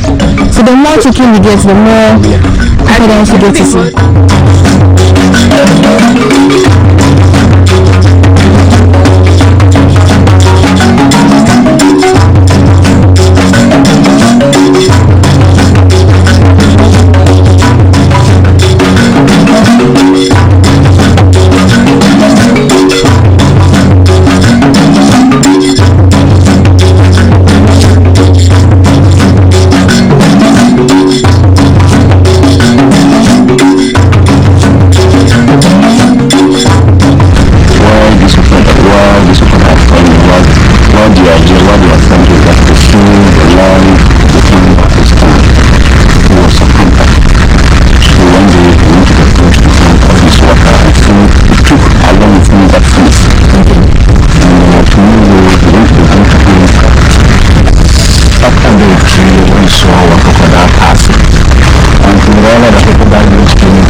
The CCA confirmed that you shouldn't make an attempt to kill a crocodile because a crocodile saves its life. It happened that this man had a quarrel with family members back at a village called Kampala, and he decided to make a separate. The staff from Kinifosu worked tirelessly with the gate jobs in Agano in our London International Island space. That is why we also had a new paradise. So when he settled here for a few minutes later, there was something around. We met a small water land, so crocodile land is water. The company's denied and back up in the Paso Kampala, crocodiles, and the CCA confirmed that the crocodile does keep its life but has it and still the same. So you shouldn't make an attempt to kill any crocodiles, rather protect them from there, from ground, not to take the meat of it or killing the old man of the standards to do so. From there, we should follow that tradition up to now. When they die, we bury them by the way we bury ourselves, and every year they are going to reproduce and also they are not many here. So when they are about to leave, they are asked to come to our houses where we dump the refuse in the dollar that is under the or the size of the river bank. And the normal start to leave their eggs general and the hatch to crowd. And we also believe that the total number of people who still gather here represent the total number of crocodiles. Each crocodile represents human soul. So we will be history about our crocodile from the orientation. Okay. A number of years ago when I came, I was told that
Honorable members, prayers. Almighty God, we humbly beseech thee to look with favor upon this Parliament of the Republic of Ghana. Grant that it may perform its high duty as in thy sight. Give divine guidance to the President of the Republic. Endow members of Parliament and ministers of state with discernment and vision, integrity and courage, that through the labors of government, this land and people may be well and truly served, and that good purposes for the common human life be realized in our midst. Amen. O God, grant us a vision of our country, fair as it might be, a country of righteousness, where none shall wrong his neighbor, a country of plenty, where evil and poverty shall be done away with, a country of brotherhood, where all success shall be founded on service and honor shall be given to the deserving, a country of peace, where government shall rest on the will of the people and the love for the common good. Bless the efforts of those who struggle to make this vision a living reality. Inspire and strengthen our people, that they may give time, thought, and sacrifice to speed the day of the coming beauty of Ghana and Africa. Amen.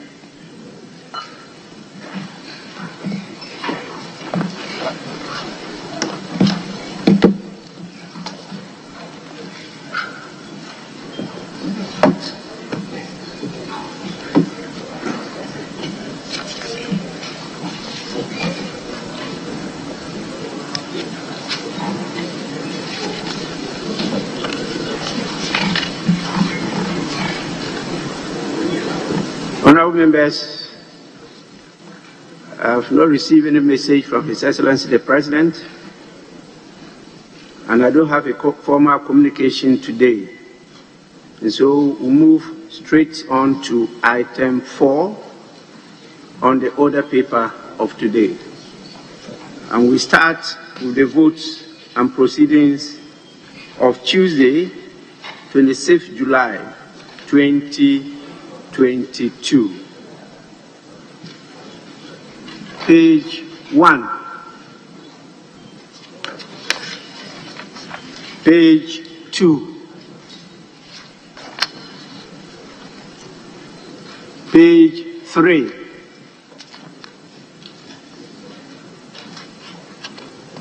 Page 4.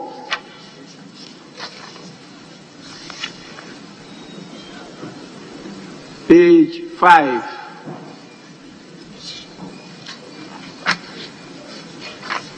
Page 6.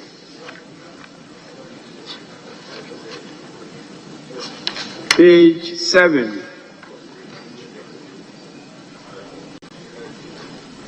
Page 8. Page 9. Page 10.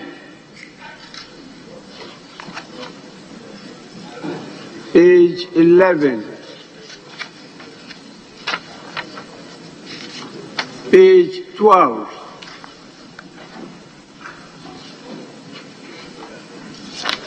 Page 13.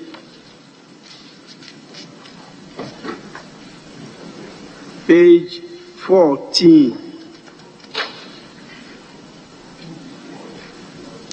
Page 15.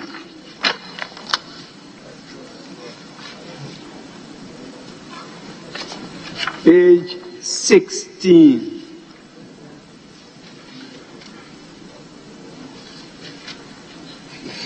Page 17.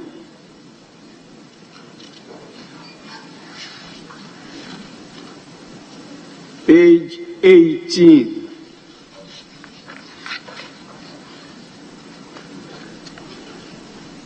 Page 19.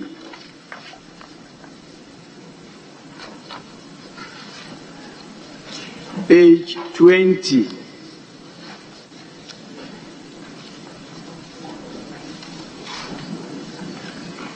Page 21.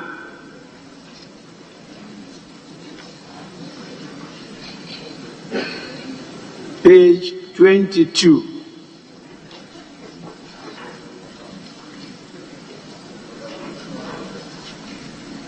Page 23.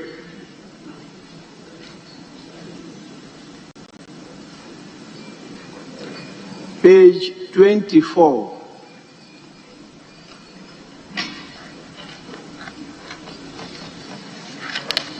Page 25.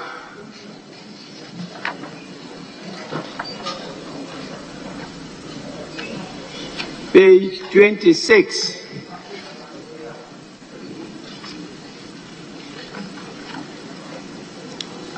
Page 27.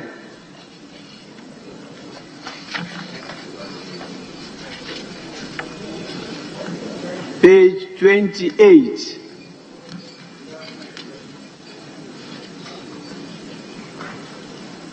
Page 29.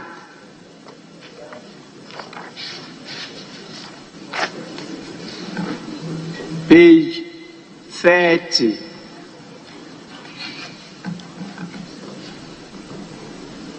Honorable members, yes, page 30. Yeah, Mr. Speaker, sorry to draw your attention that I was here yesterday, but I couldn't find my name. It's rather captured in absence list. You can't find your name? Yes, Mr. Speaker, I was here yesterday. Krentz is the C column. So, but where's your name? It's absent. Marked absent. Marked absent. I beg you, Krentz. Where is it? Is it absent or yes, absent with permission or where? You are captured on page 8. Absent on page 8. Captured on page 8, Mr. Speaker.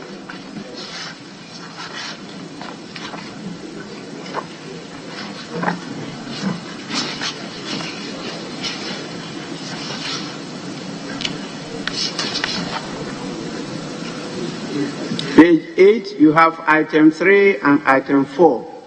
It's captured on the which of the items? Item 4, Mr. Speaker. Item 4, number 3. Number 3. Number 3. Yes, sir. You were completely absent. Without permission.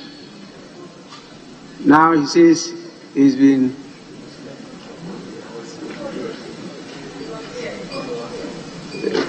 you are now witnesses. Table office, please take note and capture him as present. Yes, Honorable Member. Yes, right, Honorable Speaker.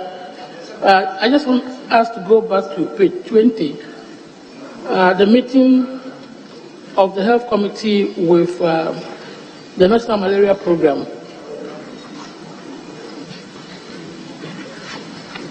Yes.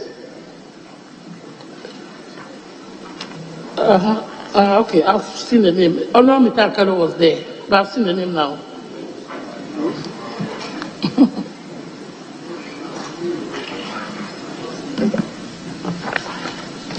Honorable members, in the absence of any further corrections, the votes and proceedings of the 35th sitting held on Tuesday, 26 July 2022 are hereby adopted as a true record of proceedings. I don't have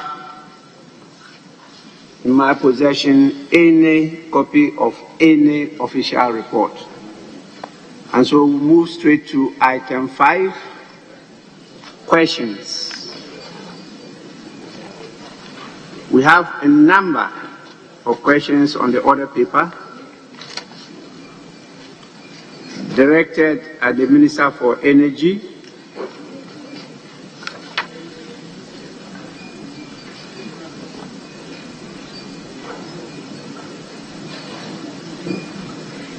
so we'll handle them, pages 5 and 6.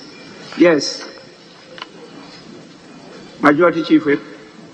Speaker, with respect, I've spoken to my colleague want to seek your kind leave for the Deputy Minister of Energy to take the question instead.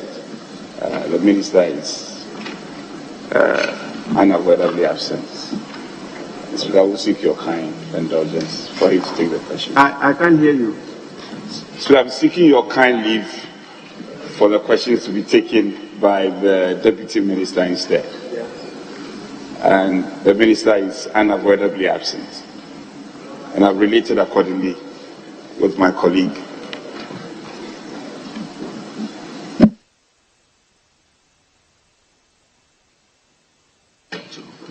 Right, Honourable Speaker, we have no objection to our colleague, Deputy Minister, answering the question, but the leader, the Chief Whip, ought to explain further why the Minister cannot be here, but we are at your liberty, but we have absolutely no objection to ask our colleague, the Deputy Minister, to answer the questions on behalf of the Minister. Honorable Deputy Minister, you are to assist your minister. Why is your minister not here today? Speaker, my minister indicated to me that he had a doctor's appointment. He's what? He had a doctor's appointment. Your minister has doctor's appointment? Yes. Well, we are going to investigate that. Very well. Doctor's appointment where? Speaker, I am not aware of exactly the location. I indicated to me that I should take the lead here, and that when he finishes, he's going to rush. He gave you verbal instructions to take the lead? That is so. And then he will follow up later? That is so. Even though he has doctor's appointment? Because he was on his way there when he called me that I should. So he's able to determine that he will finish with the doctor and follow up? No, Mr. Speaker, that's not what I said. I said, of course, I mean, the time that appointment will take cannot be determined by myself or himself, I suppose. And so he indicated that I should come. That's why I'm surprised that he's able to determine that he can see the doctor and see follow up to Parliament. No, and that... Anyway, take the appropriate seat. Thank you, Reverend. And then answer the questions.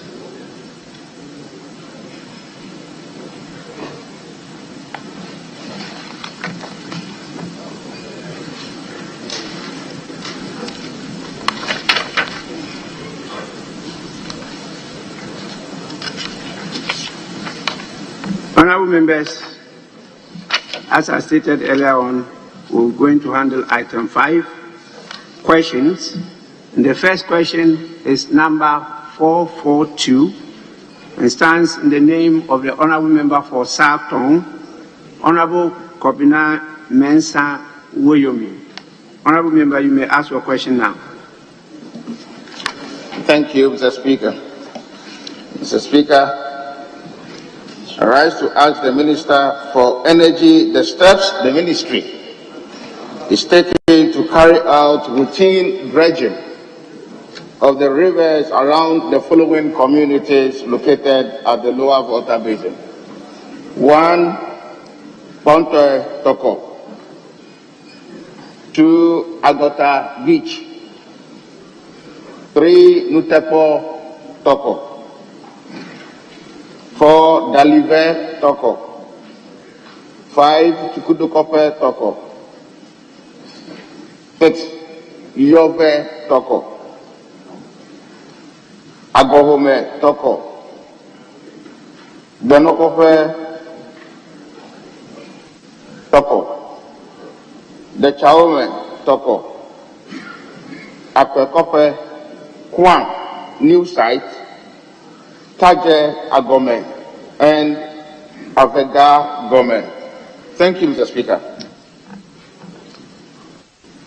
Honourable Member, for my education, Toko means river. River beach.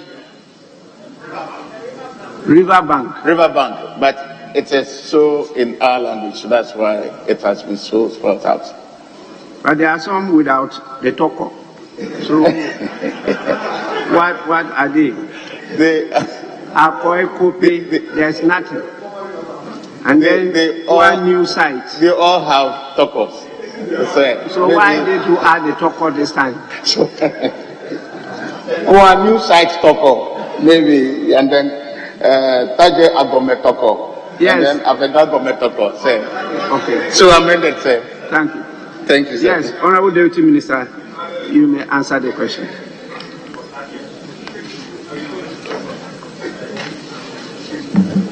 Thank you, Honorable Speaker, for the opportunity. Speaker, most of the 13 communities mentioned are located in at various distances from the shoreline of the Volta River's main course. VRA has been operating a dredger on the lower Volta River since 1989 to carry out maintenance dredging along the shoreline communities. The dredging activity is in line with VRA's mandate to open the sandbank that builds up at the Adar estuary to allow for the discharge of the Volta River into the sea and the intrusion of saline seawater upstream to create the right estuarine ecosystem.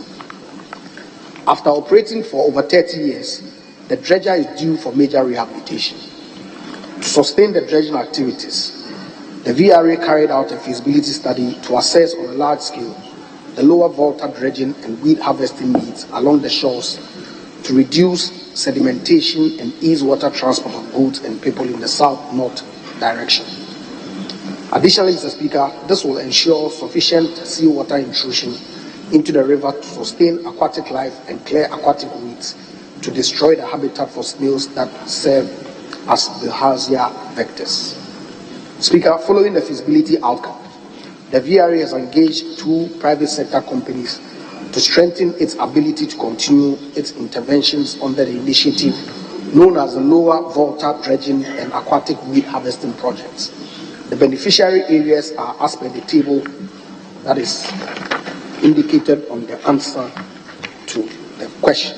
Speaker, these are divided into lots 1, 2, and 3, 4, 5, which is being allocated to one contractor, and also lots 1, 2, and 3 to another contractor. Speaker, specifically in lots 1 to 5, we have Akuse to Abako, Abako to Aklapanu, Aklapanu to Sogakope Bridge. These comprises of stand dredging only.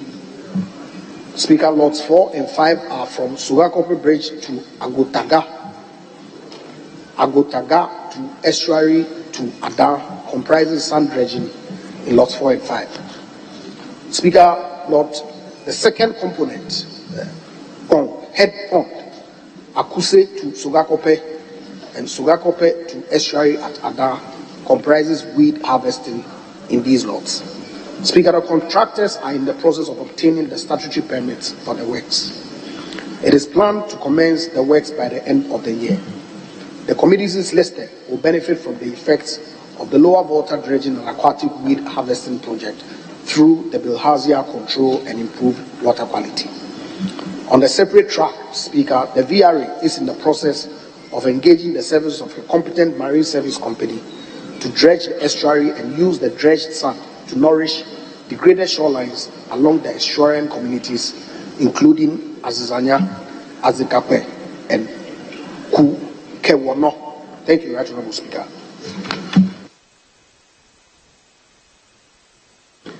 Yes, Honorable Member, any supplementary? Yes, sir, Mr. Speaker.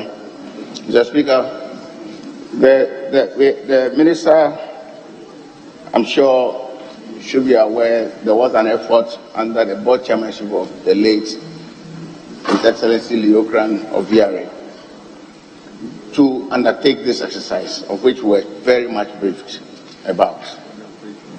Now, the issue is what is missing in the answer. But what we do know is that there is this component to harvest the weeds and process same. Is that part of this whole project? Into other products. Harvest weeds, some into compost, fertilizers, and others to create job for the youth. Is this really part of the whole, what the efforts you are trying to undertake? Yes, Deputy Minister.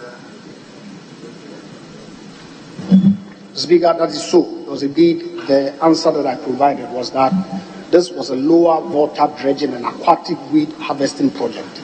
So whatever that is going to be used for the weed includes the compost that it makes reference. Thank you. Yes, Mr. Speaker, the last paragraph, where the minister is indicating there's a plan to engage a new company called Marine Services Company to dredge the estuary and use it and so on. Is the minister aware that the current problem being encountered due to the tidal waves in various communities from Anglong towards the Qatar, enclave, and that which is no news, is something that we all do know, because of the blockade currently by the activities of this river. The sand that, has blocked the intrusion of the sea water into the river. As a result, when it hits the block, it spreads, and it also aggravates the problem along those seashores and destroys and has taken over many villages along that stretch. That has been an issue. Are you now engaging, seeing the agency attached to that? Because when you resolve that, you solve many problems along the riverbank and then the seashore as well. Why is it that this hasn't taken a priority, and that the sense I'm getting here is this, that you are yet to engage this company to undertake that exercise? Can you tell us why? Well, please, what is the supplementary question? Speaker, the supplementary question is that the sense I get from the answer, the VRA is yet to engage a third company apart from those allotments of the various jobs to some other companies to undertake, being the stretch from Akuse down to the estuary. But importantly, there is a major problem. Honourable Member, what is the supplementary question? Mr. Speaker, the supplementary question is that the company yet to be engaged, as per the last paragraph, when is that going to be? Yes, Deputy Minister. Thank you, Right Honourable Speaker. Speaker, as we are all aware, procurement is indeed a process. And so that is exactly what the answer has sought to provide, that we are in the process of engaging. Honourable Deputy Minister, speaking to the mic. Speaker, I was saying that, as I indicated, procurement is a process to engage a company. Mr. Speaker, it is a process, and that is what we have indicated, that the VRA is in the process of engaging the service of a marine service company to deal with the specific issue that the Honourable Member made reference to. So you don't know when the company will be engaged? I cannot confirm the exact time that the procurement process will be completed, but I'll follow up and let you know subsequently. Thank you. Honourable Member, your last supplementary. Thank you, Mr. Speaker. Mr. Speaker, one area has not been captured. That is one of the tributaries, looking at the answer provided, and they all have similar problems. Is there a plan to put the entire work in phases so that will be maybe undertaken in another phase? Because there are three tributaries. What we have seen so far, you are dealing with the main course of the river. What about the tributaries? Because they all have the same problem. I don't think you have captured any sense in that you are going to do the same in all the other tributaries of the river. Are you putting the exact exercise in phases? Is there going to be another phase to this? Yes, Deputy Minister. Thank you, Mr. Speaker. Speaker, indeed, all the three tributaries that he made reference to are captured. The lots that we make reference here to is relating to the private companies that VRA is engaging to carry out that exercise. But, Speaker, VRA itself has its own dredger that is on the rehabilitation that would complement the work that the private companies are going to do with respect of the entirety of the coastal communities along the Volta River. Thank you.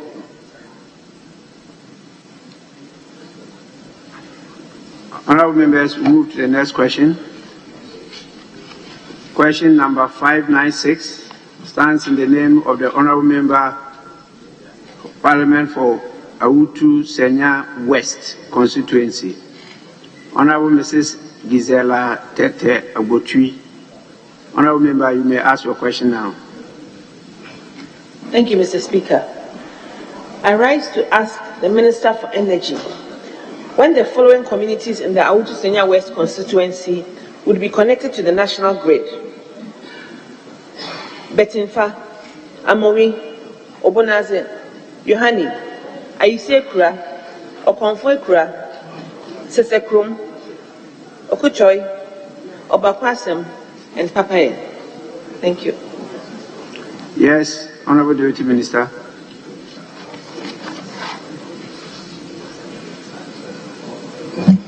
Thank you, Right Honorable Speaker. Speaker, the Betinfa, Amori, Obonase, Yohani, Ayisi Akura, Okonfo Akura, Sesekrum, Okoto, Obaku Asem, and Papaye communities do not form part of any of the ongoing projects currently being executed by the Ministry of Energy. Speaker, the communities have been noted and will be considered in subsequent phases of the electrification project. Thank you. Honorable Member, any supplementary? Yes, Mr. Speaker, thank you very much. Honorable Minister, the last time a community was connected to the national grid in Awutu Senya West was in 2016. That means that for 6 years of the MPP administration, there has been no connection to a new village or community, none whatsoever. Your answer is a bit vague, so I would like to know when. You know I've personally followed up even with you, but I'm not clear on any timeline whatsoever. I think 6 years with no connection to communities that have never seen electricity before is a long time to take a decision. I would like to know when. Thank you, Mr. Speaker. In other words, when are you going to commence the subsequent phases of electrification projects?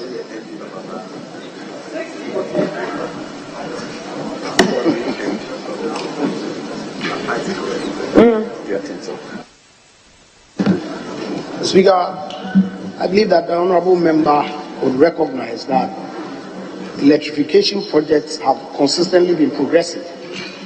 Governments have done incremental electrification of various communities in Ghana.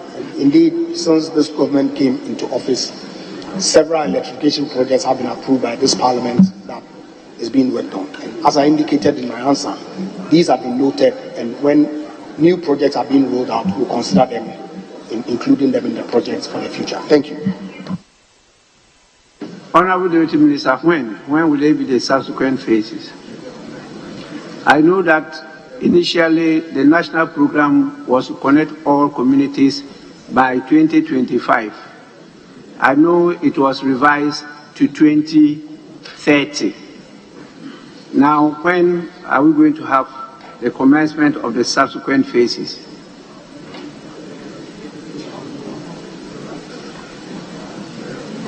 As we are, indeed, every year, government carries out electrification projects across the country. These are all rolled out in phases, and the next phase, I believe, will be in 2023, when the new budget cycle is considered for the ministry. And I'm sure that at that point, some other communities that have not been covered would be captured in that budget. Thank you, Mr. Speaker. Yes, your last supplementary. Thank you, Mr. Speaker. Mr. Speaker, my question at the time was actually in two parts, because there are 20 communities that do not have electricity. So I would like to ask the Minister, what considerations are made for communities to be rolled onto SHEP 4, SHEP 5, or whichever version of the SHEP will be coming in the near future? Because for 6 years, if even 2 were done in a year, or even 1, we'll be talking about 6 communities. None have been done at all. I'm emphasizing the 6 years because it does not show that there's a fair share of the national cake. Thank you, Mr. Speaker. Honorable member, I actually didn't get the supplementary question. I didn't get it. Mr. Speaker, you see how passionate we are about electricity. I know you are very agitated, but I want to get it. Mr. Speaker, I would like to commit the minister to give an indication of which version of the SHEP, whether it should be 4, 5, 6, or 7. I would like to know. There is no indication that the next phase will be SHEP. You know, the program has a number. It's not only SHEP. Maybe it will come under another different program apart from SHEP, which is self-help. Mr. Speaker, then I would like an assurance that in 2023, all these 20 communities will be part of this new program that with the budget cycle, as you referred to, the 2023. The honourable member wants to know under which of the programs will these communities fall in the subsequent phases.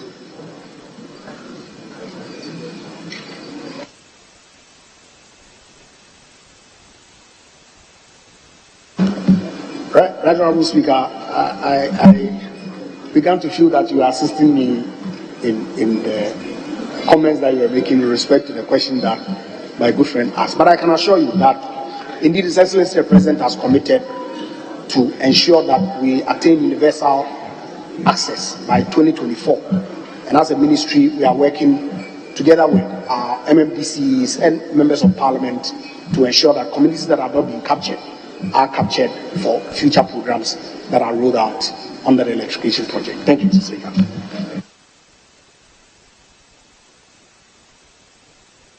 Mr. Speaker, yes.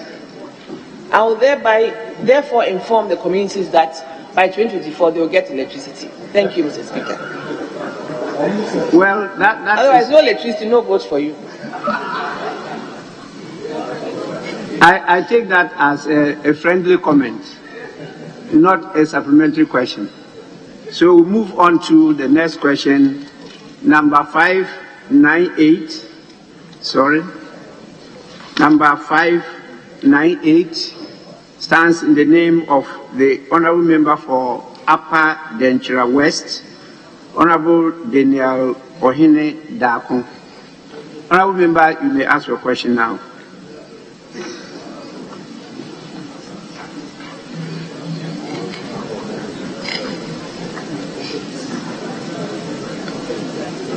Well, yes.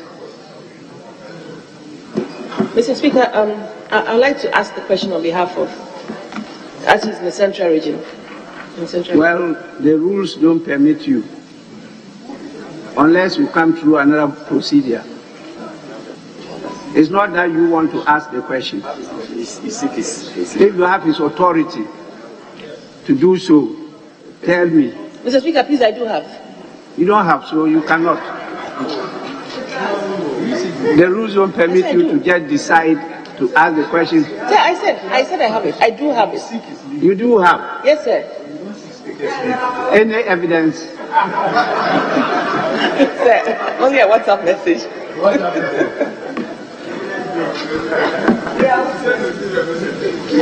Well, I have no cause to doubt you, so you may ask the questions on his behalf. Thank you, Mr. Speaker.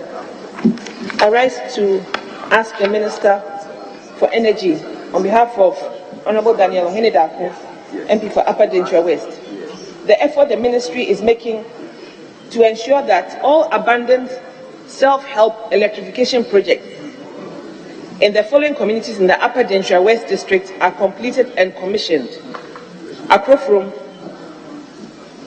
Ajimpai, Agbaboso, and Yantintem. Thank you, Mr. Speaker. Yes, Honourable Deputy Minister.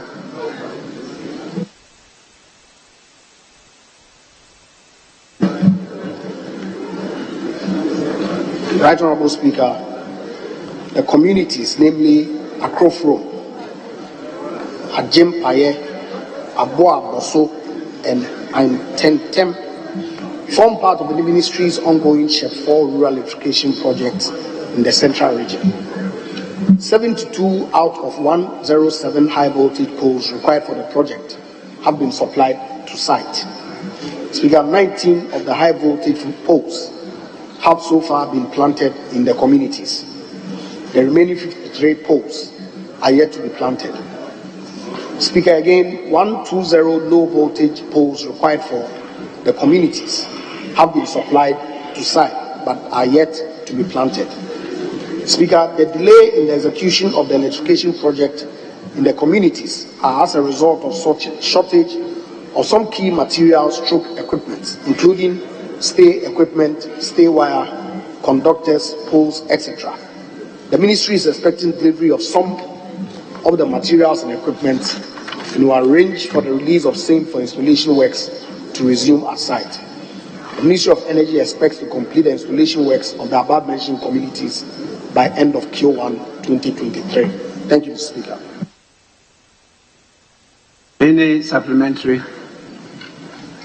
Mr. Speaker, I'd like to ask the Minister whether they are not concerned about materials being purchased and left at site to the elements of the weather. Is that of concern to you? Thank you. Yes, Deputy Minister.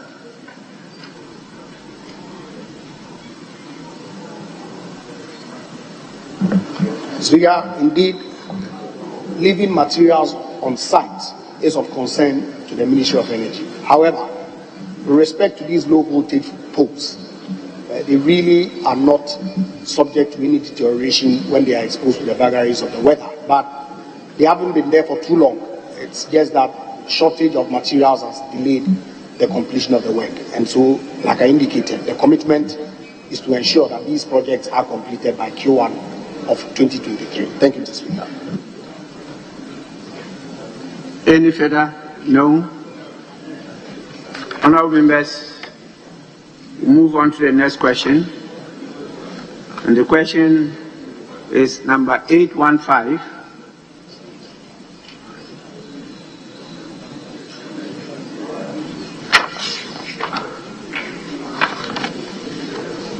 Stands in the name of the Honourable Member for Wa West, Honourable Peter Lanchine Tubo.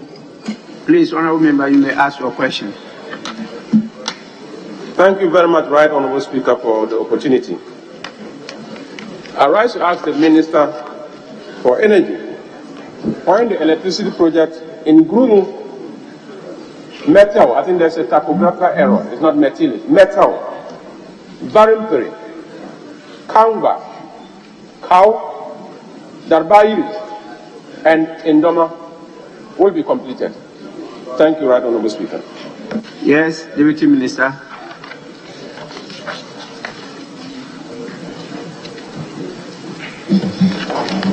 Right Honourable Speaker, the communities, namely Burungi, Mateli, Verempere, and Kau, form part of the Ministry of Energy's ongoing SHEP 5 rural electrification project in the Wa West district of the Upper West region. Speaker, a total of 444 high voltage poles required for the communities have been supplied and planted. High voltage installation works are in process at Gurungu, Meteli, and Kau communities. It is noted that the high voltage network being constructed passes through Verempe community. Speaker, 827 out of 1,210 of the required low voltage poles for the project have been supplied and planted in the Gurungu, Meteli, Verempere, and Kau communities.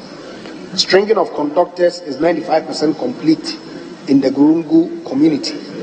A full complement of pole top-up accessories to allow for the execution of the outstanding low voltage installation works in Meteli, Verempere, and Kau are yet to be supplied. Speaker, the delays in the execution of the electrification project in the communities are as a result of the shortage of some key materials, stroke equipment, including stay equipment, conductors, transformers, etc. The Ministry, Speaker, is expecting delivery of some of these materials and equipment and will arrange for the release of same for installation works to resume at the site. Speaker, the Ministry of Energy expects to complete the installation works in the above-mentioned communities by end of Q1 2023.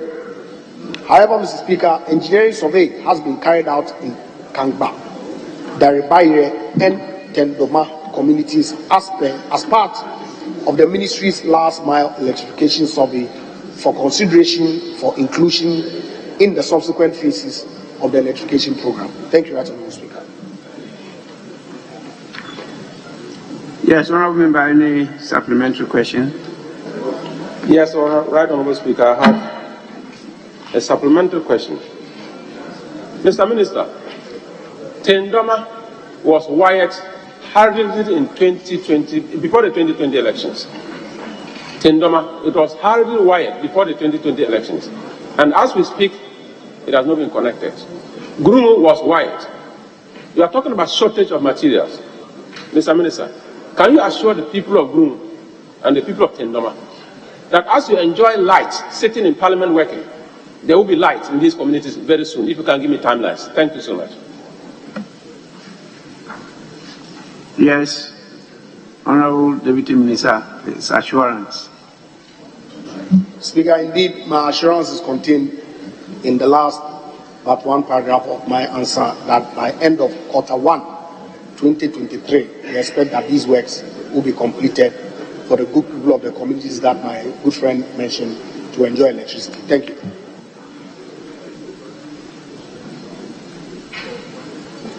Actually, when you were reading, you didn't say first quarter. You said 1st October. And so the quarter, you pronounce it as October. Okay, so first quarter 2023. Right, Honourable Speaker, when the question is answered with well-defined timelines, I am excited. And I hope to see light in Grumu. I hope to see light in Tendoma, and I hope to see light in Metal come the end of March 2023. Thank you so much. Thank you, Honourable Member. So we'll move on to the next question. The next question stands in the name of the Honourable Member for Binduri, Honourable Abdullahi Abanga. Honourable Member, you may ask your question now. Okay, thank you very much, Mr. Speaker. Mr. Speaker, I rise to ask the Minister for Energy when the electrification project under the Shed 4 program in the following communities in the Binduri district of Upper East region will be completed. Sarabogo, Avondago Chief Palace, Avondago Market, Zulugu,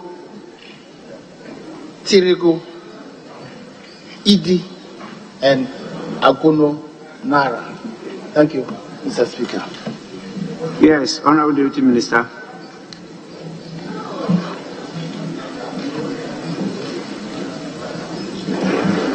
Thank you, Right Honourable Speaker. Speaker, the communities, namely Sarabogo, Avodago Chief's Palace, Avondago Market, Zulugo, Tirago, Idi, and Agonara, form part of the Ministry of Energy's ongoing Shed 4 rural electrification project in the Binduri district of the Upper East region. Speaker, a total of 67 out of 70 high voltage poles required for the communities have been supplied to site. Most of the pole top materials required have been supplied, with 28 of the supplied poles planted and strung with conductor at the Avodago Chief's Palace, Avondago Market, and Agonara communities. Speaker, 566 out of 935 low voltage poles required for the project have been supplied and planted in the communities. Pole top-up accessories required for the communities have also been supplied to site. Speaker, stringing of low voltage network at Avondago Chief's Palace, Avondago Market, Zulogo, and Agonara is ongoing. Transformers have been installed at the Avondago Chief's Palace, Avondago Market, and Agonora. Speaker, the delays in the execution of the electrification projects in the above communities are as a result of the shortage of some key materials including stay wooden blocks, conductors, etc. The ministry is expecting some deliveries of materials and equipment and will arrange for the release of same for installation works to resume at site. Speaker, the Ministry of Energy expects to complete the installation works in the above-mentioned communities by fourth quarter of 2022. Thank you, Right Honourable Speaker, for the opportunity. Honourable Member, any supplementary? Mr. Speaker, I just want to confirm that yes, I've seen that the contractors are on site and they are working. I'm only hoping that by the end of the year, as the Minister has promised, the good people of these communities will enjoy the electricity. Thank you, Mr. Speaker.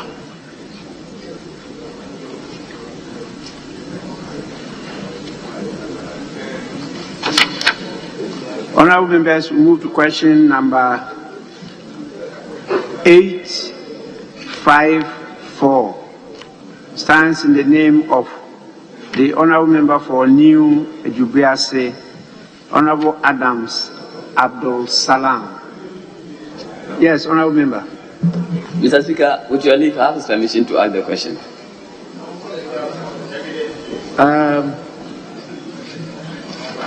Come again. Mr. Speaker, with your leave, I have the permission of the Honourable Member to ask the question on his behalf. Well, you need his authority first. I have his permission and authority, Mr. Speaker. Very soon, I'll be asking for evidence. All right, Mr. Speaker, I have the evidence here. I know he's your friend, so yes, you may do so. Okay. But if you falter, you'll be held responsible. Yes. Well noted, Mr. Speaker. Mr. Speaker, I rise to ask the Minister for Energy steps taken to ensure that the ongoing rural electrification projects in the following communities will be completed: Sedu, Accra, Kosiaya, Loya Accra, Asadiche, Lameleche, Sonkiwa, Kabanaison, Petesiano, Subrisu Kitwa, and Akwaku. Thank you, Mr. Speaker. Honourable Deputy Minister.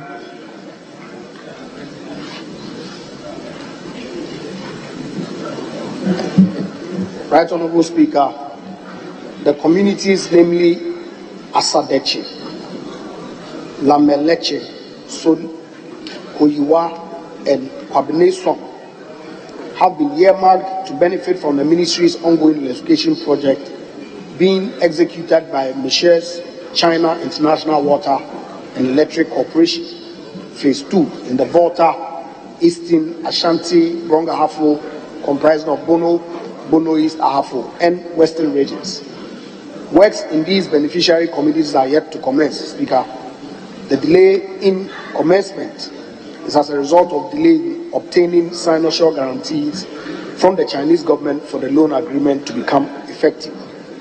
Speaker, Subrisu, Kitwa, and Akwaku communities form part of the Ministry of Energy's ongoing shared rural electrification project in the new Edibiasi district of the Ashanti region. HV and LV network and transformer substation works have been completed at Akwaku. The transformer has been energized pending the release of energy meters for installation in the Akwaku community by end of the fourth quarter of 2022. Speaker, 25 low voltage poles out of the 45 low voltage poles required for Subrisu Kitwa have been supplied and planted in the community. The ministry is, however, yet to supply the HT poles and balance of low voltage poles and pole top accessories.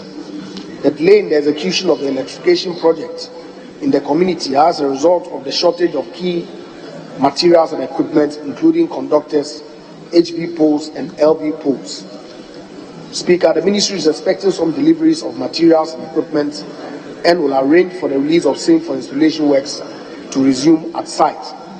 Speaker, the Ministry of Energy expects to complete the installation works on the above-mentioned communities by the end of the fourth quarter of 2022. Speaker, additionally, the Sedu, Accra, Kwesi Eya, Lawyer Akura, and Petesiano communities do not form part of any of the ministry's ongoing electrification projects. The communities have been noted and will be considered for connection to the national electricity grid in subsequent phases of the electrification program. I thank you. Yes, Honourable Member, any supplementary? Yes, Mr. Speaker. Mr. Speaker, as the Minister stated, Subriso, Kitwa, and Akwaku, they already have the project ongoing. Mr. I want to find out from the Minister when the contractors are coming back on site. Because they have left site as we speak now. Yes, Minister.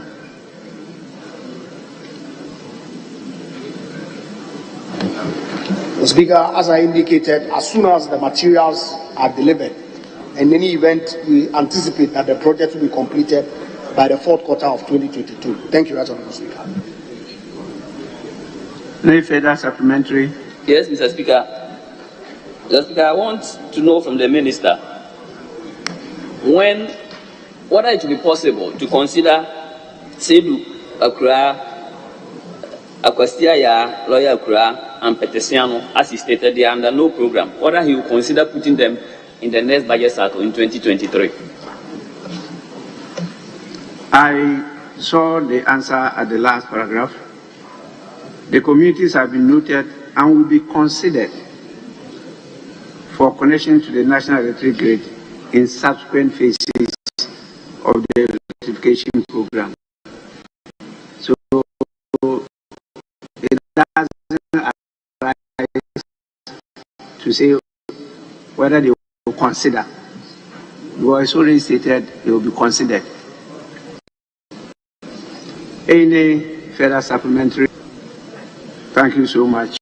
We'll move on to the next question. Stands in the name of the Honourable Member for Umbungu, Honourable Hamza Adam. Question number 859.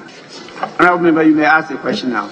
All right. Thank you very much, Mr. Speaker, for the opportunity to ask Minister a question. I want to ask the Minister for Energy when the ongoing rural electrification project in Nkommo Wo would be completed for the benefits.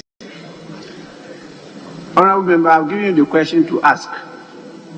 So don't want to ask again. Ask the question.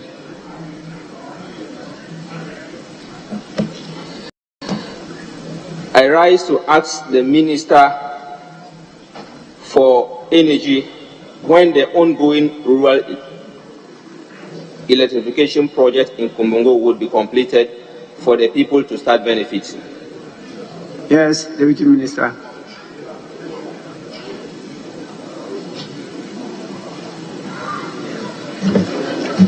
Thank you, Right Honourable Speaker. Speaker, the Ministry of Energy is currently working in 5 communities, namely Bugli, Kupung, Rigu, Pegu, Dalum, Behinayi, and Gingani under Chef 5 in the Kumbungu district in the northern region. Speaker, works in Gupan, Narigu, Pegu, and Dalum Behinayi have been completed and connected to the national grid.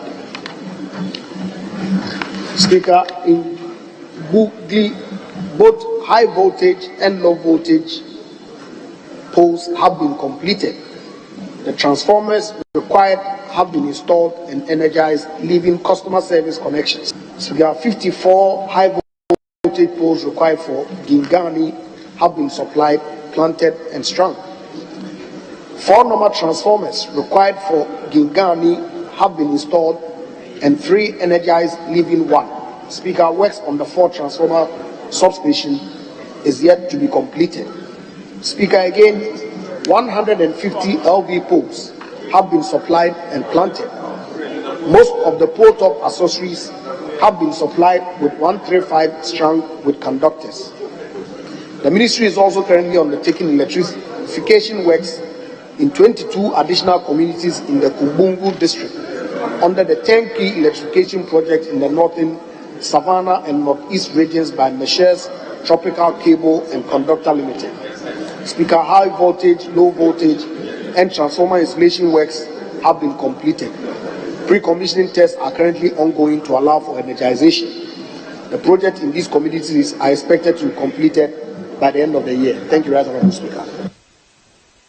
Honourable Member, any supplementary? Yes, Honourable Speaker.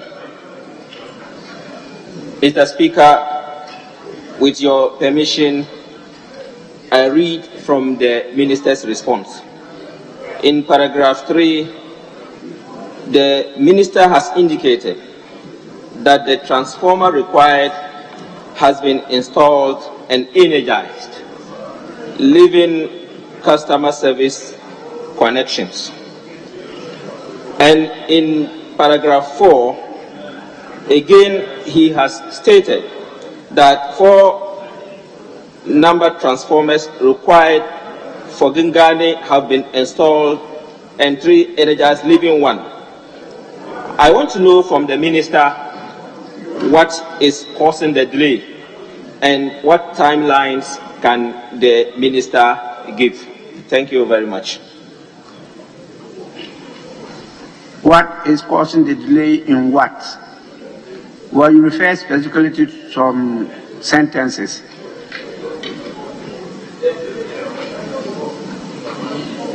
Delay in what?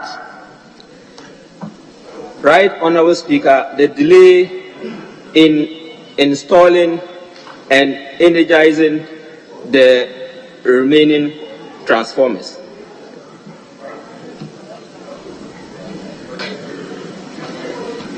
Well, Deputy Minister.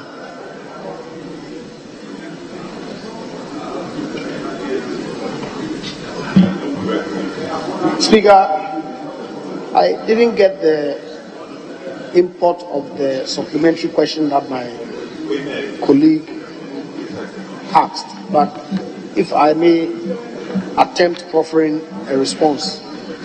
You may answer the specific one. Works on the 4th transformer substation is yet to be completed. What is causing the delay in the completion of that one? Speaker, these are as a result of delay in delivery of electrical equipment and materials. And as soon as, like I indicated in my previous responses, the ministry has ordered, as part of our budgetary allocation for the year, undertaking some procurement activities, and we expect that those equipment and materials will be delivered so that most of these projects that have started and haven't been completed can be completed. And I indicated that some we expect to be completed by end of year and some by first quarter of 2023. Thank you, Right Honourable Speaker. Yes, Honourable Member. Thank you very much, Mr. Speaker. I also want to know from the Minister. In paragraph 5, the Minister has indicated that 22 additional communities in the Kumbungu district are under the Turkey electrification project in northern Savannah, northeast, by another contractor. I want to know from the Minister whether this project has a similar outlook like that of the chef, because in this particular project, the communities are contributing labor, and they are the same people who went to cut the poles to the communities. They are the same people also digging and providing feeding for themselves. So I want to know whether this particular project has the same outlook with the chef. If not, what steps would the Minister take to ensure that the communities are appropriately compensated? You are anticipating the answer. Let's let him provide answer for the first part of the question. Then if there is a need, the second part will arise. Yes, please. Speaker, as the name of the project itself suggests, the 22 communities project is a 10-key electrification project and not a SHEP project. Your own deputy minister is answering questions, and you are in the...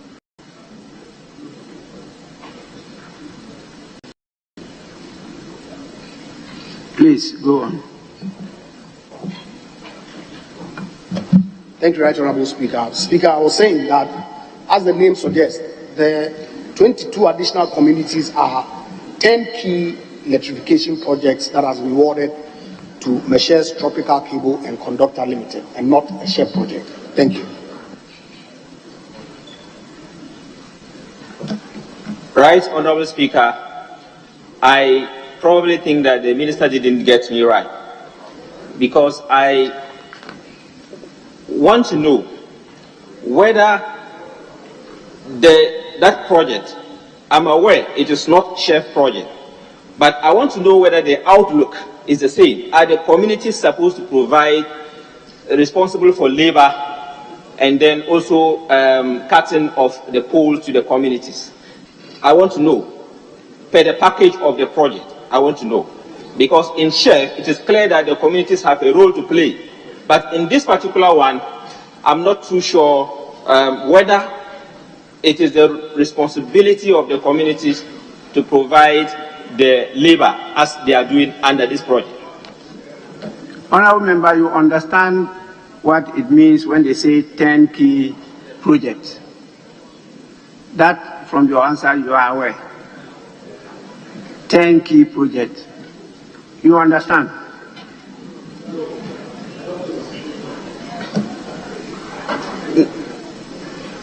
Yes. Mr. Speaker, so far as I know, the Turkey electrification project, I am not too sure of the outlook. I am aware of the SHEF. I don't know whether it is part of the SHEF project or not. Clearly, I'm not aware. The minister says it's not part of the SHEF project. It's a 10 key electrification project. It's in the answer. And so if what you are saying is being done, then maybe it's the communities that are volunteered to support the contractor to finish early. If not, then the second part of your question will come in. But where will the ministry come in to now say that they should pay compensation to people who are assisting the contractor? Right, Honorable Speaker, thank you for your guidance. But so far as I know, the contractor, per the discussion that the contractor had with the communities, I got to understand that they are not supposed to be the ones to provide the labor, but they took advantage of their desperate need of the electricity to ask them to provide that. And so I wanted to find out if per the package there's labor, then I probably think that it will be appropriate for the minister to compensate the communities. Your duties are different from that of the ministry. Don't run away from your responsibilities. Take that on with the contractor and the communities, not with the ministry. Any further supplementary? Thank you, Mr. Speaker. During the installation exercise, the communities, some of the communities reported some disastrous situations.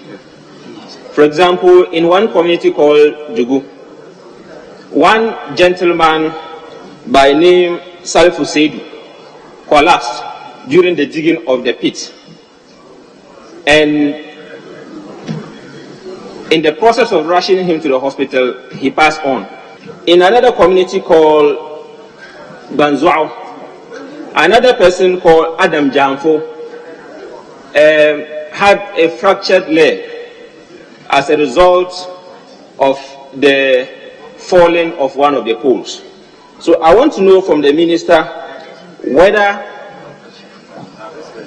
the ministry has plans to take steps to compensate the families of these victims.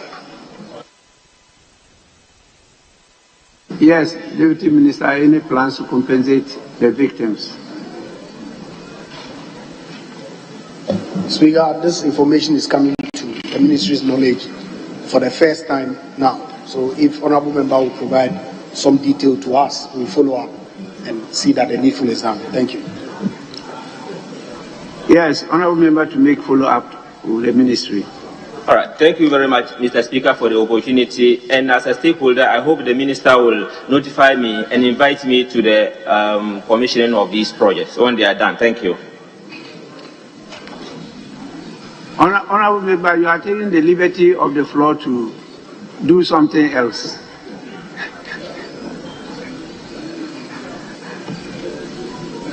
Yes, could we now go to the next question?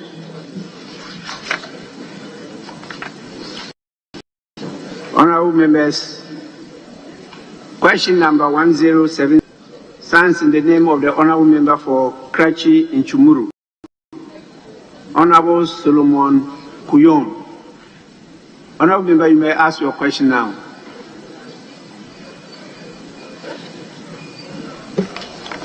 Thank you, Right Honourable Speaker. I rise to ask Minister for Energy when the electrification projects under the SHEP. I rise to ask the Minister for Energy when the following communities in the Krachi Nchumuru constituency will be connected to the national grid of rural electrification. Nandi Junction, Ngawi, Diakase, Jato Chayo, Papaye, Motoka number 1 and 2, Dodokope and Ilindo. Thank you. Yes, Minister. First Deputy Speaker to take the chair. Right Honourable Speaker, the communities, namely Jato, Chayo and Papaye, form part of the Ministry of Energy's ongoing SHEP 4 rural electrification project in the Krachi Nchumuru district of the Uti region. Speaker, high voltage network passes through Jato, Chayo community and requires only low voltage transformer, substation and customer service connection works to connect the community to the grid. Speaker, 39 of the low voltage poles required have been supplied with 21 planted.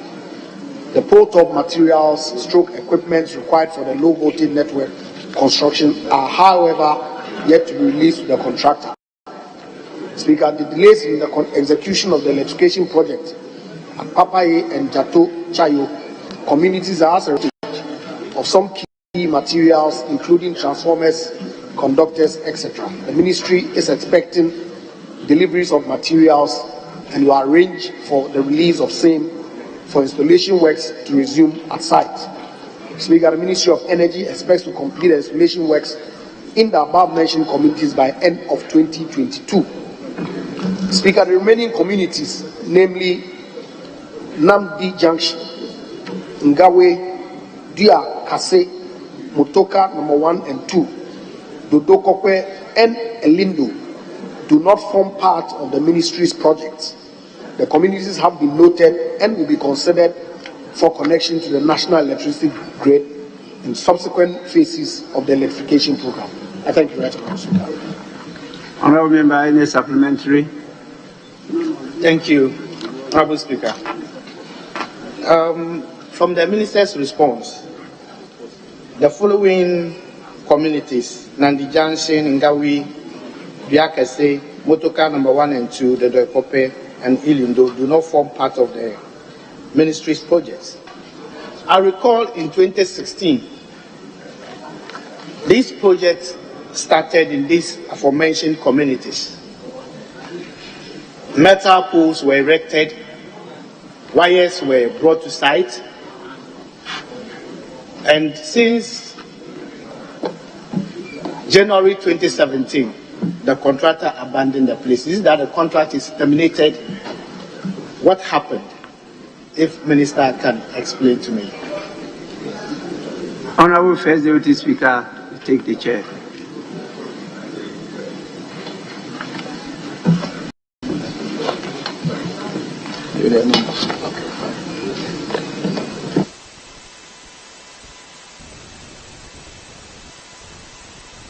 Kindly continue.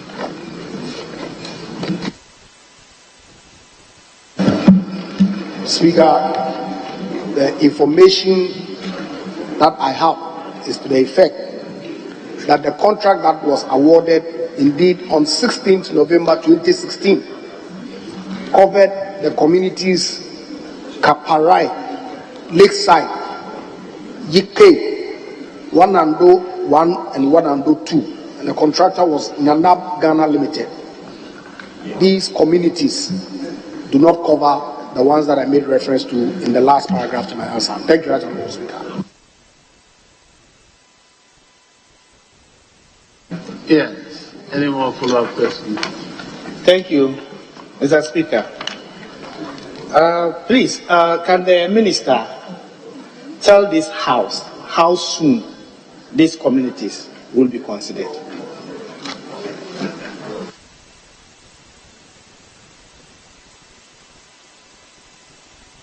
Yes, no. Thank you, Right Honourable Speaker. Right Honourable Speaker, as part meant to attain universal access by 2024, all communities that have not been covered or captured will be considered in subsequent programs of the ministry. Thank you. Can you give us an idea of the subsequent program? I think that was his question. Do you have any idea of time? Speaker, I cannot indicate time for these specific communities now. But like I said, the program that we are running from the ministry is to ensure that all communities that have not been covered are captured by 2024. So I expect that within that time frame, these communities will be covered after all. Thank you. Yes. Any more? You're done. Very well. That was question number 1072, right? Very well. So I'll proceed to 1136 in the name of the Honourable Member for Laura, Mr. Bedzidin.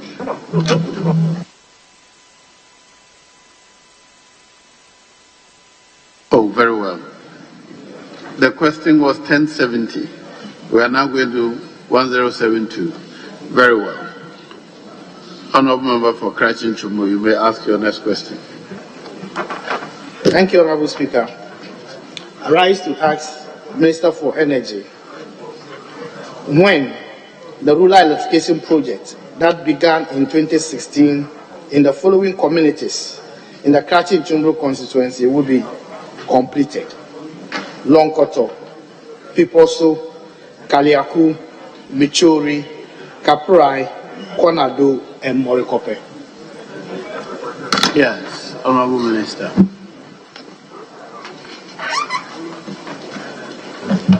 Thank you, Right Honourable Speaker. Speaker, the Longkoto, Beposo, Kaliaku, Bichori, and Konado communities form part of the Ministry of Energy's ongoing Chep 4 Rural Electrification Project in the Krachin and Chimoro district of the Uti region.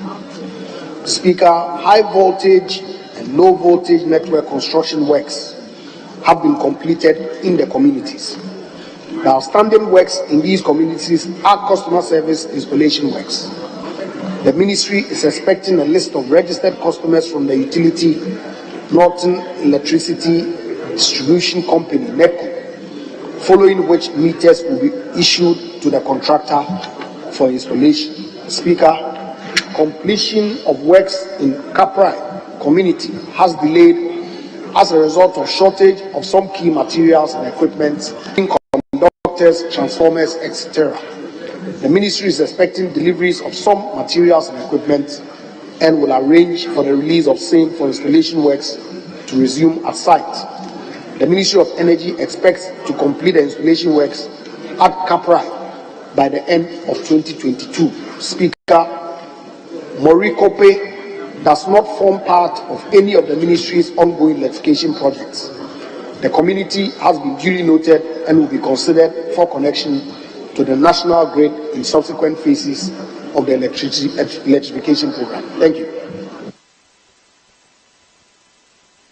Yes.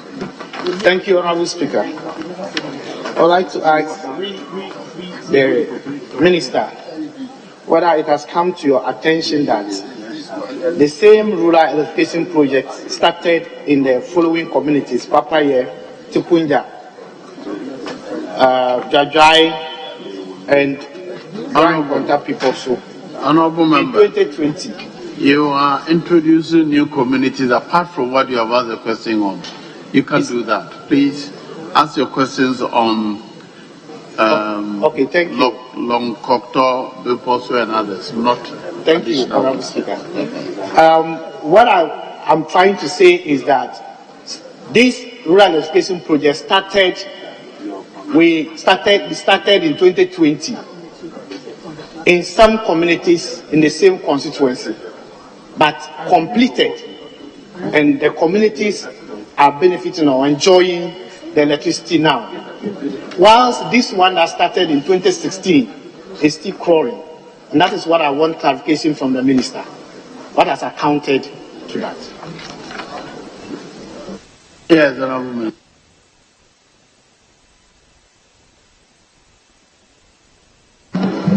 Speaker, I'm not aware that some program that was started in 2020 has been completed and programs that started in 2016 are still outstanding. The details relative to the question that was asked is what we have provided to this Honorable House. Thank you. Yes, any more? Thank you, Mr. Speaker. If Minister says he's not aware, I would like to draw his attention to it so that he can speed up the project that started in 2016, because it is generating a lot of misunderstanding so much that I have no answers to questions that they raised in the constituency. Please, thank you. Yes. What can you do to alleviate his hardships in the constituency? Mr. Speaker, I will liaise with my honorable colleague to furnish out some details so we can follow up to ensure that there's equitable distribution of electricity in all the affected communities. Thank you. You're done. Very well. Question number 1136. The name of the honorable member for Laura. Sabet Zidi.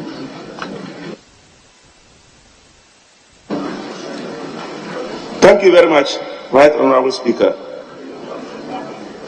Right Honorable Speaker, I rise to ask the Minister of Energy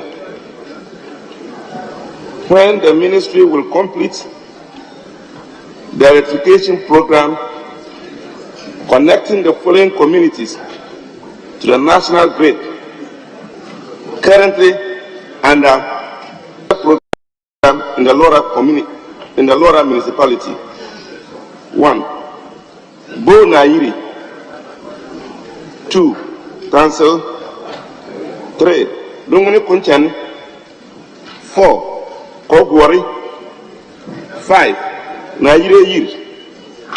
6. Dazuri. 7. Sorguon Kakaltuo. 8. Nabrunya. 9. Bompare. Thank you, Mr. Speaker. Yes.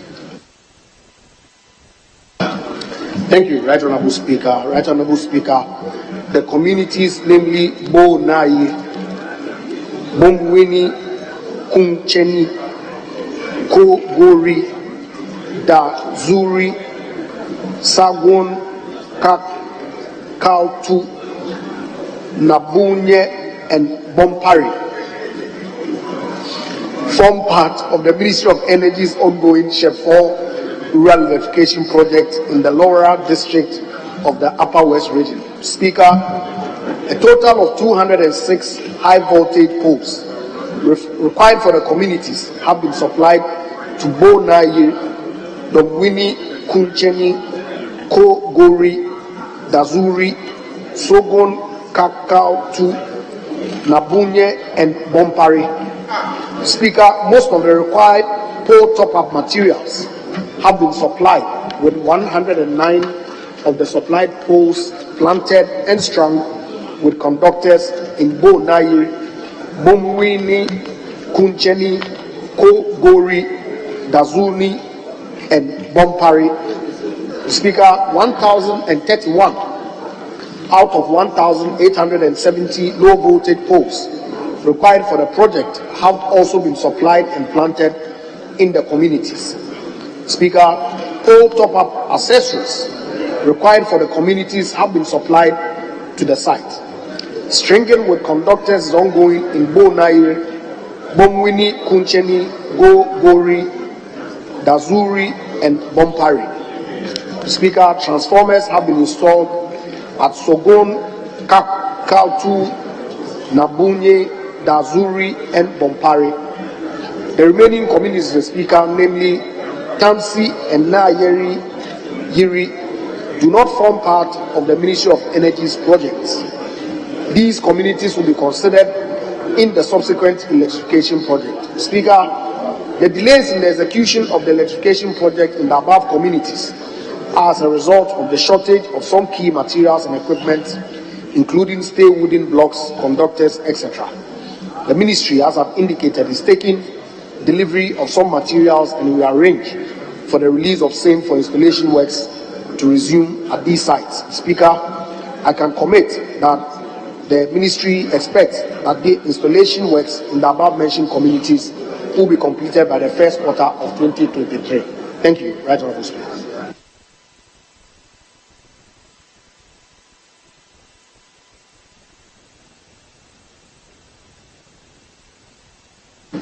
Yes, Honourable. Thank you, Mr. Speaker. Mr. Speaker, let me commend the Minister for the support they gave in respect of Bo Nairi. But I'd like to inform that Bo Nairi has now been connected after I went to lobby them to try to get that place connected as a result of a challenge that we had there. Thank you very much for that. Mr. Speaker, indeed, I am aware that there have been partial works in these communities. Indeed, the works were started as far back as 2016. In the case of Bompari, Dazuri, Kakaltuo, Nabrinye, Sorgoa, I actually went to the ministry to lobby for them to get this particular project. And since they started in 2016, it's 6 years now, and the program is still outstanding. Mr. Speaker, I'd like to find out from the Minister, when, after 6 years, will the works be completed? Because I've seen that he has answered that in the first quarter of 2022. Meanwhile, the contractors have left the site. So when indeed will the contractors get back to site to ensure that the work is completed in order to meet your own deadline of March 2022? No, 23, sorry. First quarter of 2023. Thank you, Mr. Speaker. Yes.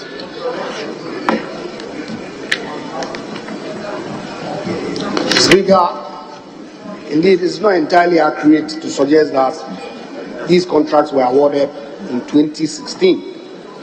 Because indeed, the truth of the matter is that some contracts were awarded in July of 2016, some on the 20th of September 2019, and some on the 19th of September 2019 under both Schedule 4 and 5 of the National Electrification Project.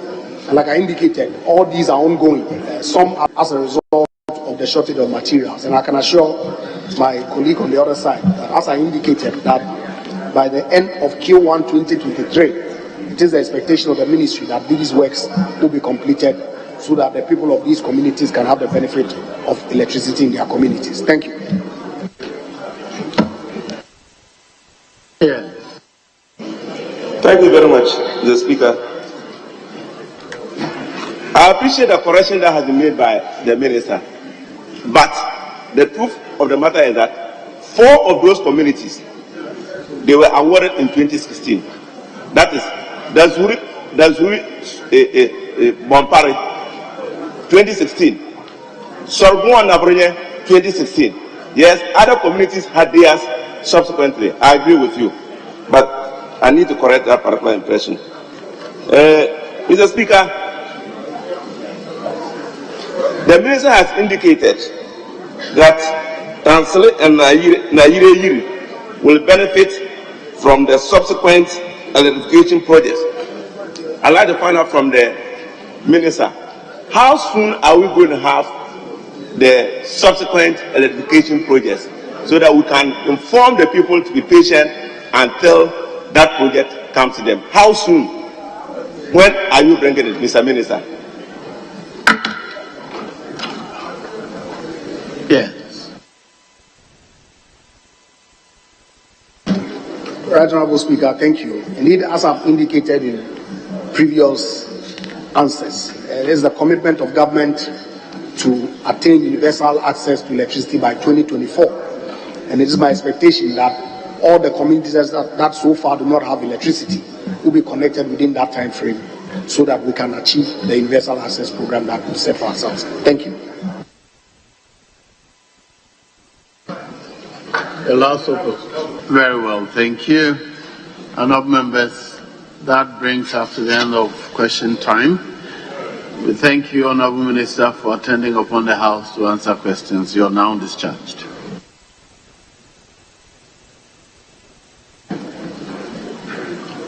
Yes, leadership, if I may be guided.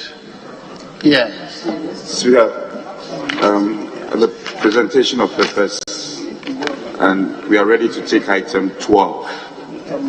Item 12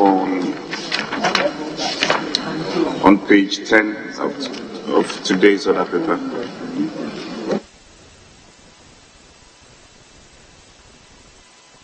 Did you say presentation of papers? Item 12 is a motion, unless I am looking at the wrong order paper. Speaker, I'm sorry. We're taking item 12 on page 10. It's a motion. Very well. Honourable members, item 12, motion by the chairman of the committee. Thank you, Mr. Speaker. Mr. Speaker, with your leave, I would like to move items 12 and 15 together because they are captured by the same report.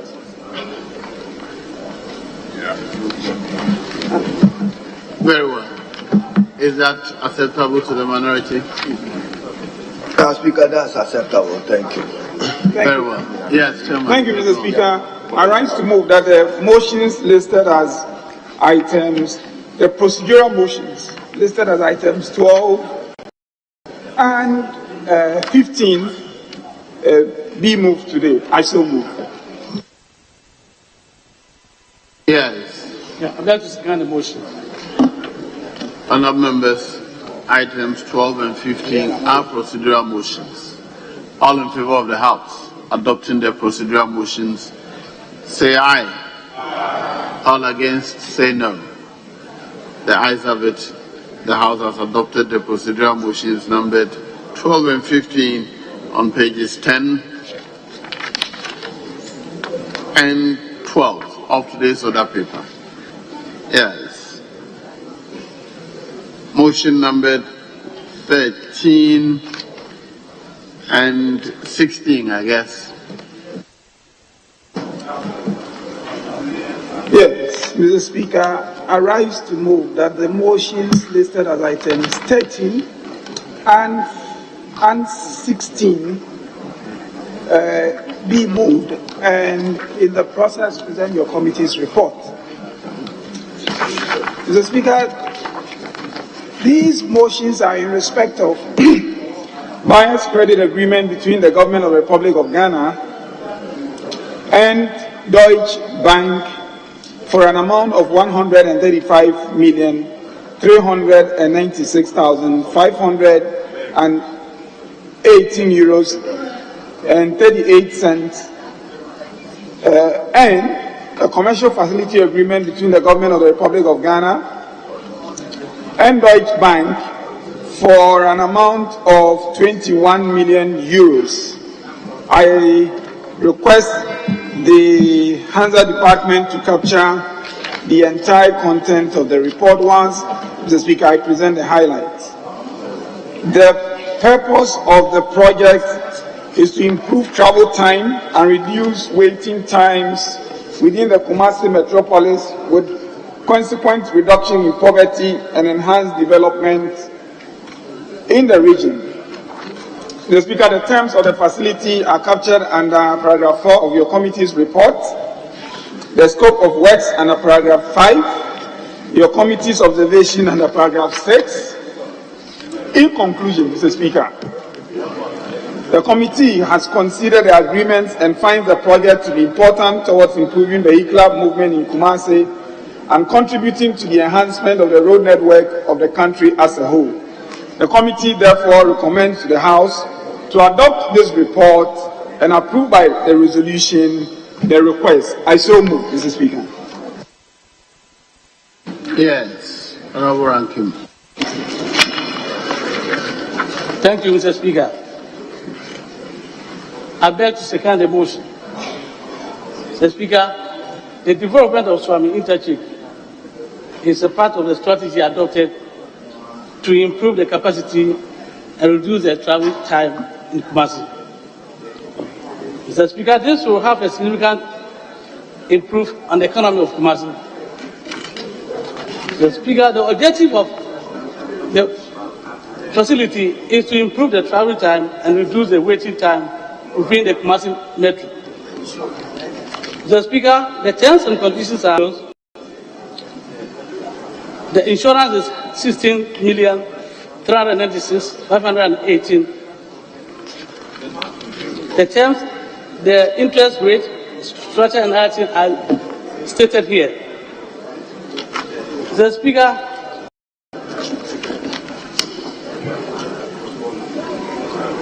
an amount of 47 million has been allocated from 750 million loans syndicated.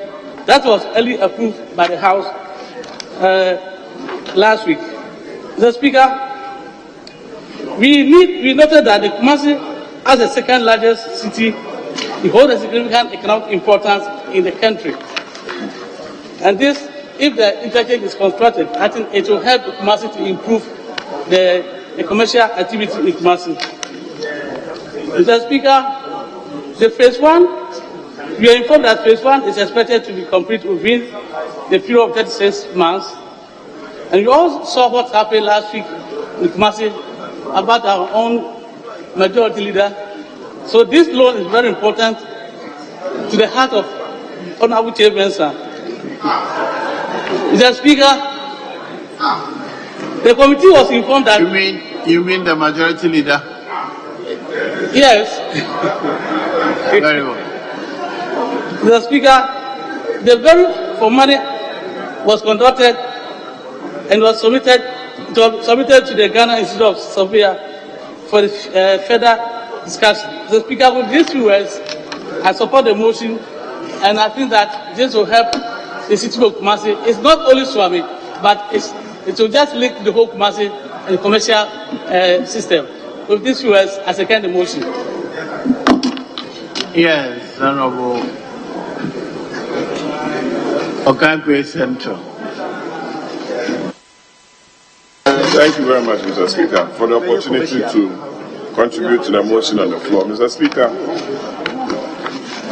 I'm very happy for the people of Swami and the Ashanti region. Not only the majority leaders' constituents are going to benefit from this very important project, but constituents like Fidiakwabre North, Fidiakwabre South, Techiman South, Techiman North, Kintampo, out to Tamale, all use in offensive North and South, are all beneficiaries of this project. So it's just that the majority leader has taken the bullet for all the MPs on that stretch, including the minority leader. If it doesn't fly, you have to use that stretch to tamale. The Speaker.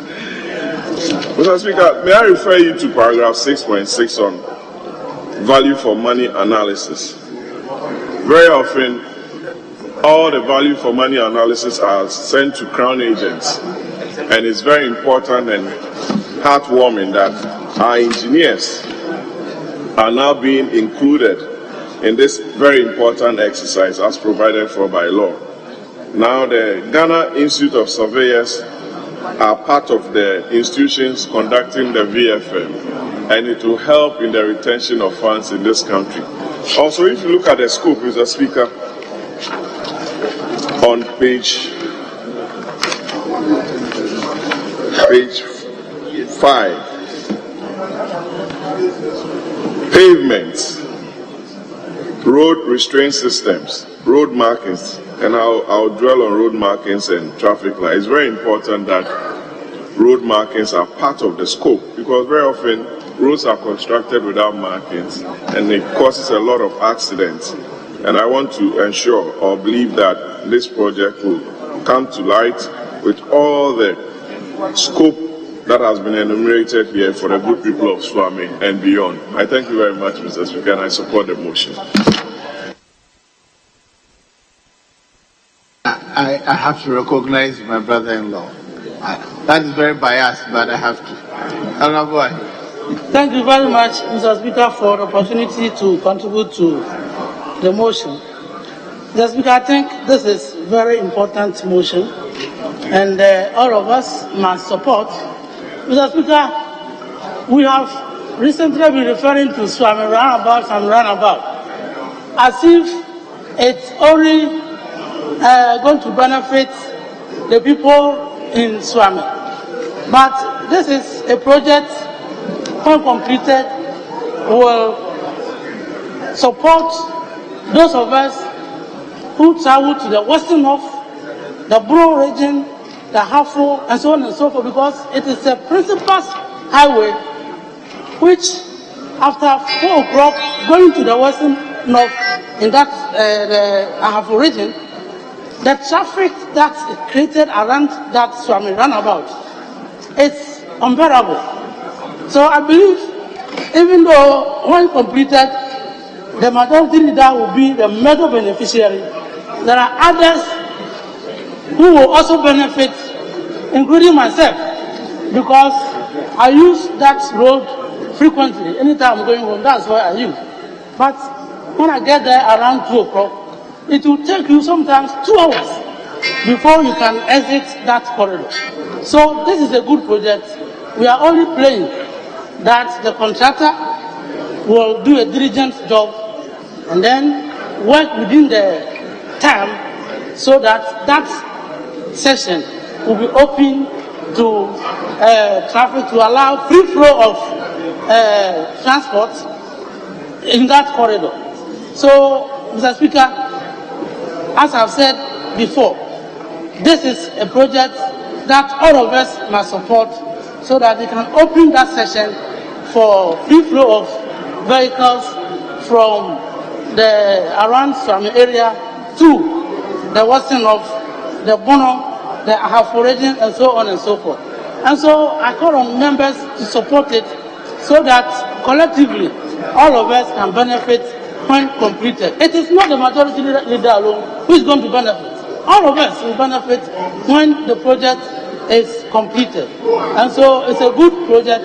And then I call on all of us to support this project. With these few words, Mr. Speaker, I want to thank you. And then people should not think that it is the majority leader who is going to benefit. All of us will benefit when this project is completed. Thank you very much for the opportunity. Yes, leadership now. Are you also going to benefit? I know Tamale will benefit, but I'm not sure about. No, he has spoken and he has responded. So one each, then leadership.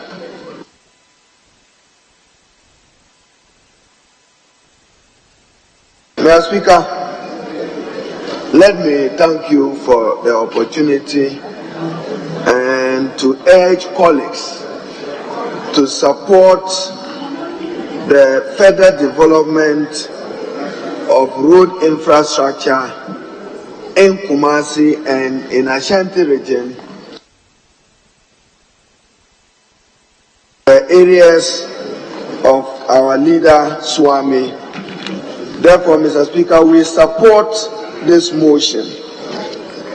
Suffice it to add that the committee in its report have said that there is value for money analysis. It's important that we follow through and make sure that the value for money is done, and is done in exercise of our oversight in protecting the public purse and in ensuring that we have quality. I know the leader of government business himself has some background. He knows what is called asphalt layer, what is a normal layer, and what is one layer. Therefore, he should religiously police it so that the work is executed. Mr. Speaker, why this road is important is that I sometimes use it when I want to cut off from Kumasi through Techima on the way to my village in Wayamba Tamale. And therefore, Mr. Speaker, the traffic there, sometimes you spend more time than you would have journeyed between Kumasi and Techima. The amount of time you spend just it. And Mr. Speaker, I conclude using this as example. I was in Kumasi for the funeral of the late father of Honorable Jemfi. And when I got in, I was within that area, and I kept telling the Honorable Muntaka that I want to be able to go to the funeral, and I was told that I had to use your road, the Bekwai road. So, Mr. Speaker, I asked that I needed help. The help was not forthcoming, but I needed to commiserate with the chairman of the local government committee when his father passed on. Mr. Speaker, when I took the road, I was now torn between whether I will arrive on time, at least to shake his hands and bid farewell to his father or not. And Mr. Speaker, that reminded me, even the one linking towards Bekwai, I noticed that the contractor was on site, but he's been on site for a longer period because he's not being paid. And you see, the problem with road construction is when he gets to a certain stage and abandons site, he loses value, not just money. Even the quality of the roads deteriorates again. Mr. Speaker, our leader was subjected to an embarrassment, but I'm sure he's taking it in good faith, as I heard him, as a hazard of his job. When members of his constituency fail to appreciate that in that area. But Mr. Speaker, it could happen to any of us. Any of us can be a victim of it, because not all of us have been able to inspire hope and confidence when it comes to construction of roads. We all have challenges. And Mr. Speaker, myself and the leader, even in Sierra Leone, we discussed that maybe we will have to say that the Minister for Finance and Roads must come and dedicate 5 kilometers of roads, at least for the purpose of every member of parliament. We discussed that in Sierra Leone with the Speaker, and I think that we should think through it, so that at least, Mr. Speaker, when people lose confidence in us, they are losing confidence in our democracy. So once this goes consequentially to improve the standing of our leader in Swami, Mr. Speaker, we wholeheartedly support it. But they should come back to us on the value for money that is associated with the road. I'm afraid that the money may not be adequate enough, knowing what goes into construction these days. Prices have escalated, and contractors, how much they bought iron rods, how much they bought cement, if this was the basis of their computation, may come in for additional resources. With these words, Mr. Speaker, I support the motion and urge colleagues to vote massively for it. I thank you. Yes, Honorable Mike. Speaker, thank you very much for the opportunity to speak to the report by the Finance Committee on the financing for the design and construction of Phase 1 of the Swami Interchange and ancillary works within the Kumasi metropolis. The Speaker, the construction of this interchange has become absolutely necessary because the traffic situation at the Swami roundabout is, to say the least, very, very horrible. The Speaker, it is so because the roundabout at Swami marks the convergence of 5 major routes. The one from Honourable members, order. The one from Mampong, the other from Tamale Techiman through Ofinso, one from Kejetia, the other from the airport, and the one leading to Obuasi and indeed the Borough and Ahafo regions. Speaker, that one also leads again to the Western North, as the Honourable Member for Bodi has indicated. So these are major roads converging on that very roundabout. The Speaker, the other factor is that that same road that leads to Ofinso is where the Swami magazine is located. It represents the largest congregation of mechanics, not only in Ghana, but arguably in the entire West African sub-region. But the Speaker, this road certainly requires to be done, and we are told that it's going to be a 4-tier interchange, the second in the region. One hopes that it will really bring value to transportation in the country, and especially entering and exiting Kumasi. And the Speaker, it also forms part, that roundabout forms part of the inner ring road development in Kumasi, which begins from the Awunaga